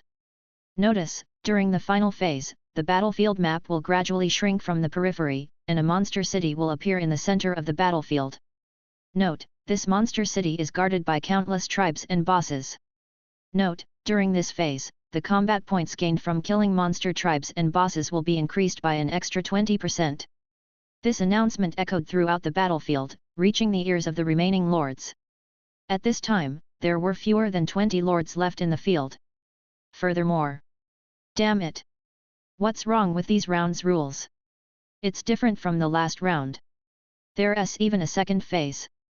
A lord looked at the few remaining soldiers by his side, dumbfounded. Had I known about the second phase, I wouldn't have spent so many soldiers earlier. Big loss. Others, however, seemed exhilarated. Missed opportunities because of being too cautious? No, everything is within my expectations. I've still got lots of troops. This stage has just started, and the battlefield is my stage, ha ha ha. Shepherd's spiritual power spread out, activating mental power seeds in his various generals scattered throughout the battlefield, ordering troops to move towards the target location. Getting ready to assemble. Preparing for the final battle. A brand new region abruptly appeared at the heart of the battlefield. The sky was clouded, the air was dry and stuffy, and strands of red fog representing bad omens and disasters floated between heaven and earth. In the depth of the red fog, a mountain gradually rose up. On top of the mountain stood a rough but majestic city. In front of the city, within a large red fog area, various monster tribes were scattered around. To the naked eye, most were only one-star tribes. Small in scale and with few powerful creatures. However, the tribes were close to each other, so the lords couldn't attack them one by one without facing attacks from several, or even more, tribes at once. Time slowly passed. Outside the red fog area. Boom! They were the first to rush.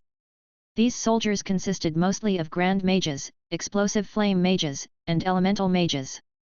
The mage troops have always been slow, but all the mages in this corps were riding all kinds of mounts. There were seat wolves, moon wolves, and ironclad scorpions, among others. The vanguard, consisting of about 30 elite troops and generals, was riding the rare 3-star troops Silver Pegasi. We're here, this is the final area. Lord Huanfa observed and looked out. He was the first lord to arrive at this area, but no sooner than he had the chance to seize the initiative, a sandstorm rose in the distance, and rumbling sounds could be heard. It was another lord's army arriving. Immediately after, as if it had been agreed upon, one after another lord's army appeared. The armies ranged from a few hundred to 1,000 in size, down to only tens or hundreds. The soldiers' clothes and armor were somewhat broken, covered with their own blood or that of monsters, looking somewhat ragged, far from their peak. Even so, the aura of these corps was still strong, emitting waves of oppressive force. After arriving, the lords maintained a safe distance of several kilometers from each other, with nobody daring to take the initiative to enter the red fog area. Or perhaps, the lords were waiting for everyone to arrive. How many lords are left now? The ones remaining are our final competitors. Boom! Boom! Boom! The ground started to shake violently. It's Lord Elephant! Someone muttered. This guy was also a strong contender for a slot. A dust storm was rolling in the distance, with huge figures gradually becoming clear amidst the dust. Giant! Skeleton giant! Armed giant! At the front were two outstanding 3-star mountain giants. With each step they took, it was as though they were stepping on the hearts of the lords. The oppressive feeling that these two mountain giants, cultivated to the third-order warlord level, brought was too strong. Especially in sieges, mountain giants had a huge advantage. One by one, well-known lords began to arrive. Suddenly, an army as quiet as clouds appeared silently. This was Lord Shen Mao's Booted Cat Corps. The entire army was composed of rare 2-star troops, the Booted Cat Swordsmen. They resembled white cats standing upright, dressed in fine mini armors, with swords at their waists. They were diminutive in size, but there were more than 300 of them. They were in neat rows. An invisible force spread out, outlining a giant white cat shadow above the army. Over there, it's the Lord of Ba Long. Although Ba Long had suffered the loss of a great general, his army was still powerful. 3 earth rock dragons, 3 Kangfang winged dragons, and 1 blazing roaring dragon slowly emerged from his army. Especially the latter. This was another excellent 3-star stage, Dragon Series soldier. Lord of Ba Long, as expected, fully embodies the Dragon Series. Damn, I am so envious. It seems that Tian Yuan also has an excellent 3-star stage dragon girl.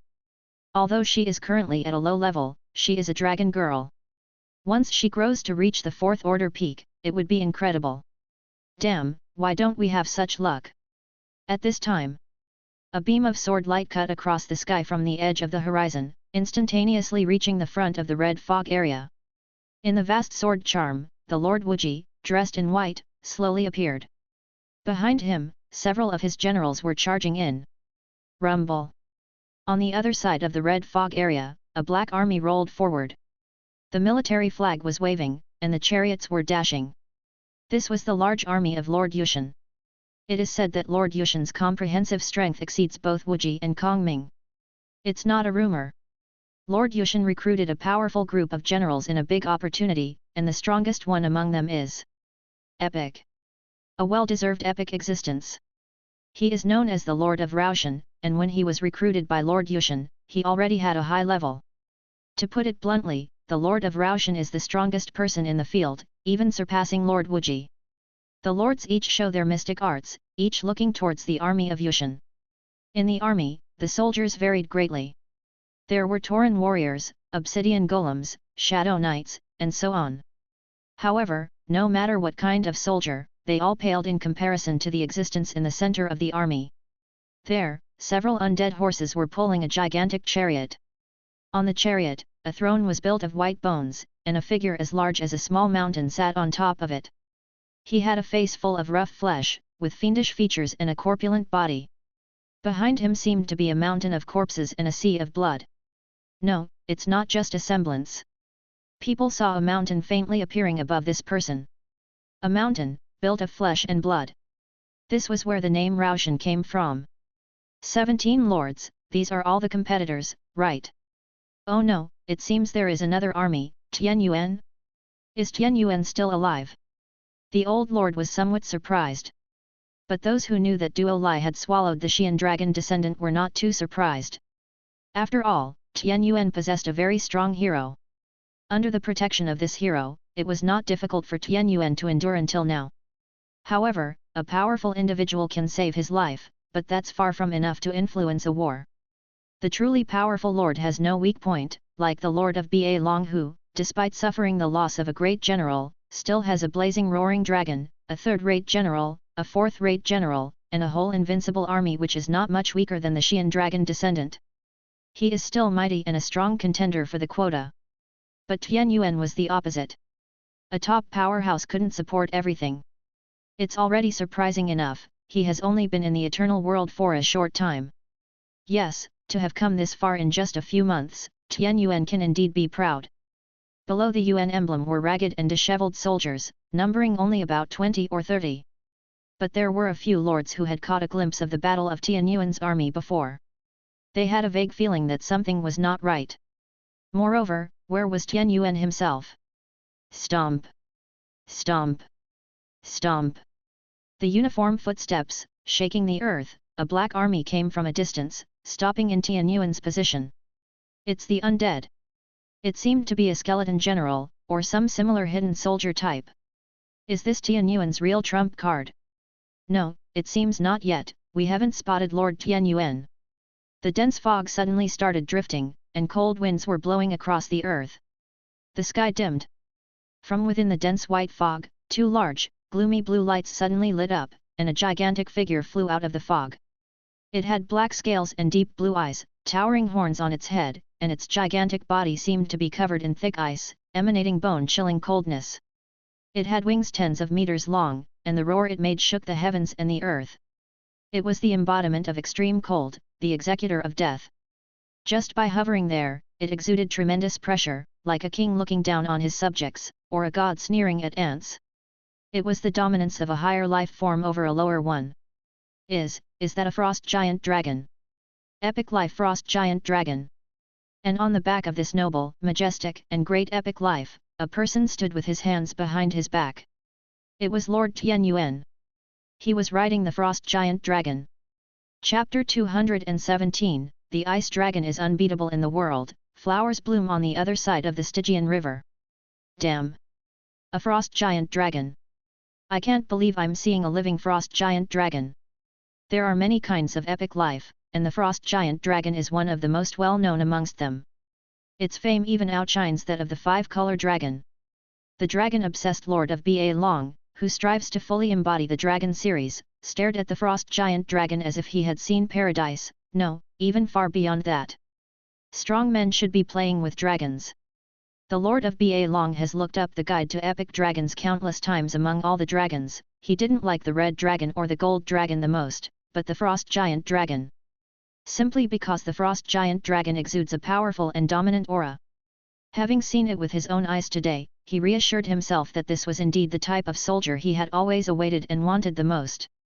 Unfortunately, this dragon isn't his. The dragon is being ridden by another lord. Tian Yuan. He murmured.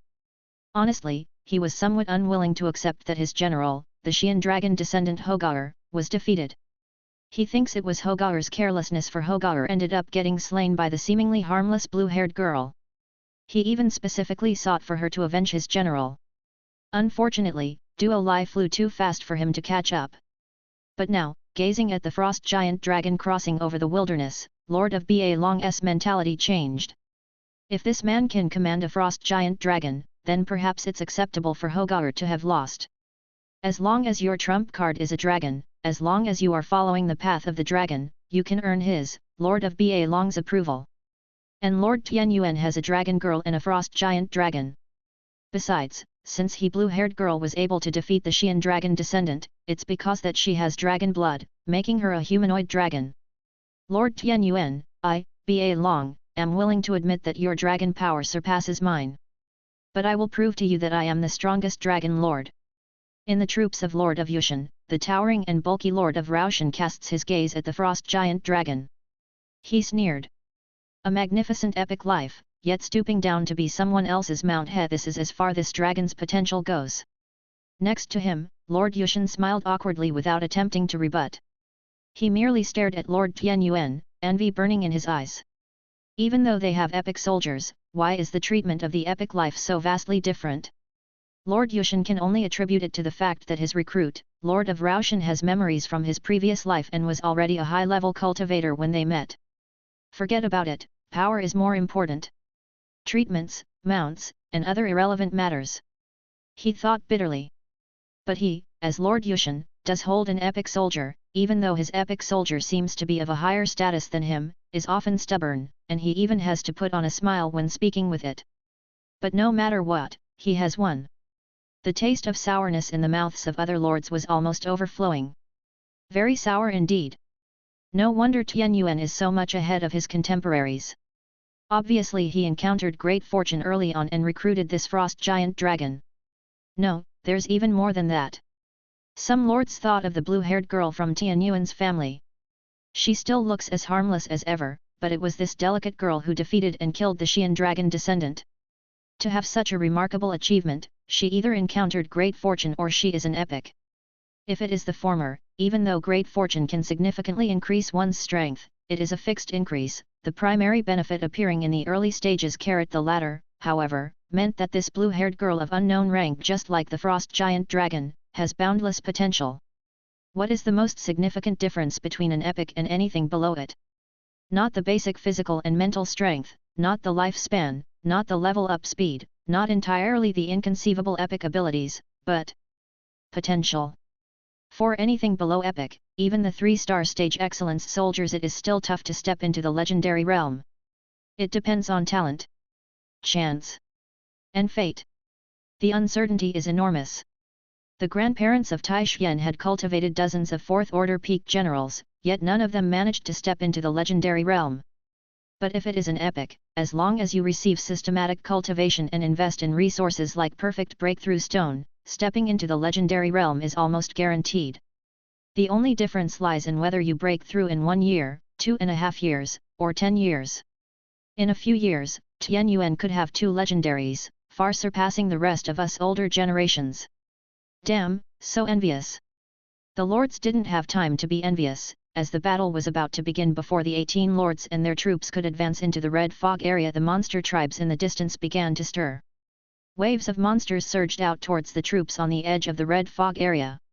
The battle erupted in an instant. The old lords had no time to scatter their thoughts, no matter how limitless.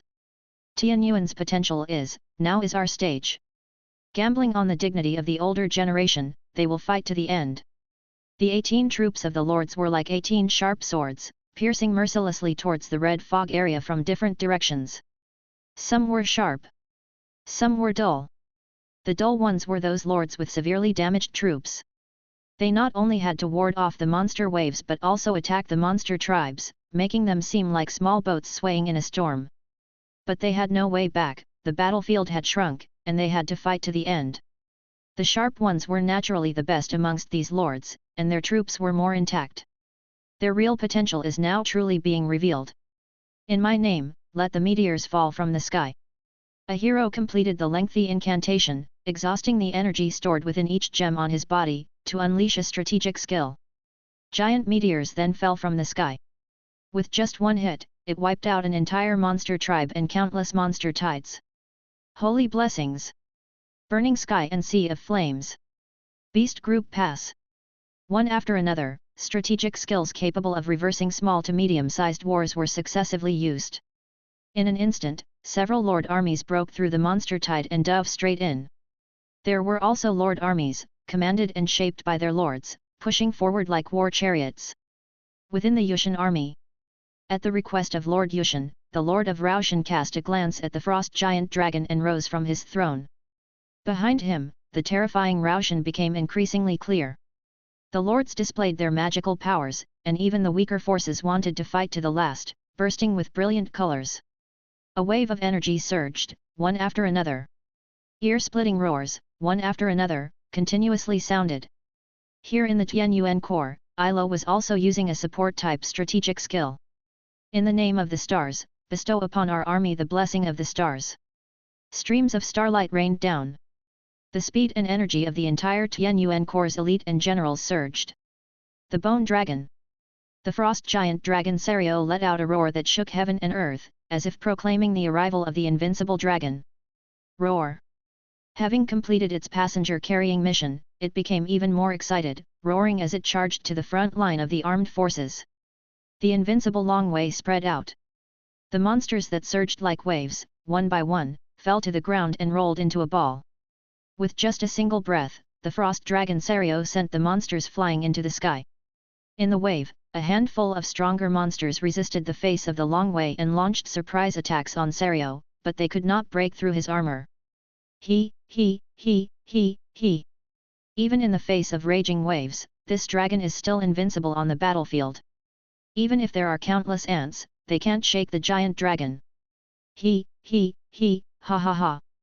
Frost dragon breath, tide of extreme cold, and other wide-ranging advanced skills, Serio used as if they were free. But even the simple dragon claw or tail swipe, given its massive size, possessed a terrifying destructive power. This is what the frost giant dragon is. Invincible.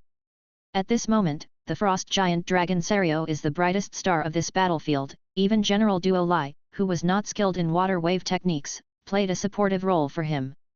Rakshasa, Hong Yi, Lulu, 17, and others as generals, the role they played in this large-scale war was far less. Under the cover of the invulnerable power of the giant dragon, they were like small soldiers, very inconspicuous. However, without them specifically slaughtering the advanced monsters and mini-bosses in the monster tide, and the other elites reaping monsters behind them, Serio could not rampage so freely. It was at the front. The Undead Legion was at the back. The Tian Yuan side also began to charge forcefully, piercing through one monster tribe after another. Damn it!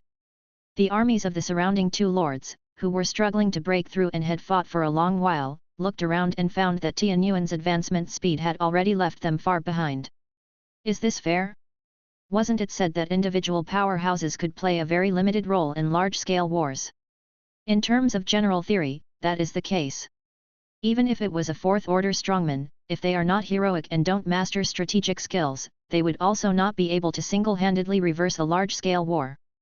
However, the frost giant dragon is not general. Its scales were like an indestructible towering wall, even hundreds of arrows, spear throws, and even the strikes of fireballs and thunderbolts could only leave shallow and barely detectable traces on it. This is what the lord next door found the most outrageous. Even a fourth-order strongman wouldn't dare to face so many descending strikes of fireballs and thunderbolts. Even if they could, it would consume a lot of energy, which would not last long. However, with the enhancement of the epic talent soul of the giant dragon, Serio's dragon armor was incredibly hard, and it could withstand the majority of attacks without consuming any energy. As long as the monster's attack did not reach the limit, it was always 0 to it, and the mandatory 1 damage did not exist. Although its maximum defense power might not be as good as Lulu's, its normal defense could beat Lulu by a mile. That was the frost giant dragon, the battlefield meat grinder, an exterminator of ants. An unreasonable truth that only epic life could have. What else could the old lords do besides eating lemons? But after all, the frost giant dragon was just a young dragon, and the battlefield was full of dangers and ever-changing. In a blink of an eye, Serio found himself in a bit of a predicament. He charged too enthusiastically, falling into the enemy tide. Big brother Rakshasa and sister Hong Yi were still in the rear, in the midst of the main army, separated from it by a river of monsters. Around that, dozens of elite-level Red Hat goblins sprang out, shush, shush, shush. They were tiny, but with their energy armor covering their bodies, they could scratch one small opening after another on the frost giant dragon. As the openings piled up, the scales gradually cracked. This was not good. No. I am the noble and great frost giant dragon. Even though I am deep in the enemy tide, even though I am in a disadvantage, I can still be invincible to the world. Several warlord-level monsters were coming in mid-air, calling out one thunder spear after another, piercing through the cold tide. Serio widened his eyes. Serio roared. Boss, save me! Save? An epic life was in danger itself, who could save? The lord next door could not help but gaze over and heard a faint sigh. This sigh was not loud, but it eerily spread throughout the heaven and earth. The heaven and earth dimmed in an instant. The lord next door seemed to hear the sound of trickling water, seeing a winding river of netherworld, and clusters of other shore flowers blooming on both sides of the river. Amidst this stood an indistinct black silhouette. It stood on the land, yet seemed like a god, indifferently gazing down at the mid-air leaping monsters. Deadbone had not conjured Wraith Sacred Mountain. How far had its power advanced after prolonged honing, Yuan also didn't know. But at this moment, the artistic conception emanating from dead bone had reached the great perfection, and even half a step further on this basis. Its power of artistic conception gradually influenced the heaven and earth. The artistic conception gave birth to the Stygian river. The Stygian river rolled and brought forth the power of decay. As dead bone advanced step by step, the surrounding monsters were like transplanted flowers that withered and turned into ashes. The aura of death wafted out, gathering in its palm. Dead bone drew his sword. The intangible Stygian river turned into a substantial river of death, directing at the frost giant dragon not far away, crashing down without reservation. Chapter 218, like an immortal forgotten by the world. Lulu, Hong Yi, Rakshasa and other generals all reaped rewards in the fierce battle, either breaking through their artistic conceptions or taking their skills up a notch. However, General Deadbone was different. It was not that General Deadbone could not have an epiphany in battle, but depending on a breakthrough in the midst of battle to overcome a powerful enemy was too risky, and could not be condoned. To avoid this situation, General Deadbone often pondered, constantly improved its skills, and gained insights from its intermittent contemplation. It had previously reached the great perfection level of artistic conception and gradually perfected it until General Deadbone was satisfied and naturally advanced to the full perfection level, and even the half-step image level. It subtly influenced its surroundings, subtly giving birth to celestial phenomena that were more clear than the towering devil flames and devil giant shadow manifested by demonic flame Wang Qi previously. The Stygian river meandered along, absorbing the aura of death from all directions, gradually transforming into a surging grey river. The mournful sighs from dead bone swept over like a bone-chilling wind from the underworld. Under the scouring of the Stygian river and the river of death, the red hat goblins attacking the frost giant dragon, along with the surrounding small monsters, withered away instantaneously. The river of death, stirring up immense waves, swept forward, swallowing the few small bosses that had just reached the third order. They were rare 3-star thundering wingmen, but the moment they plunged into the river of death, their thunder lights rapidly dimmed. In a blink of an eye, these small bosses were drowned and perished in the surge of the grey-black celestial river. The rolling grey celestial river continued to advance, silently dissipating only after swallowing countless monsters. Such an attack from the Stygian river no longer requires the power of the Wraith Sacred Mountain. General Deadbone could do it effortlessly. The real energy consumption wasn't high. That's because, the initial Stygian river it manifested was only a small stream, which grew by absorbing the aura of death emanating from the withering monsters around it. Not only was it effortless, it also barely left any traces on the ground. There were no hundreds of meters long trenches, no deafening roars, only the mysteriously silent withering of the monsters. Even this withering didn't attract attention. It seemed as if the withering of these monsters was as natural as the wind blowing in the world, nothing to fuss about. The city lord next door rubbed his eyes. Just now, he seemed to have seen a vast grey-black celestial river, with a blurred figure in a hunting cloak at the source of the river. The figure stood on the ground, casting an incredibly towering silhouette, like a god controlling death, overlooking the world indifferently. But in a blink of an eye, it all seemed to be an illusion. Was it really just an illusion? He murmured, although the towering silhouette was clearly imprinted in his mind, he couldn't recall it clearly no matter how he tried. The city lord next door shook his head and drew his sword to continue the charge. Tip, you have earned 200 combat points. Tip, you have earned 300 combat points. Tip, you have earned 5 combat points. Tip. Prompt sounds kept ringing in the lord's ears. However, some lords' notification information was displayed at a rapid pace like screen brushing, while for others, there was a good interval between each pleasant notification sound. But even the latter were still fighting vigorously. They found that in this stage, they didn't have to break through the monster tribe, or kill specific bosses to earn combat points. Killing a certain number of monster tides could also earn a small amount of combat points. Although the combat points were few, accumulating small amounts could still amount to a lot. In this region where red mist was drifting, there were constant roars, fires were exploding all over the place, columns of thunder were soaring into the sky, and the shock waves spreading out were churning the entire world into a mess. Here, ordinary soldiers were like small monsters, often not killed directly, but dying under stray arrows, flowing flames, or energy tides. Life and death were completely beyond their control. Even the powerful had to be constantly on guard, a moment's carelessness could lead to injury or even death. The heroes were no different.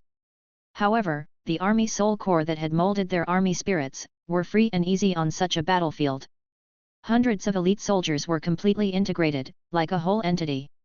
If one had a pair of eyes that could see energy reactions, they would find that within a common army, light balls are arranged with a distance between each other. There was no such thing in army soul core, there was only an incredibly huge sphere, as if it were a blazing sun. The majestic and vast energy directly smashed the incoming arrows and fireballs. The army soul core had a high tolerance, with the powerful men stationed in it, they did not have to be constantly on guard, they could explode power without any worries. One by one, the army soul core was currently the brightest light on the battlefield. The frost giant dragon, strategic skills, paramount warriors. None of them held a candle to even 1/10 of the army soul core. In the east, a white army corps was sweeping through, this was the boot cat corps. It was like a giant cat which could easily wield a blade hundreds of meters long and leave a large, deep paw print on the ground with a casual pat. In the west, a cavalry corps wearing silver-white armor and holding knight spears was charging. Their speed was extremely fast, like a 100-meter-long silver-white giant spear, turning into electricity, into light, and powerfully charging from the front of a monster tribe, bursting out from the back. In just a few seconds, this powerful monster tribe was bombarded and crushed. A path filled with only pieces of flesh and corpses was left in the monster tide. This was the core of the Lord of Kongming City. Apart from me, there are 8 lords on the field who have the army soul core, among which Ba Long's core is relatively weak, with only over 100 people, and it seems to lack any special core battle tactics. The most eye-catching one may still be the boot cat core of Lord Shen Mao, but the Lord of Kongming City had 2 army soul core. One was the Silver Knight's core. The other was the Griffin core. His core had a solid basis, and both core had more than 400 people, but they seemed to lack a strong leader, so they didn't seem dazzling. But they were just not dazzling enough. His battlefield scene was not astonishing, yet he fought steadily. In the blink of an eye, the Lord of Kongming City had led his army deep into the red fog area, not far from the monster city on the hill. He pointed with his long spear. At this moment, he was the Lord surging forward the quickest. But the next second, a dazzling sword light came from the west. Where the sword light passed, the red fog was dispelled, and the wave of energy retreated. At the tip of the sword's light, the figure of a swordsman in white appeared, and an army soul core followed closely behind, stepping over the dazzling sword light. It's Lord Wuji. His artistic conception has reached great perfection, how marvelous! No wonder Lord Wuji is known as the most talented combatant of our generation. In the north, Lord of Yushan pressed his palms together. I beg you, only by going all out can the world understand what a true epic is. Very well.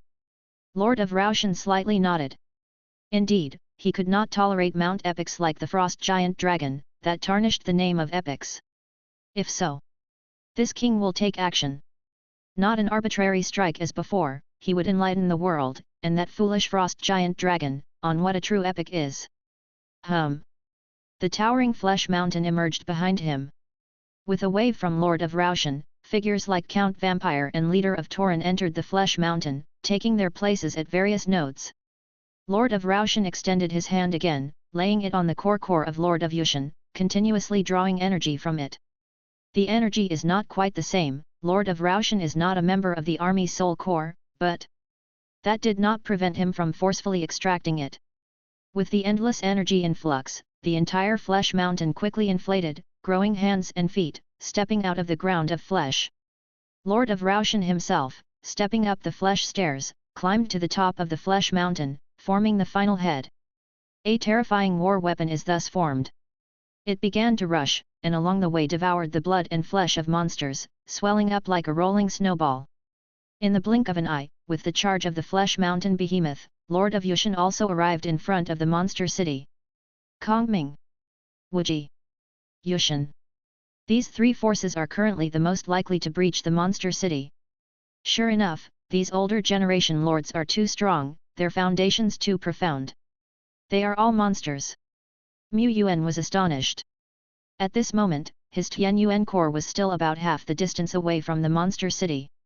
He can't blame the frost giant dragon for charging too slowly, the problem lies with the fact that, apart from the high-level warriors, the rest of his warriors are lagging behind. The Army Soul Corps is not only low in level, but also far fewer in number than the Bootcat Corps and Griffin Corps. Yuan gazed at the city emerging in the red fog afar. Compete or not? Compete. He was unsure whether the combat points he had earned could securely place him among the top 6. Moreover, in the world of the Lords, one must forge ahead relentlessly. Lulu, you stay here with the remaining soldiers. Next, Ilo fully used the advanced skill Star Roads Gate 1, a transportation-type skill.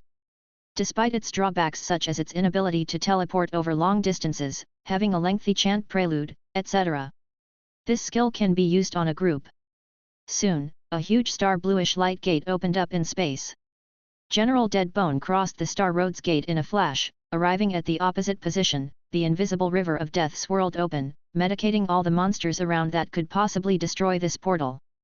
Upon passing through the light gate, the undead legion stepped on the clouds formed from the black mist, held up by the frost giant dragon Serio with all his might. They traversed the remaining distance at the fastest speed. It's Tian Yuan. Does Tian Yuan also want to compete? The lords glanced and then paid no further attention. Everyone wanted to compete. Shen Mao, Ba Long, and several other lords who still had strength were charging. The formidable monster city, under the power of each lord laying out their trump cards, had now become fish on a chopping block. The only difference was, which knife would be the first to chop down. Lord Wuji used the power of his core to unleash an ultimate peak sword strike. Lord of Kongming led 2 core, and breached the walls of Monster City. Lord of Yushan stood on the shoulder of the Flesh Mountain Behemoth, basking in the gazes of other new stars, feeling triumphant. Suddenly, the sky darkened. Despite the dazzling light of Wuji's sword and the silver radiance of the Kongming's Silver Knight's core, the world suddenly plunged into darkness, as if falling from color into black and white. At the origin of the black and white gradient, there was the undead core stepping on dark clouds. Above the dark clouds stood a towering holy mountain. At the top of the holy mountain, the blue-eyed, black-scaled frost giant dragon rested on the ground. Amid the bone-chilling cold, a blue-haired girl with floating hair and a man in black with a billowing cape stood on either side. They were guarding the silhouette in the center. Lord Tian Yuan stood with his hands behind his back, indifferent like a hermit detached from the world. Mu Yuan stood with his hands behind his back, energy gushed out like a floodgate had been opened. His trembling hands were slightly hidden behind him, and his somewhat pale face, under the contrast of the lingering black mist, was aptly indifferent, like a hermit. Chapter 219, After the Battle. Riding on the rising dark clouds, 4 most outstanding figures were mounted on the undead legion, reminiscent of ghostly soldiers and generals. Lord Tian Yuan, the frost giant dragon, the blue-haired girl, and General Black Cloak. Amongst them, the noble and unmatched frost giant dragon was aiding the entire undead legion with its dragon power to take flight. This is the moment when Serio realized his dream. Even while bearing the weight of the undead legion, he was invincible in the world. Even if it was him doing the carrying, and Boss Deadbone being invincible, the dream was still the same. General Duo Lai, who appeared in the form of a blue-haired girl, was not one of the undead system. However, General Duo Lai would not be hindered by the racial system. She fell into a half-crouch, absorbing the endless undead energy stored in the dimensional space before entering the land of challenge, referring to when they were still in the real world, and then expelling it out in a rush. Ah, phew. Storing so much undead energy, one might not know if it would cause a bellyache. General Duo Lai pondered with worry. The surging undead energy continuously flowed out of her body, washing away the color from her entire face, turning it slightly pale. But it also blew away her hair towards the sky, and her entire body radiated a terrifying aura. Within the frenzied killing and invincible force, Lord Shepherd was a crucial cog.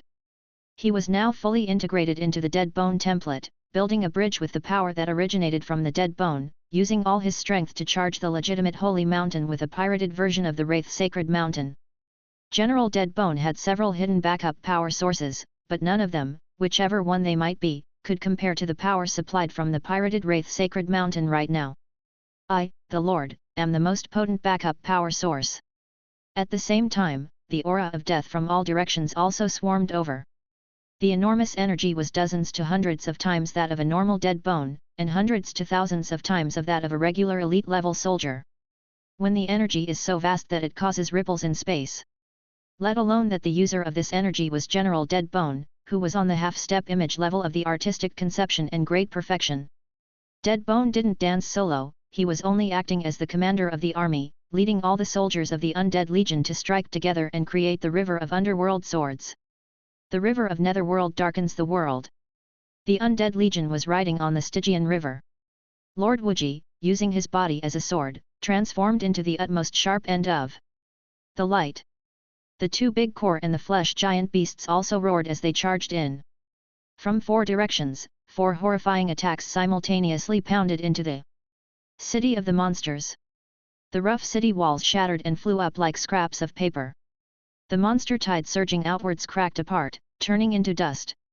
The monster elites that were roaring in the light gradually turned into ashes.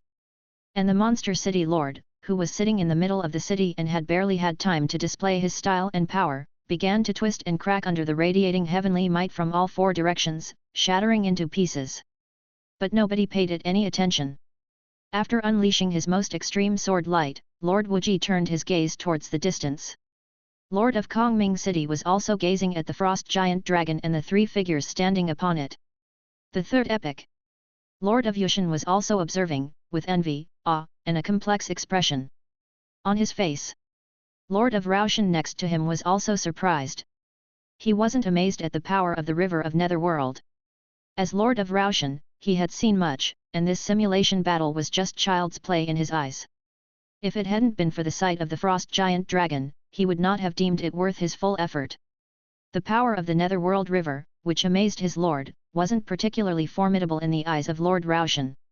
It was just the combined strength of the army soul core. If Lord Raoshan had one that suited him, a core of flesh under his control, he could definitely unleash a stronger, more invincible demonic might. However, Lord Raoshan was looking at the figures on the frost giant dragon's back. He seemed to faintly see a true king, and couldn't help but feel a sense of utmost respect. No. This must be an illusion. Yuan could see that the 2 strongest individuals present were undoubtedly Lord Wuji and Lord of Raoshan. Lord Wuji was immensely powerful. He was the epitome of swords, possessing the highest level talent for swords, and held the supreme offensive power. Lord of Raoshan was a 3rd-order epic, and his base qualities, energy, skills, and so on were all stronger than Lord Wuji. But who would win if these 2 actually fight was uncertain.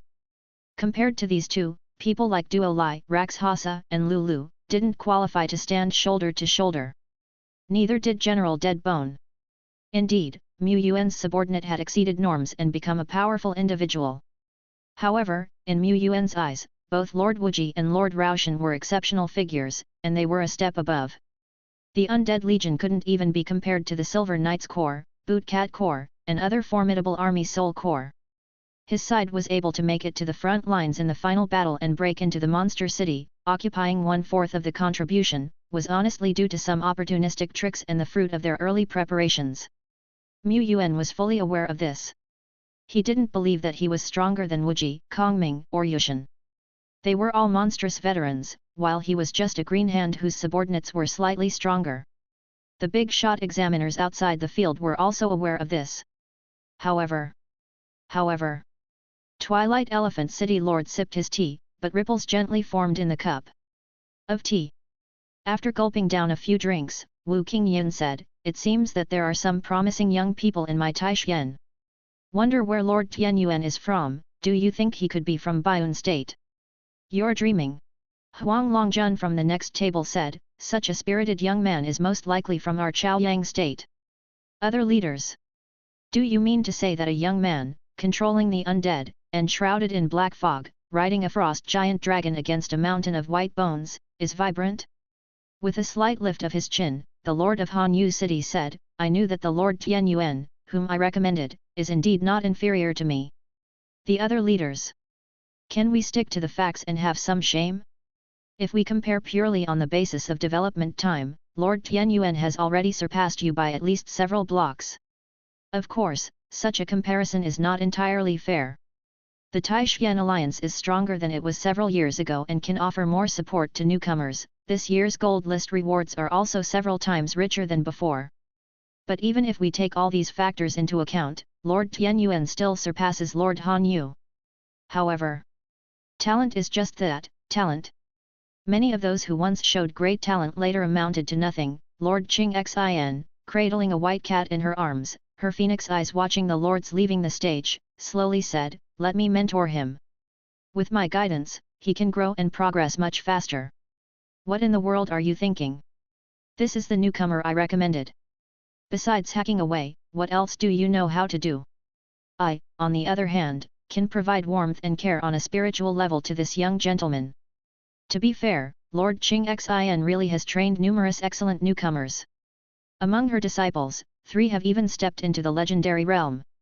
In contrast, Lord Han Yu really only knows how to hack away. As the 2 leaders trade blows with their eyes, sparks fly in the air. The Lord of Luofu Mountain took a sip of tea and said with a faint smile, "Qing Xin isn't wrong. Talent is just talent. No matter how potential Lord Tianyuan has, he is now merely a lord with a bit of power. We cannot impose too much pressure on him or hold overly high expectations. We must remember we are the ones leading the way. Of course, we cannot let him become too arrogant either. But I believe that excellent young men like Lord Tianyuan have their own thoughts and paths. We need to give the young sufficient time and stage for growth. Let's watch." Twilight Elephant City Lord Wuxingzi and others nodded their heads in agreement. The Lord of Hanyu City is exceptionally talented, but it was only after stepping into the legendary realm that he made a reputation with his sword. They cannot focus too much on the talent of the newcomers or place too much hope and pressure on them due to the remarkable progress of Lord Hanyu City. This might have a counterproductive effect. After all, in the past, there were numerous talented individuals who ended up falling into obscurity or even dying. There was a lord in their generation who had a talent called the rare light of the human race 1, which could summon rare rank human races with random remnant souls at an additional cost of soul sand. This ability was extremely terrifying in the early stages. That lord relied on this talent to outshine a lot of lords, including Twilight Elephant City Lord Wuxingzi, and enjoyed a fleeting moment of fame. But now, he is still just a great lord. Because talent isn't everything. The world of lords is ever-changing. It's common for talented individuals to die, or for unnoticed ones to stand out. At times, opportunities matter more than talent. Lord Tianyuan has talent, but that other lord is not comparable. The acceptance of 3 epochs is enough to prove his uniqueness. But no matter how talented Lord Tianyuan is, if he holds 99% of the nation's pillar prospects, he still needs time to fulfill it. At present, Lord Tianyuan's strength is still quite limited. He is not ready to take part in the grand stage of the world, or even in Taishan. However, on this rookie stage of Dragon Court competition, he has a fighting chance. To some extent, he injects a decent amount of power to this unexceptional Taishan team. The Lord of Luofu Mountain was looking at the entourage around Lord Tianyuan. Rax Hasa with a green face and sharp teeth, red robe in a bloody garment, and Lulu in dark armor. The strength that Lord Tianyuan could inject was perhaps not just decent. The Lord of Luofu Mountain smiled from the heart. "Here's hoping you begin your dazzling dance from this stage." In the standby area, one lord after another appeared. Lord Tianyuan has also showed up. He managed to survive till the end? I didn't think he was such a survivalist. Is it also possible that the Lord Tianyuan actually made it to the end? The new lords appeared more relaxed, having rested for a relatively longer time. They did not look fatigued or anxious like the lords who just left the field. Zhang Loxing and Wang Ba, who are vying for first place, felt confident that the great god Lord Tianyuan would not just be concentrating on survival. Maybe he has fought countless bosses. A soft clapping sound echoed. The standby area began to change. By the time they came back to their senses, they were back in front of the big shots. Lord of Luofu Mountain stroked his beard, laughed and said, "The military drill for this year is officially over. You all have performed quite well. I believe you will be the future of Taishan. Now, let's announce the scores of each lord in this drill." All the new and old lords became tense. Newcomers like Zhang Loxing only thought of not coming last as a victory. Newcomers like Shen Lei were looking at Lord Tianyuan intently with anticipation and excitement. The old lords had only one goal, the representative quota. In such a scene, even Mu Yuan felt a little tense, saying to Dead Bone and Duo Lai through his mind. "Considering our performance, we are approximately 99% safe, right?" Dead Bone went into deep thought, reflecting on past events. Only with 99%, no wonder the Lord was not fully satisfied. It needed to introspect and reflect on its past actions. Chapter 220, Representatives and Quotas. Now, allow me to announce the results of this exercise. With one hand stroking his beard, the Lord of Luofu Mountain gathered a ball of light within his other hand, revealing a long scroll from top to bottom. His gaze glanced over it briefly before he began to read aloud. Lord Yu Shi, combat points 50. 50 points, not even enough to win over a first-level monster tribe. But this score could not be considered as poor. After all, the lords would lose a considerable number of combat points if they couldn't hold their places, even if they could hold till the mid-term. In other words, as long as the combat points were positive, it was a victory. Wu Qingyuan, Huang Longjun, and others showed smiles on their faces. At first, they estimated that there would be many new lords with negative scores. Now it seems that this batch of lords is indeed the best in history. Their early training had proved to be a good move.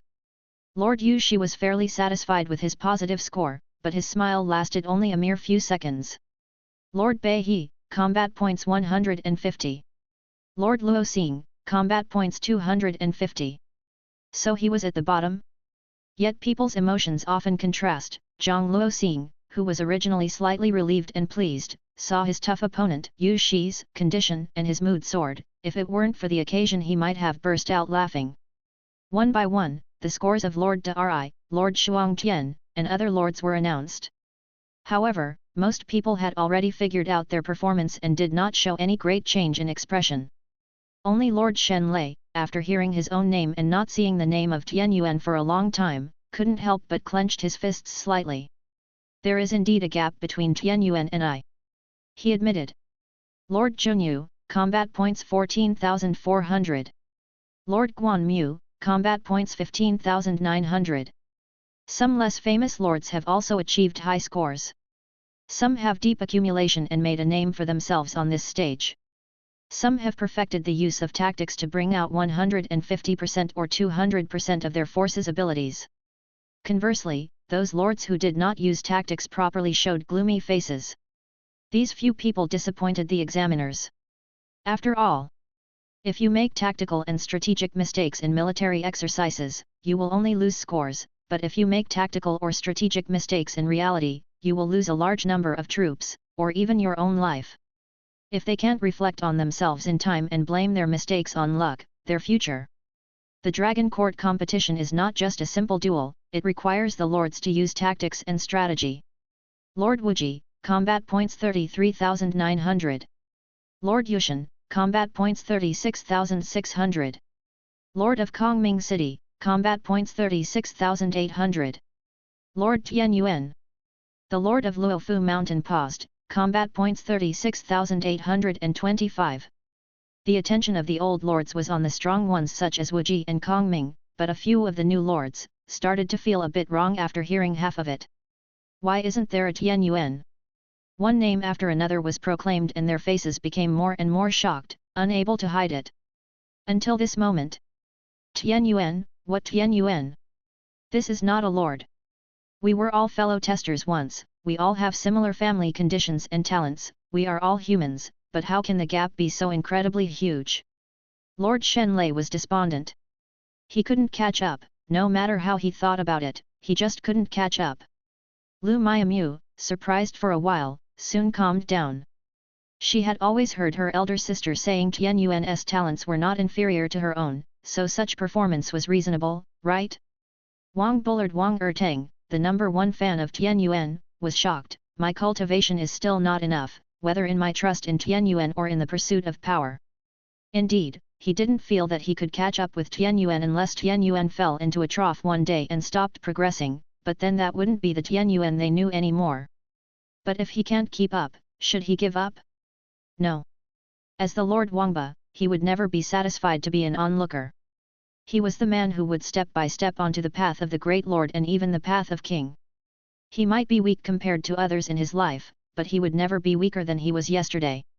He hoped that one day, he could hear his father proudly telling others, "My son Wang Ertang has the style of Tian Yuan." That was the goal of his lifelong pursuit. Wanba Lord clenched his fists and reignited his ambition once again. In comparison to the new lords who seemed to be suffering from hallucinations, the old lords, especially the ones who fought to the very end, in front of the city of monsters, were not very surprised. What on earth? It's just that they were somewhat psychologically prepared, thinking. Tian Yuan's selection was expected. Newbies, you have no idea about the power of Tian Yuan. He is a man approved by 3 epic lives. His mystique, coupled with a lethal allure, makes it hard not to want to explore. The lady lord with the older sister aura, looked at the slightly young-looking Lord Tian Yuan, her eyes shining with light like a wolf's. But let's not even talk about female lords, male lords too. If given the chance, definitely want to have a thorough exchange with Tian Yuan. Thought Lord of Ba Long. He was the least surprised. It was only logical that the man chasing the dragon mark would receive the highest combat points. Speaking of which, the 3rd epic under Tian Yuan's command, the one shrouded in a cloak, whose face we can't see, perhaps, is also a dragon. After all, that Stygian river flows like an abyssal dragon. This speculation makes too much sense. In the end, it was decided that Tian Yuan, Kongming, Yushan, Wuji, Shen Mao and Ba Long would represent Taishan to compete against the other great nations. Ba Long's combat points were just on the brink, just 100 or 2 above the other 2 strong contenders. But speaking of it, Lord Tian Yuan's combat record surprisingly surpassed Kongming and Yushan by a bit, which caught many people off guard. Tian Yuan took a risk in the early stage, spreading his forces, but this just demonstrates his strategic vision. Compared to Yushan, who wasn't able to fully display his strength. But it's not his fault. To freely command an epic at this stage is indeed a bit forced, rather, it's surprising that Tian Yuan can freely command epics. Tian Yuan, he has the posture of a king. The representative for Taishan has been chosen, but while many players know that the selection battle is over, who were the 6 lords who stood out, that remained a secret. The lords participating in the military exercises all signed confidentiality agreements. This was naturally to ensure that information did not leak out. Having an extra piece of information, one more trump card, might reverse the situation at a critical moment. However, famous lords like Shen Mao, Ba Long and Wuji can't hide their outstanding records. Therefore, Tian Yuan is not only a fresh force but also a hidden trump card. The information war has already begun quietly. Taishan forum, chat groups, and other social software, many gossiping players were discussing. In the Beijiang Tenglong group, Liver Emperor, Mr. Tan and the other Green Hand lords were also discussing eagerly. Who do you guys think will represent our Taishan? Lord Wuji, City Lord Kongming, and Shen Mao, Ba Long? Isn't that only 4 people, what about the other 2? Perhaps Lord Giant Elephant and Lord Monio, their records are also quite prominent. It's said that Lord Giant Elephant has 2 invincible mountain giants, they can punch open walls that are tens of meters high. Mu Yuan, what do you think? I'll see with my eyes. Mu Yuan was looking at the list of rewards in his hand. After the battle was over and the bosses left, he and the other 5 representatives received detailed information related to the Dragon Court competition, as well as a quota of resources. Representing in combat, for the glory of the nation, did indeed require resource rewards. It's said that receiving this quota of rewards can save a few years of hard work for the Lord of New Stars, and directly achieve a major leap in power. The Taishan staff member who was responsible for explaining to them said, in fact, the nations participating in the Dragon Court competition are not only the 7 great nations, but also at least dozens of medium and small kingdoms. Like our Langxing, apart from the Star Splendor Federation and our Xian country, other nations and forces are also eligible to participate, but only the 7 great nations can actually secure recruitments. First, the eligibility of the Dragon Court is not entirely determined by competition, but more by the power play of big nations behind the scenes. 7 great nations each have 6 lords, 6 team spots. The remaining smaller nations only have 3, 2, or even 1 representative place. But, apart from the number of participating lords being fewer, small and medium nations also enjoy the fairness of the competition. If they can make it to the end, they can also fight for those precious recruitment spots. Among them, there aren't necessarily no newbie lords more outstanding or more amazing than those from the 7 great nations. After all, there are a lot of small and medium countries and it's common for a generation of enchanting figures to be born. But however enchanting they may be, representatives from medium and small nations rarely make it to the end. The reason lies here: the foundation of a nation. You should have heard of Pure Soul Source Pool, Land of Inheritance, and other special treasures. These will all be open to you. Your soldiers and army will undergo a qualitative upgrade.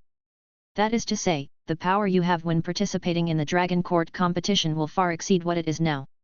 This is why representatives from small and medium nations will find it hard to compete with us.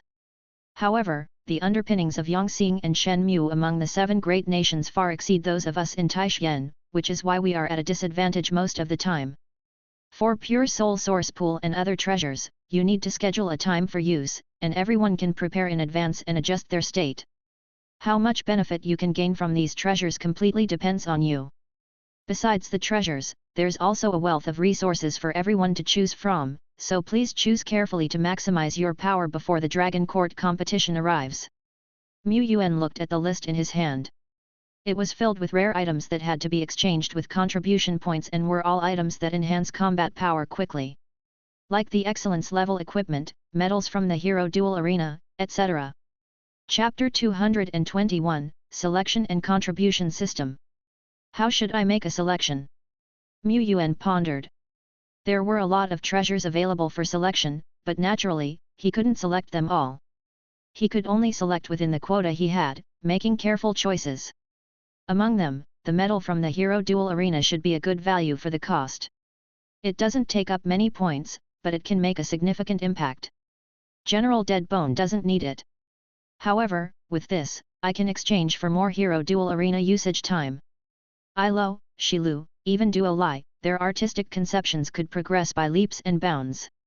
And the gains from artistic conception are based on personal strength. The stronger you are, the stronger you become.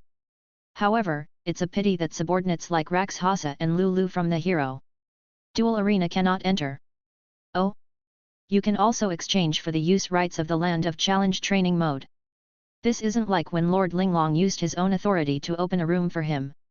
It grants the user the temporary authority to open a room themselves. It's more free to use, and there are no spectators.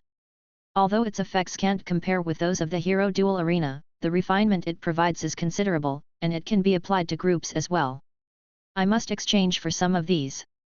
If I have about 20 or 30 hours of usage time, both the defensive troops and the treeman troops could form an army soul. Mu Yuan stroked his chin. If the defensive troops can form an army soul, I could take them to dangerous battles in the future without worrying about losing them. The army soul core is a whole entity, its fault tolerance rate is high, and it will not easily lose soldiers. If the treeman troops could form an army soul, perhaps I could attempt to make I Am the Forest a constant state. I don't seek to turn its combat power into a constant state, just to utilize the rapid movement characteristics of this epic skill would be enough. That could make up for the sluggish and imposing movement of the treeman troops. This is just a thought for now, and it needs to be tested. Mu Yuan noted his ideas down and continued browsing the list. Within it, there were some that the officials recommended to exchange for, such as a treasure named Light of Baptism. Its effect is to mimic the divine light that falls from heaven and earth and elevates the levels of the troops when the territory upgrades. This is a knock-off version by Taishan, naturally not as powerful as the original. It can only work on a certain range and a certain number of troops, and there's a resistance, so the number of levels it can elevate is not that many, but it's still powerful. Mu Yuan directly selected 6 lights of baptism. One can only baptize up to 200 troops.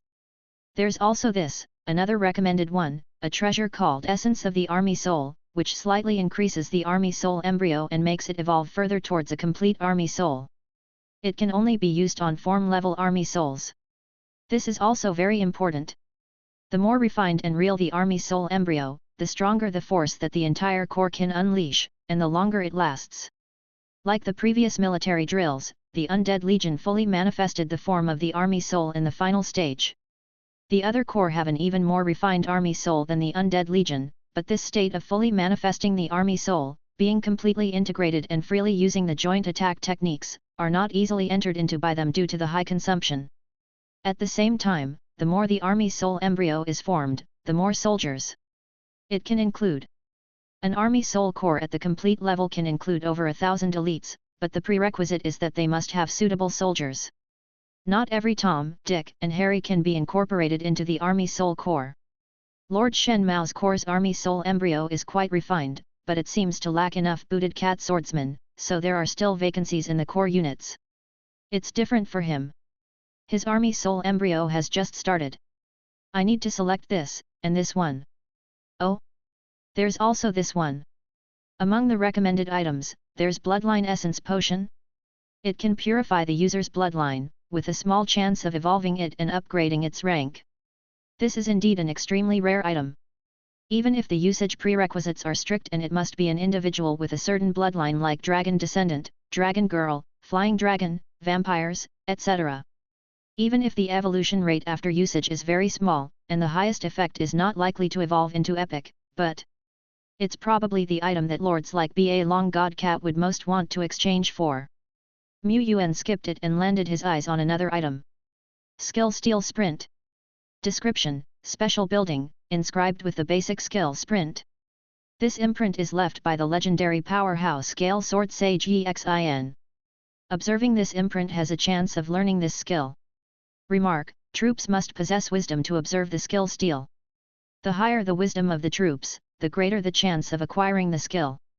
Even so, only a few among the wise troops can master the skill. For the vast majority of rare rank troops who only have one basic skill, learning another skill will greatly enhance their own combat power. But this steel is not a recommended item. It's too difficult to learn. Troops who are just beginning to have wisdom are still barely understanding, like kittens and puppies. They find it hard to understand some complex orders, let alone learning a skill from contemplation. But what if the observers were all troops who had awakened their self-consciousness? The skill Sprint is a rare support acceleration skill. Many troops can use it, and it can effectively train the energy flow in the legs. Yuan selected a few times, and finally found that there is still a lot of quota remaining. It's clear how generous the quota given by Tai Xian is.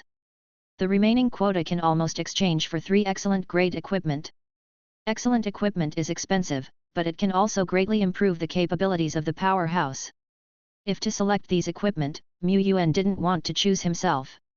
He called over the lords of the territory to choose together. However, there are only 3 places. I don't need it.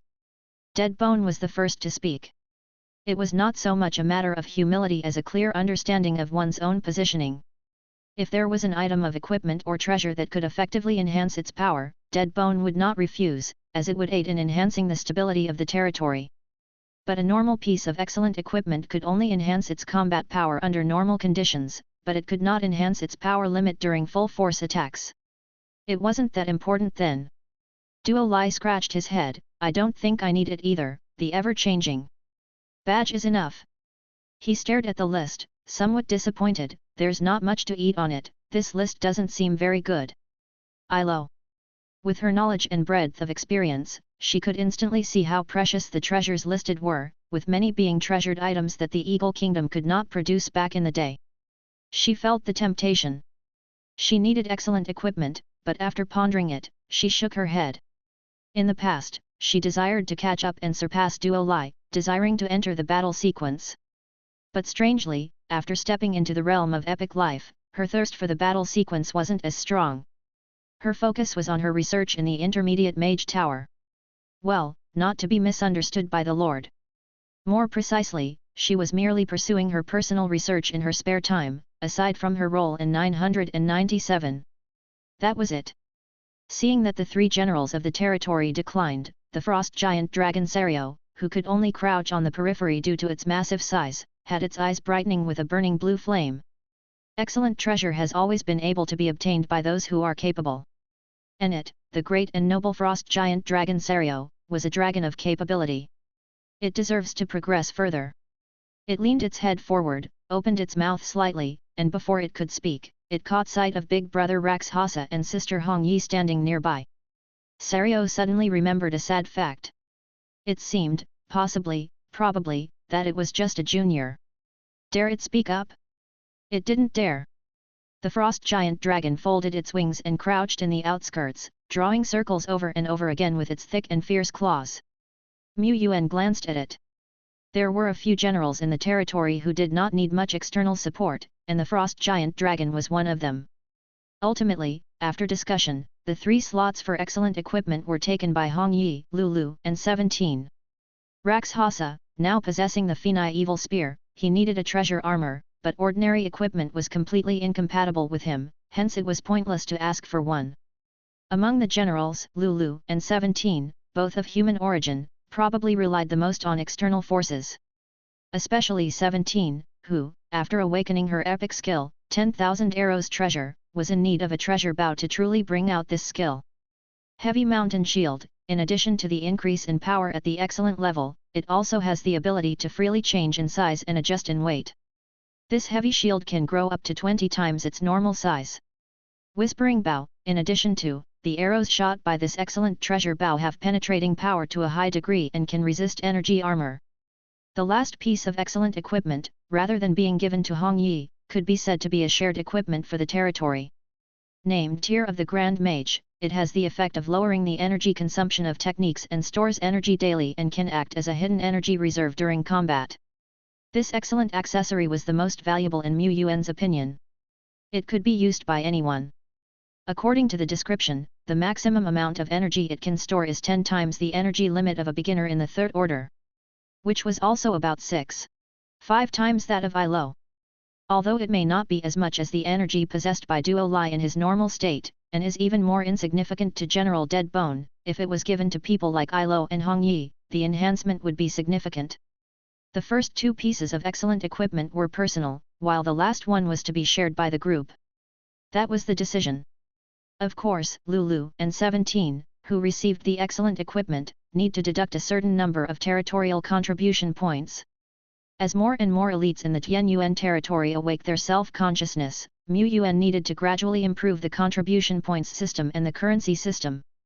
He had this idea a long time ago, but to truly improve it, the workload was enormous.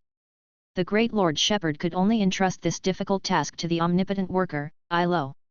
This was a testimony to his trust in her. The contribution system has been initially perfected. Military achievements, daily work, special contributions, and other projects are included in this, which are the income items. There are not many expenditure items yet, with the biggest one being the evolution ceremony. How much contribution is needed for 1-star evolution into excellence, and how much contribution is needed for evolution towards the epic life, Mu Yuan has marked clear amounts. The evolution of lower and intermediate tiers is not included. In addition, based on the strategic needs of the territory, sometimes certain generals will be given the priority to evolve. If their contribution points are insufficient, they can get a loan. This can also effectively increase the work enthusiasm of the generals. Everything is for the bright white future. Mu Yuan sent the list of treasures he had selected to the official in charge of this matter, and would then wait patiently. It will probably take 2 to 3 days for this batch of treasures to arrive, at which point they can be retrieved through the secret realm of trade. The entrance to the land of treasures, such as the pure soul source pool, will likely take a bit longer. Mu Yuan felt that it was good to wait. These types of special buildings or the land of inheritance, were always places where the stronger one's potential, the more benefits one could get. Before entering the land of treasures, it would be best to evolve 1 or 2 more epic beings. If Bone 2 and Bone 3 were not to be evolved, judging by the time, there was a chance to let General Deadbone advance further. Chapter 222, Sophia's Expansion. Langxing, after more than a month, Mu Yuan once again stepped out of the villa's front door. He still returned to the Langxing world from time to time, glanced at the information on his phone, browsed the forums, but there was no need for him to step out of his house. Whether he was going to the Players' Association to handle procedures, retrieve or send trade goods, or trade with other chambers of commerce and companies, Sophia handled it all very efficiently, which was a great relief for Mu Yuan. The last time he left his house was to register a players' company at the Beijing Association with Sophia. Today, he had some free time, after the busy selection battles Mr. Mu also wanted to take a break, so he decided to visit his company. He hadn't ever been there. Going by the address, it's right next to the Players' Association, on a landmark commercial building in Beijing. After the red fog warning and the emergence of the border regions, however, commerce throughout Langxing has declined significantly, and many merchants are looking to invest in properties in the eternal world. Despite this decline, the Beijing real estate market has seen a surge. Nowadays, leasing the landmark building in Beijiang is quite cheap. It's likely that Sophia chose this place because it is adjacent to the Players Association, making it much easier to conduct related activities. However, Yuan didn't hold high expectations for the scale of the company. After all, the company he set up was almost a shell entity. It was only established to enjoy some policy benefits and facilitate the acquisition of remnant souls. Its purpose was not to become large and powerful. He couldn't even if he wanted to. How could he expand without money? Even though his combat power at the pinnacle of Tianyuan territory was not much less than that of Lord Kongming and Lord Wuji, Yuan was certain that when it came to wealth, he would be far behind them. Such is the confidence of the poor. Even now, when he purchases non-supernatural side items in Langxing, he still relies on the monthly supplement of $10,000 provided by the association. Selling the precious soul sand in exchange for currency in the Xian country, Yuan felt reluctant. He walked out of the community on foot, waited for a while until the software was finished updating, and then opened the ride-hailing app. After waiting for several tens of seconds, there were still no drivers who had responded to his hail. He then looked towards the other side of the road, more than 100 meters away, where a row of mint green shared bikes were parked.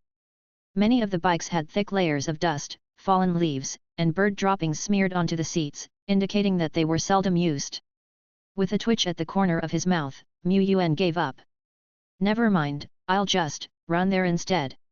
It will be much quicker than riding a bike or waiting for a taxi. He could always load the Rakshasa template and turn into a stream of brown mist to float along, or load the Duo Lai template to transform into a unique bird that could fly against the wind, reaching the city center in the blink of an eye. But it would be a bit too startling. While there was no longer any prohibition against players using supernatural powers in the real world in front of ordinary people, disturbing public order was still not allowed. He was a low-profile person after all. Yuan swung his arms and stretched out his thighs. Then he started running at the peak speed of a professional runner. He stopped at red lights. He courteously yielded to cars and pedestrians. He ran like the wind on the sidewalk. Suddenly, an older runner passed him with even greater speed. This older runner wore windproof goggles, was dressed in simple sportswear, and had a phone clutched in his hand that was reporting his distance through a running app, looking every bit the veteran of the running community. Soon after, Yuan arrived at the address given by Sophia. It was adjacent to the Players Association and was quite bustling. There were many muscular figures present, exuding faint energy fluctuations. These were clearly players. Among them, there were flamboyant players with 2 spearmen following them. Yuan watched for a moment before entering the building. Soon. I've arrived. There was a faint contractual link between the Lord and his troops, and since Yuan had undergone the evolution ceremony with Sophia, at this moment, he could clearly sense that Sophia was just ahead. The elevator doors slowly opened. Welcome, boss, to our company. Not far away, Sophia was dressed in a black business coat and a white undercoat, paired with black fitted trousers. She wore a stylish belt that accentuated her graceful figure. She wore tall black boots and her neatly combed hair was piled high on her head. Her exquisite figure didn't need any makeup. Her eyes were bright and deep, exuding a strong aura. She didn't look like a powerful person from the eternal world, but rather like a successful businesswoman who had been working hard in the Langxing world, a powerful corporate executive. One must say, Sophia's attire and her usual demeanor were quite different. He could hardly recognize her. However, what surprised Yuan most was not Sophia's attire, but the crowd of people standing between him and Sophia, shouting in unison. To the left, 10 men dressed in black suits, their hair combed neatly, all wearing black sunglasses. To the right, 10 women dressed in black professional attire, paired with black silk high heels, both with graceful bodies and capable momentum. They all respectfully bowed and said, "Welcome, boss, to our company." Yuan. Where had Sophia found all these extras? However, the scale of the company was even larger than Yuan had imagined. These 10 black-clad, sunglasses-wearing men and 10 women in black silk were not just temporary actors, they were only part of the company's employees. These are employees of the security department. Sophia pointed to the left side row of burly men, dressed in black suits, their bulging veins visible under their outfits. This is Captain Luo Wei. Captain Luo holds the rank of Royal Guard, and he also has several elite fighters at his disposal, making him a rare strong hand among players.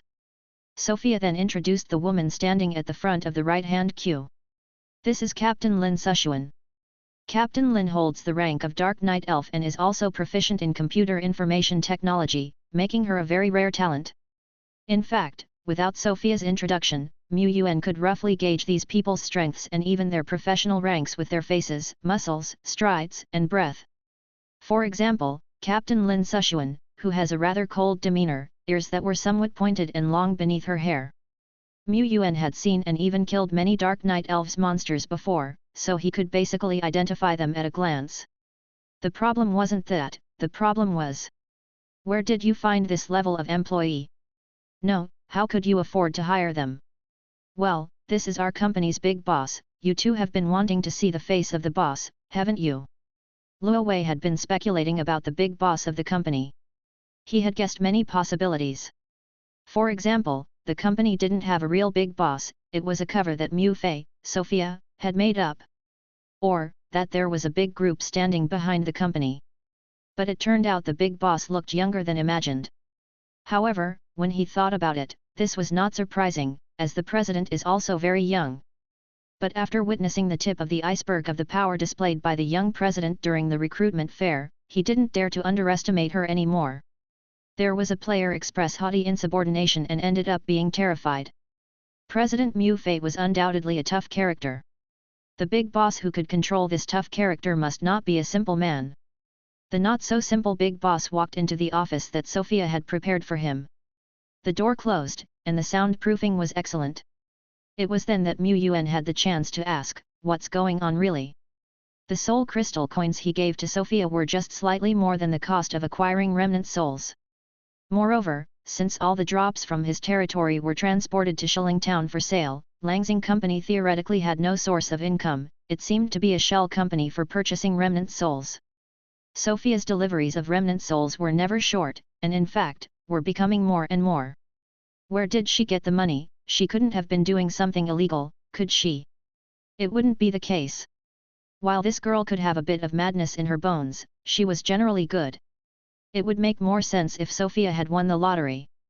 Sophia's eyes sparkled. Understood. The boss was finally going to have her report her work. Her efforts in managing the company were just for this moment of prideful reporting. If she could receive praise from the boss, it would be even better. She explained the company's development process and how it had grown step by step. At first, the funds were indeed tight, but relying on the channels you gave me, as well as the convenience of the Lord's identity, I connected with some larger business organizations and started to engage in extraordinary material trading. For instance, we'd buy and sell rare remnant souls at the right price when we were purchasing. We also undertook team tasks from the Players Association, worked for transportation, and acted as a guarantor for small business organizations and groups. Yuan nodded slightly. That makes sense, what the hell? How did you manage to grow the company to its current scale in just a month? You took me to do business with the One-Handed Chamber of Commerce before, and then you emphasized that I should find several large business organizations for trading, isn't that a hint? So it was resolved this way? Indeed, the identity of a lord is distinguished and has great advantages over the average player, and how many lords were there in Beijiang City? Most of the lords were not purchasing as much as he was from Langxing. As expected, he was still the boss. Of course, it was him. Sophia said, the company is now running smoothly, the next step is to enter the period of regular income. I can contribute more remnant souls and funding to the territory. Good job, you've done very well. But Yuan was still a bit worried. The company's rapid development might lack a solid foundation. Would Sophia be able to handle it alone? After all, the players she recruited were not her own, and it had been a short time. And, the rapid growth of the company would inevitably infringe on the interests of some players. Would Sophia encounter danger? Real business wars are often simple, direct, and dangerous. Sophia reflected on it. The competitor's boss sneaking into the company late at night to steal information, being intercepted by hired thugs in the alley, transportation jobs sometimes being sabotaged by players, and so on. Were these dangerous?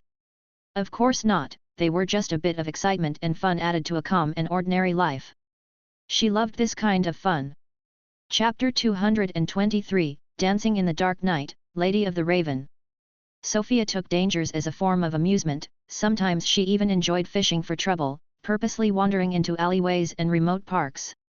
She would then wait for players with ill intentions to show up, before dishing out appropriate punishment or killing them depending on their identities and actions. According to her, such incidents had happened thrice. Yuan had no idea where she had picked up such a bad habit. Yuan was feeling a bit of a headache. In truth, when dealing with the wanted criminal player Bamian Shuzheng, he had already noticed that Sophia was definitely dark inside. Oh wait, she originally was a dark crow? Therefore, it seems to make sense for her to be dark inside. What could Yuan do? Of course, he would indulge her. All the worry about dangers are based on insufficient strength. As long as he graced Sophia with the brilliance of evolution, allowing her to advance to epic life, then brought her to the pure soul source pool with his subordinates to enjoy the extraordinary experience growth, he wondered if that would make her situation a tad safer. Considering Sophia's character and abilities, Yuan felt that she might be more suitable for work in the intelligence department. However, the Tianyuan territory currently isn't open to the public, they do not need intelligence personnel within the territory. Meanwhile, outside the territory, Tianyuan territory wasn't able to utilize them due to its small size, short development time, and various other needs. The most important thing was, they couldn't do without Sophia in the real world. After touring his company for a while, Yuan prepared to return home with Sophia and the remnant souls they had acquired via various channels. He said to Sophia, "Your work is commendable, your contribution is outstanding.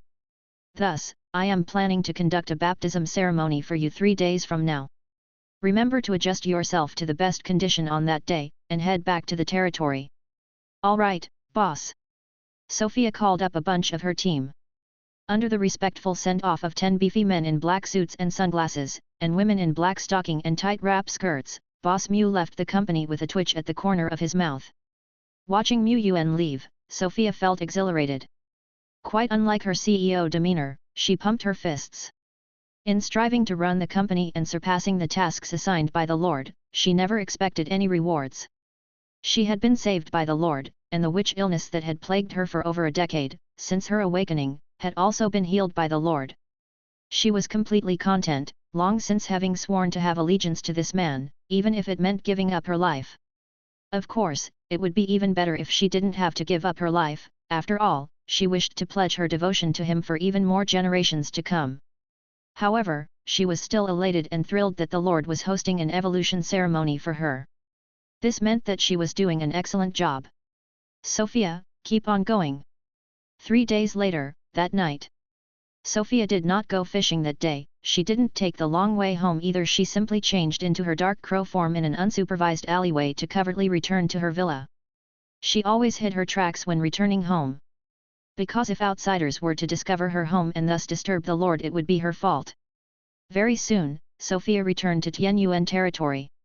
She was wearing a Lolita-style black dress today, with a butterfly knot headband on her head and a sparkling ruby pendant on her chest. Her eyelashes lightly trembled, her bright big eyes were like a beam of light in the night. "Lord, Sophia is here.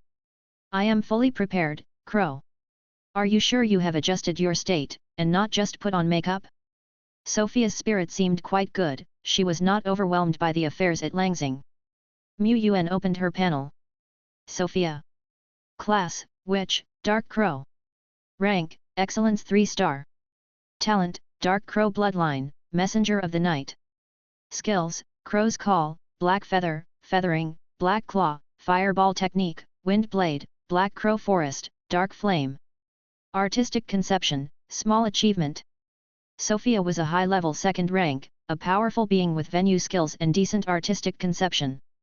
Her combat abilities were not weak in themselves, but compared to her combat strength, the ability to command crows and turn them into her own spies was even more awe-inspiring. However, the skill Crow's Call had its shortcomings. Firstly, there must be crows around. Sophia couldn't produce crows out of thin air. In Langxing, she could find plenty of crows for her to command, but in the eternal world, it may not be the same case. In many places, not a trace of crows could be found. But even without the connection to her crows, the ability of Sophia, who possesses the dark crow bloodline and the freedom to transform into a black crow, to hide and sneak is top-notch, especially in a nighttime setting. In this regard alone, Sophia could easily best Duale, who can transform into birds and white cats, by a couple of blocks. If Sophia were to equip the excellent level Cloak of Shadows, she would truly become untraceable. Yuan thought that Sophia was a bit extravagant. The hope he had invested in this evolution event was, to enhance this girl's survival abilities. Otherwise, he, as a father figure to her, would be worried sick. Eye to eye with her, he saw that Sophia had already swallowed all the treasures he had prepared for her and had ignited the surrounding fragrance of tranquility. She held a pearl of focus in her hands and wore. Yuan gradually raised his palm, pointing to the space in front of him. Under the shimmering starry sky, the Tianyuan territory welcomed its 10th epic being. Yuan watched from the sidelines as usual. Sophia's elder sister, confidant, and close friends, Ilo, Daisy, and Lian were also beside her. Nonetheless, their principal objective was not cheering on Sophia and congratulating her. There was no possibility of failure in the epic evolution anyway, so there was no need to cheer. If there was anyone who failed the evolution someday, that would be shameful. They should leave the group. The ladies were working. Daisy, Lian and the others were propping up high-pixel cameras, filming and recording the entire process of Sophia's evolution from multiple angles and multiple views. And, according to Ilo, this was precious footage of epic evolution. Human beings discover and master mysteries through an abundance of materials and data. Once Sophia's evolution concluded, they would have yet another suitable experimental subject for the study of witches. Ilo was planning whether she should first draw some blood from Sophia or cut off her hair and nails, or... Time passed bit by bit. Unexpectedly, Sophia's evolution did not lead to any apparent signs of an epic phenomenon. No, that's not right. The stars are disappearing. That's right. The night sky is becoming darker, as if it is being veiled by something. Because it was already night, it didn't feel that apparent. Darkness was probably the unique signal of Sophia's evolution. Shortly. Ding. Prompt: your troops Sophia are bathed in miraculous light, evolving into the epic life daughter of the Dark Crow. Prompt: Sophia's natural talents have been improved in the evolution process and she has acquired the skill Night Hiding. At the same time, the venue skill Black Crow Forest, influenced by the power of the bloodline, has been upgraded to Night Sky Curtain. Prompt: Sophia awakened the epic skill Dark Crow Storm during evolution. Dark Crow Storm: in the name of the Dark Crow, summon a storm of crows. Sophia can summon a special Dark Crow, forming a storm to bury enemies and lead them to the underworld. At the same time, Sophia can also use the Black Crow as her own carrier and continuously change and transform her real body by using a special Black Crow. For a particular duration, Black Crows can move far away from Sophia, but only Black Crows near her would be able to serve as carriers for the replacement of Sophia's body. 1. Under the night sky, a figure flew high up. The flock of crows seemed to bloom under the bright moonlight, shading the full moon. In a heartbeat, Sophia understood how to use her awakened skill. The new round of fishing plans against the rival company could be initiated. She thought. No, it couldn't be called fishing. It should be said. She, Sophia, would hunt down the evil in the darkness. Chapter 224, Wings of the Wind King and the Giant Dragon's Stance. After Sophia's evolution, we're only left with over 2,000 human evolution points. Nowadays, the human race is also a major consumer of points. However, their remnant souls are the easiest to acquire, and their number grows rapidly, slightly surpassing that of the undead category. We currently have over 19,000 evolution points for the undead race. Yuan is hesitating on whether to evolve Bone 2, Bone 3, Bone 4, or General Dead Bone. Based on the current tribute assessment system of Tianyuan territory, the contributions made by Bone 2 and his caliber are indeed substantial. They are the main force of the Exploration Corps and are now occasionally leading armies to develop some of the less dangerous areas. Because they haven't learned Undead Resurrection, General Dead Bone is not entirely sure, so the exploration areas are concentrated in the west and east, mainly to decipher the unexplored maps, but definitely do not confront powerful monsters. If their contribution is substantial, the contribution of General Dead Bone is even more significant. First, let Bone 2, Bone 3, Bone 4 evolve to the epic tier. After all, once they awaken the epic skill Land of the Dead, it can serve as a backup energy source for General Dead Bone, which in turn increases his limit of eruption. After that, I'll fully supply General Deadbone to evolve, aim for epic 2 stars, 3 stars, or even legendary. Of course. He wishes to have all of them. Hasn't Sophia's company expanded on a large scale? In that case, I'll give her a significant amount of soul crystals for her to purchase a large number of undead class remnant souls. All the problems with evolution points stem from the lack of quantity. Keep hustling. Charge. Sophia sits in the main seat of the boardroom, her fingers intertwined, and her eyes emitting intense pressure. She is excited. Excited enough to curl her toes. The big boss has already ordered us to continue expanding the company and explore new markets. There's no need to worry, no need to fret. All fears stem from a lack of firepower, and we have already received reinforcements from headquarters, and we will forge ahead under the guidance of the big boss. Sophia scans the whole room, licking her lips. The code for this operation is undead action. Undead action. No wonder it's instructions from the big boss. It's as ruthless as the president. No, even more ruthless than the president. We haven't even started yet, and we are treating the enemies as the undead, as dead matter, as if victory is assured. The big boss is truly remarkable. Achoo! Yuan sneezes and is a bit puzzled. He thought that being a low-key person like him, he wouldn't attract much attention. Oh, maybe he caught some girl's attention. Fortunately, he has always been careful when he goes out. Tweet tweet. A large azure bird is happily soaring in the sky above the region, falling down to Yuan's side, making an eager call. Evolve. It, the grand bird, wants to evolve. This is June. One of the most well-established veterans of Tianyuan territory, risking life and limb many times for the region, being chased by gargoyles, being chased by harpies, being chased by bloody vultures, sneak attacks by monsters in the jungle, and so on. Jun's early life was bumpy, but it stubbornly survived. Although with the development of the territory, June isn't as important as it used to be, and exploring and scouting isn't as dangerous, Yuan would never forget this old veteran.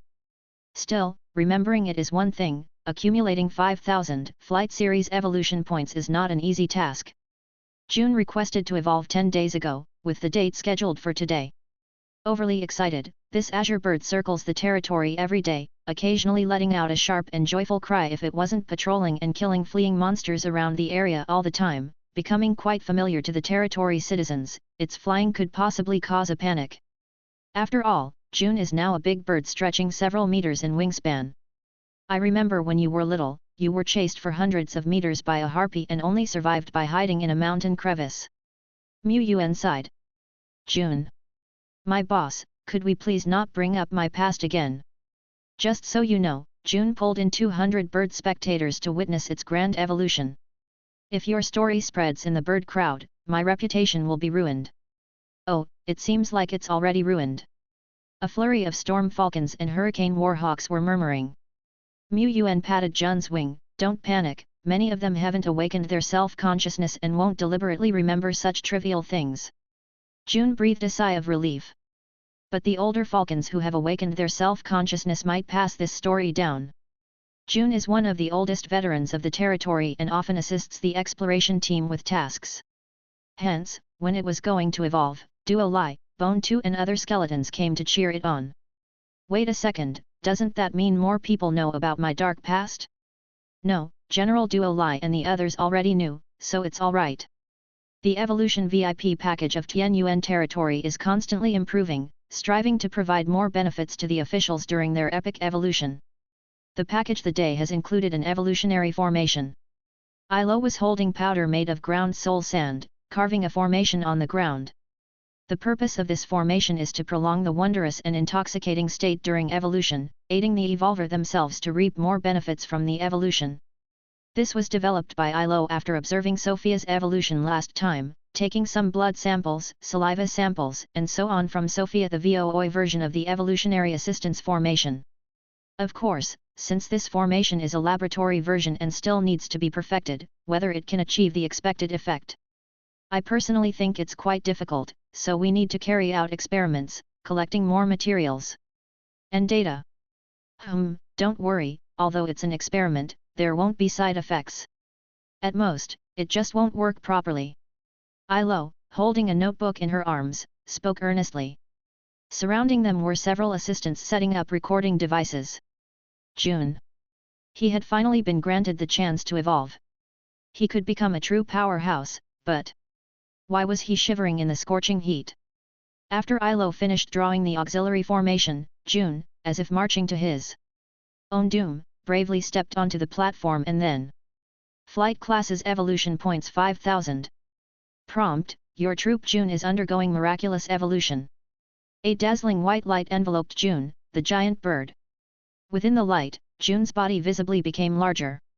Ilo, blinking not a single second, recorded everything as she mumbled to herself, size increasing by 5 degrees /0. 15%, 45%. His body is still growing, and there are significant changes to the shape of his beak and claws. This is a rare experimental material. Indeed. At the stage of epic evolution, the forms of Lulu, 17, Hongyi, Rakshasa, Dead Bone, Duolai, etc. didn't change significantly. Their appearances remained the same before and after evolution. With June, Yuan found the joy of visible transformations that occurred during the initial evolution. Prompt: June evolves in the light, advancing to the epic life wings of the Wind King, and awakens the epic skill mark of Wind, simultaneously learning the Venue skill Wild Wind Territory. After 2.5 minutes, the faint aura of epic evolution and the evolutionary light on June gradually dissipated. June spread its wings, which were over a dozen meters long. The feathers, crafted like green gemstones, shimmered with dazzling brilliance under the sunlight. Screech! It let out a loud and unrestrained roar. As it slightly flapped its wings, the surrounding wind, like loyal subjects, surged forth, lifting it to the sky. Soaring above in the high sky, its speed kept increasing. Yuan could hardly keep his eyes on June's flying speed, barely catching a glimpse of the green after images sweeping across the horizon. Its speed was incredibly fast. It was the master of the wind. It exuded the majesty of a king. June now has the highest wind-based ability in the whole territory, even Duo Lai and Ilo are far inferior to it.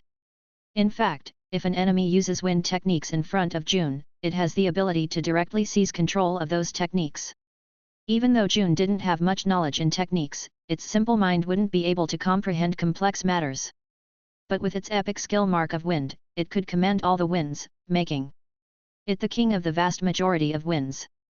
Without a doubt, after evolution, June has truly undergone a profound transformation, gaining the qualification to compete among the top 10 of Tianyuan. It had become stronger. And also larger. While it has become stronger, it also stands out too much, making it unsuitable for stealthy reconnaissance missions deep within enemy lines. Well, the reconnaissance team doesn't lack a bird like June. Instead, its bigger size and faster flying speed mean that June is well suited for transportation tasks. In the future, if we need to fly to Panchi City, sending June would be faster than Duo Lai. An epic class transport aircraft, worth having, quality guaranteed. In the sky, June was very satisfied with its current form, leisurely displaying its elegance and comfort. Starting today, he, June, would also stand at the zenith of heaven. Screech! The magnificent god bird with wings spanning over a dozen meters, slightly raised its head and slowly descended to the ground. At that moment, the second wave of evolutionary brilliance blossomed. There were two commanders undergoing epic evolution today. One was a bird, the other was a human. The evolution of a human could never be as majestic and heroic as his, June the great bird, who was the most dazzling on the entire field. While June was still grooming his feathers, highlighting his twinkling green jewel-like plumage to everyone, the brilliance of the evolution next to him slowly receded, and then roar! The recently evolved dragon blood martial maiden Shilu couldn't help but let out a deep and majestic roar. Her eyes turned bright red, like congealed magma. In the depths of her body, a certain bloodline was purifying and awakening. She roared like a dragon. Roar! The bright light of evolution had just receded, but Shilu was shining once again. This time, it was a fiery red light that bloomed. Under the red light, she stumbled and fell to the ground, followed by a rapid expansion of her entire body. In the blink of an eye, she transformed into a giant dragon with a large body that was muscular yet smoothly contoured, its surface covered in red scales that shimmered brilliantly. A red dragon. Her wings spread out over 20 to 30 meters, teeth sharp and fierce like swords, and the breath from her nostrils was like flames. Just after his evolution was complete, Jun's body had grown 2 to 3 times larger, which was quite majestic. However, he was located not far from the red dragon, and compared to her, he seemed like a little brother. Jun. He had just evolved into this new form. Even though Shi Liu's evolution had finished, and she had turned into a red dragon, her eyes were still tightly closed, as if she hadn't yet emerged from the profound state of evolution. So it was indeed Jun. No, could it be that he couldn't maintain his evolutionary state because he was too excited? Yuan checked the prompt information. Ding! Prompt: your hero Shi Liu has progressed to an epic life, and her rank has not changed. Prompt: Shi Liu's talents have undergone metamorphosis during evolution. Red Dragon Bloodline has progressed to Advanced Red Dragon Bloodline. The Dragon Roar talent has been enhanced, allowing Shi Liu's attacks on dragon creatures to directly harm their souls. Moreover, dragon creatures that are killed by Shi Liu and have their souls absorbed, cannot be revived. Shi Liu's special attack against dragons has been upgraded. Previously, Yuan had briefly considered, what would happen if Shi Liu killed a bone dragon and then Dead Bone resurrected it, how would the Dragon Roar talent handle this? Of course, he was just thinking. Considering Dragon Roar involved souls, it wasn't something to try lightly. Besides, even if there were no risks, he wouldn't let Shi Liu accumulate Dragon Roar through such unholy means. His troops are comrades, not consumables. Early accumulation of Dragon Roar was indeed difficult, at the very least, it required the killing of creatures like the Xian dragon descendant. However, as Shi Liu's level and rank increase, it won't be that difficult to accumulate Dragon Roar in the future. And what's more, Shi Liu indeed possessed the ability to transform into a giant dragon. Prompt: Shi Liu has awakened the skills Giant Dragon Mode, Flame. Territory: Hunter's Instinct. The first two were within expectations, but the third skill, Hunter's Instinct, hero Shi Liu, who has been engaged in hunting activities for a long time, has awakened her instinct to track prey. This instinct is particularly effective against dragon creatures and prey that Shi Liu craves. Hunter's Instinct? It must be Foodie Instinct. Although Shi Liu didn't awaken an epic skill, her bloodline evolution enabled her to transform into a giant dragon, making her combat power not only undiminished but also ranking in the upper tiers among the epic warriors of the territory. After all, she is a dragon. Shi Liu's own foundation wasn't bad either. Speaking of which, Shi Liu's evolution mainly enhances her talent. She seems to be the kind of top-tier tri-zone soldier who can barely evolve and advance to epic by simply purifying her bloodline. Outside the Ba Long territory, in a special treasure land over 100 kilometers away, within the flame lava pool, the Xian dragon descendant, Hogar, who was bare-chested on his upper body, walked out of the lava pool. White mist was blaring out of his bronze skin, which was covered in red lines, displaying his power and strength. The Lord of Ba Long looked on from a distance and was very satisfied. Hogar's dragon bloodline has been further purified, and given time, he will certainly be able to transform into a real giant dragon. This was his expectation. He would prove that he was not inferior to humans in the pursuit of dragons. Shen Yao Empire, Eye of Shiny. A masked man standing with his hands behind his back asked the kneeling young man not far away. This year, are the representatives for the conflict in Taishan Dragon Court confirmed? Confirmed lords are Shen Mao, Ba Long, Kongming and Wuji, plus 2 more places that Taishan tried to mislead us. However, we still caught a glimpse of their cards. The young man assuredly said, the dark horse that Taishan is hiding this season is a lord named Yushan, who has an epic level hero in his possession. Epic, hi. The masked man muttered, epic is indeed worthy of attention, but the representatives of their Shen Yao Empire, we have a lot more than just one epic. Chapter 225, Riding Battle Technique, 10 Generals. Time trickled by, Bone 2, Bone 3, and Bone 4 each stepped into the epic tier in succession, awakening the skill Land of the Dead. They stood on the barren land, hundreds of meters apart from each other. Suddenly, ripples appeared in space. Pale burial grounds filled with countless skeletons spread out above or behind these 3 skeletons. The newborn Land of the Dead, naturally, was not large in scale, occupying only about a few hundred square meters. Within this territory roamed a handful of grey skeletons, each gripping a broken longsword. The entire burial ground was flat, it did not nearly tower as magnificently as the Wraith Sacred Mountain. The latter, after all, was an advanced form that General Deadbone had comprehended and improved on his own. Whether it was the land of the dead or the Wraith Sacred Mountain, their sources of power were relatively consistent. At this point, as Bone 2, Bone 3, and Bone 4 gradually took control, the three spatial territories of similar scale slowly drew closer to each other, resonating in power. Although they couldn't truly integrate into one entity, they were like three torn pieces of a jigsaw puzzle coming together at this moment, resonating a power far greater than 1 + 1 + 1. It was just like during the selection battle when Lord Shepherd acted as the best support, energizing General Deadbone.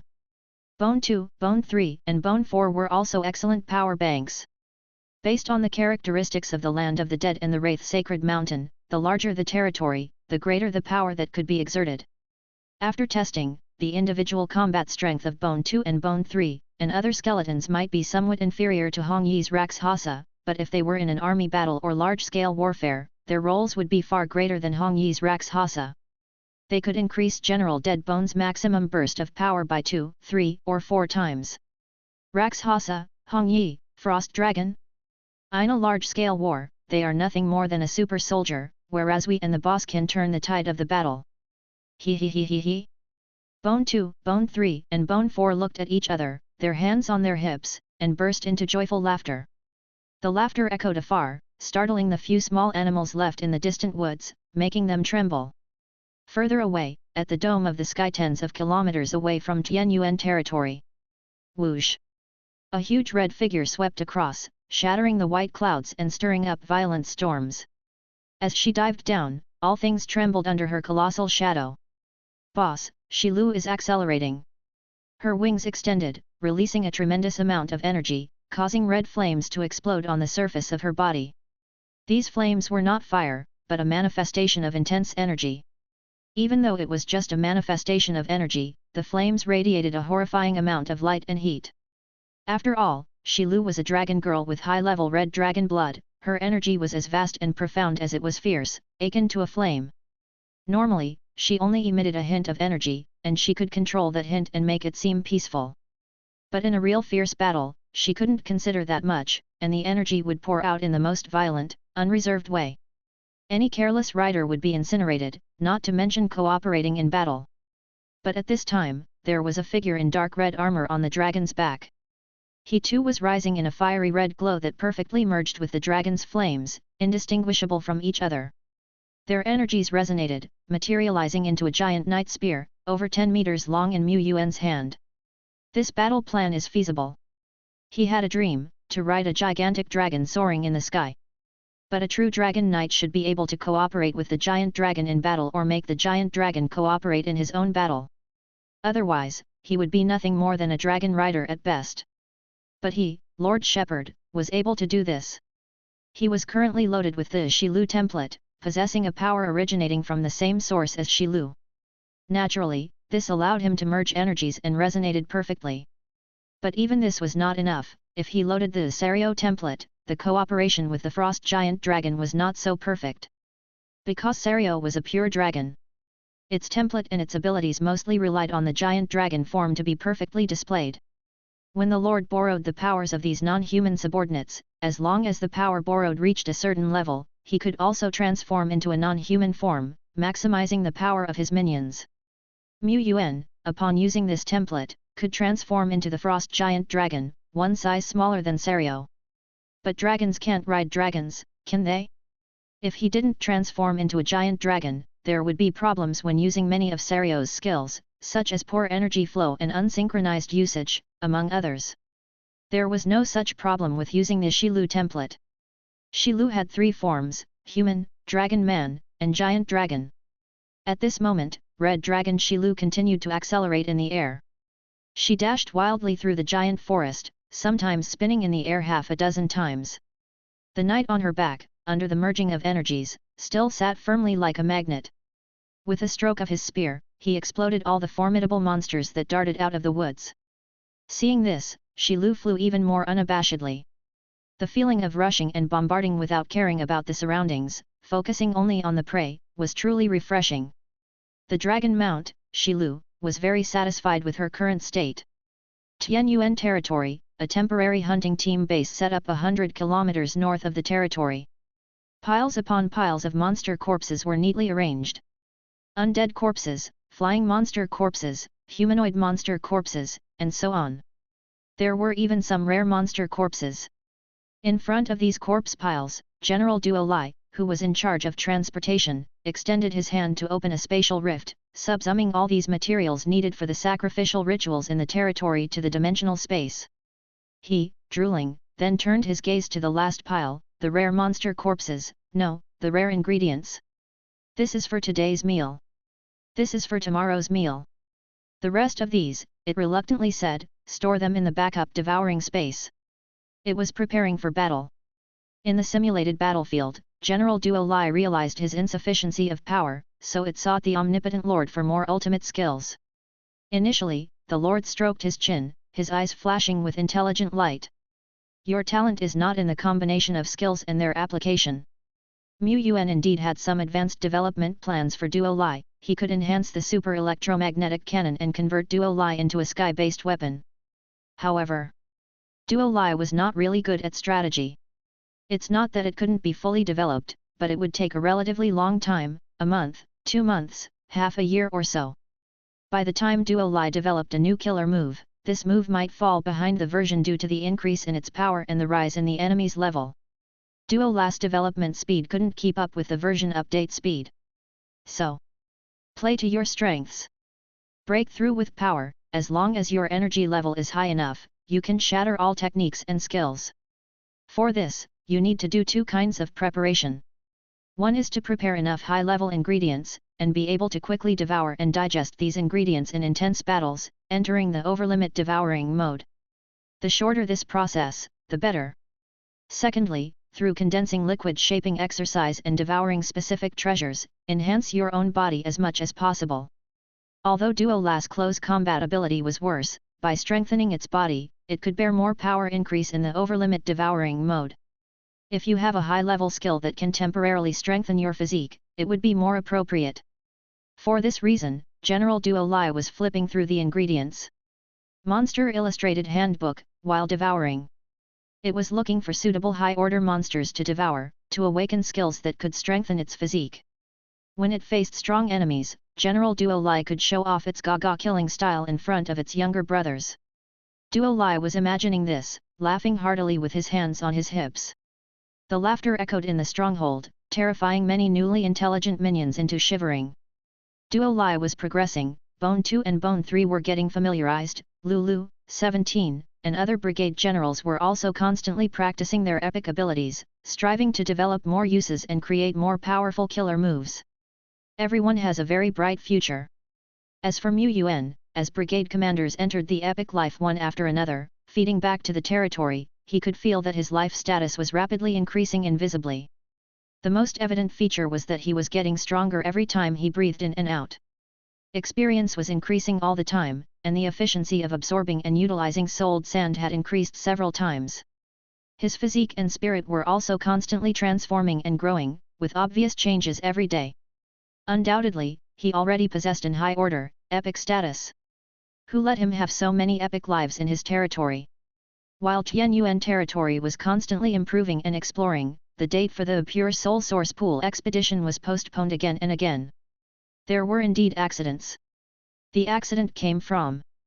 It seems that they have got some information from above. The mode of the Dragon Court competition has changed. It's not about sending a large amount of troops to compete, but the number of people allowed to play is greatly limited. It is said that a lord can only bring 10 minions or heroes into the field. So, the Army Soul Corps is no longer the main force. It's not a clash of armies, but a fight between brigade generals. At this time, the top powerhouse would be particularly important. A strong one could possibly tear the enemy line and behead the enemy lord on the spot. Therefore, Taishyan has postponed the opening of the Purified Soul Origin Pool. It seems to be recharging this special treasure land to meet the needs of more people. In this mode, the level of brigade generals is more important. However, some lords might be troubled. They might not even be able to provide 10 brigade generals from within their territories. As for Mu Yuan, he glanced around, there were a total of 15 epic brigade generals, and when the time came, he would have to carefully decide who to bring. A few days later, at night, the evolution points for the undead race have almost been accumulated. It's time to take the next step for General Deadbone, leaving only 1,000 for backup, Yuan contemplated. He opened Heavenly Eye to find the location of General Deadbone. Not in Skeleton Cemetery. Nor in the training field. As these days were a period for enhancement and cultivation, Deadbone rarely led teams deep into the wilderness, it was time-consuming. So, where did General Deadbone go?